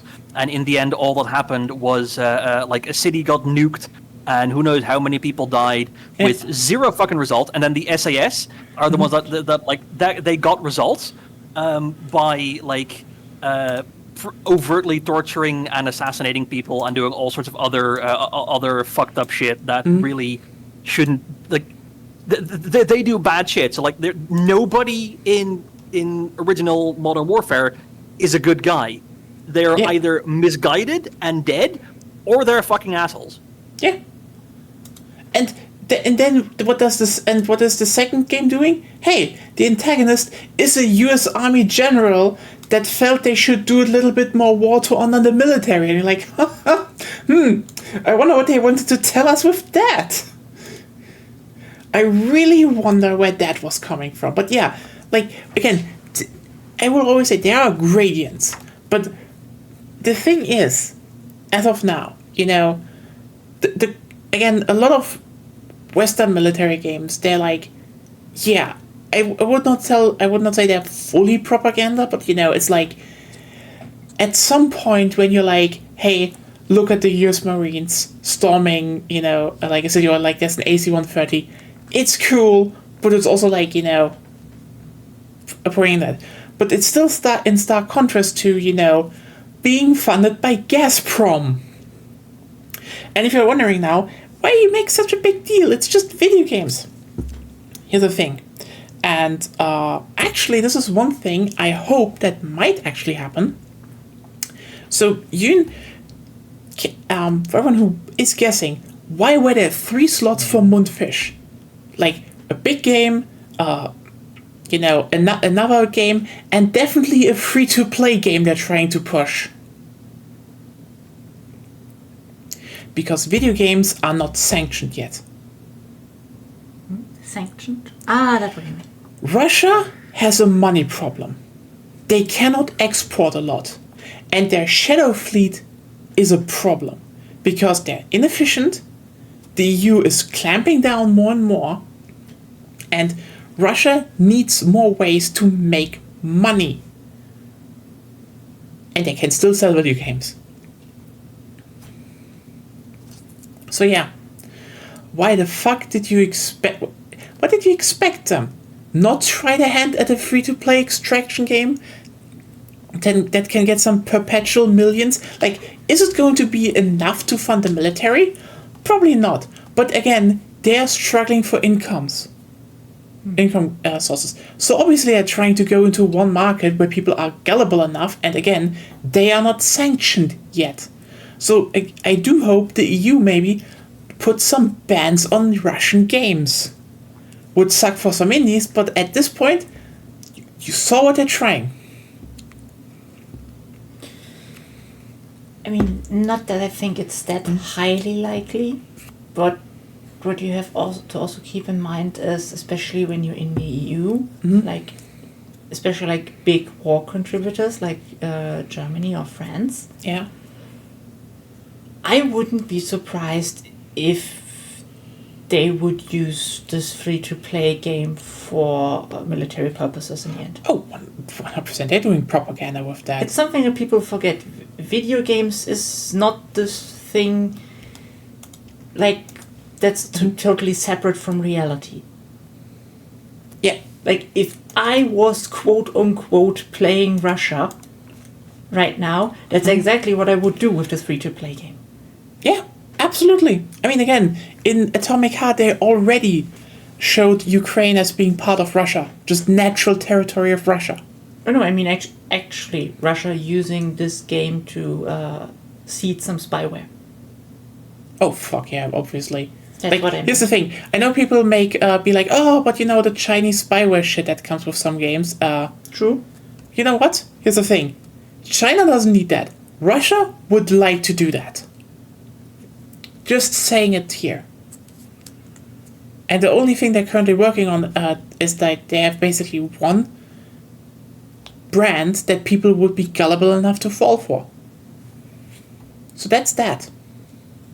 Because yeah, in the last years, leading up to the last 3 years, we basically went into a no politics rebrand. People desperately try to reframe everything as just devs struggling to make fun games, while everything got more and more politicized to the point that, hey, you bought that turf game, cool, you just funded an anti-trans bill in the UK, have fun. Oh, you bought that pro-Russia game, whoops, now they're turning it into a brand to get more money into their war effort, have fun. Yeah. It sucks. Like Atomic Heart seemed kind of interesting.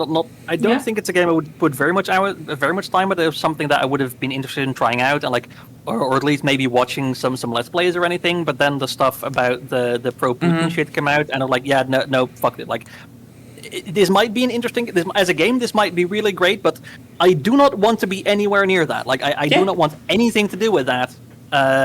It's maybe it's good art. I know. Turns out that the stuff that they put in game, but like it may, even if it was good art, it's made by such awful people in a situation just like with the turf shit, where you can't just death of the author the whole thing away like you can with some other stuff, because it, like you said, it directly, even if you don't directly spend any money on it, if you give it attention, you still keep it circulating, even in some small way. So you are still indirectly supporting some heinous fucking people. Yeah, and again, but I want to have but I do want to have a big open world, immersive sim like game with survival elements. Play fucking Stalker 2.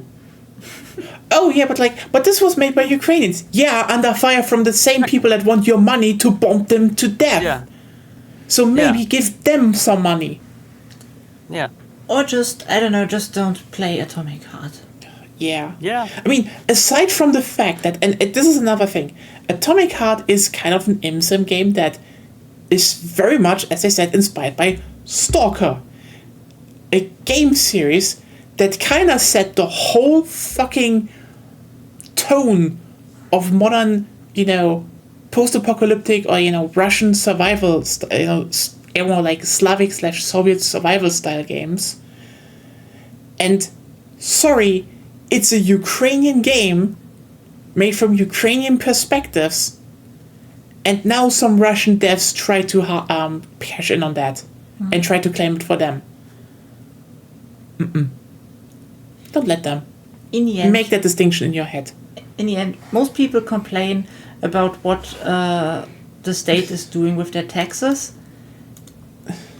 And the same people should ask themselves, okay, but do I want to spend money to, even if indirectly, fund the Russian war effort?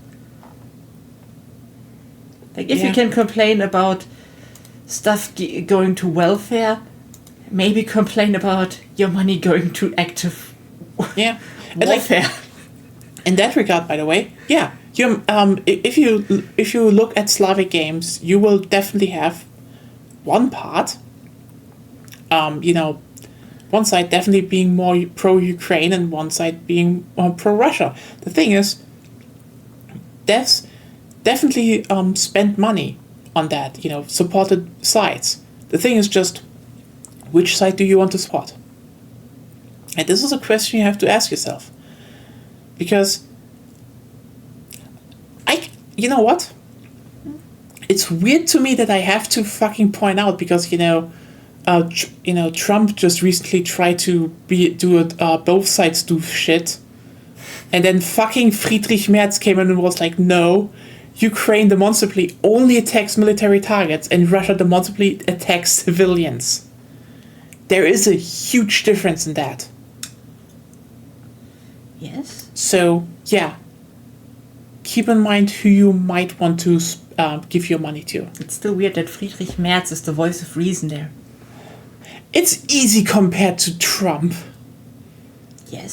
So, sorry. It's a very low bar. It's a fucking low bar. God damn it, I hate Trump.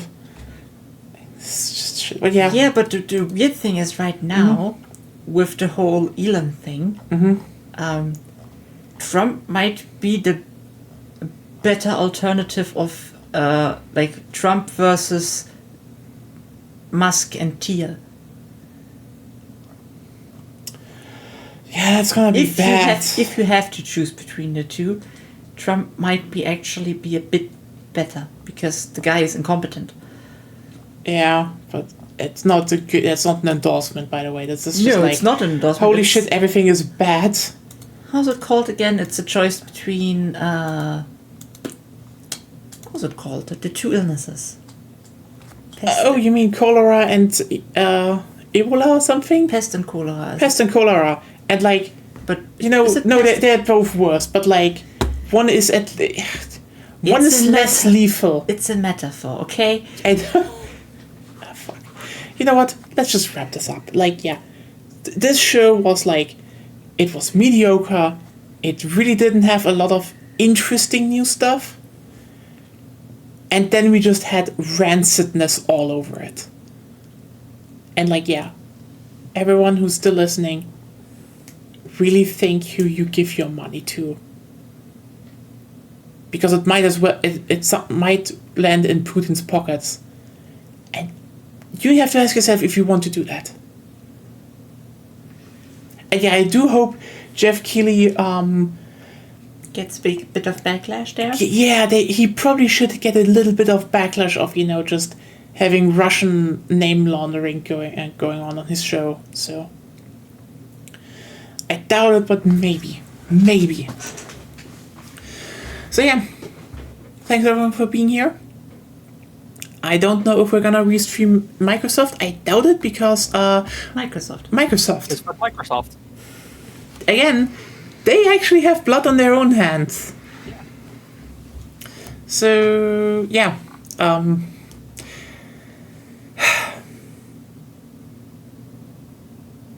holy shit! It's kind of funny how the state of play really was just all the good announcements so far for this year. Damn.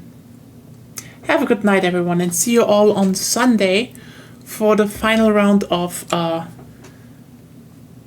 Tales from the Borderlands. Hopefully gonna be good. Yeah.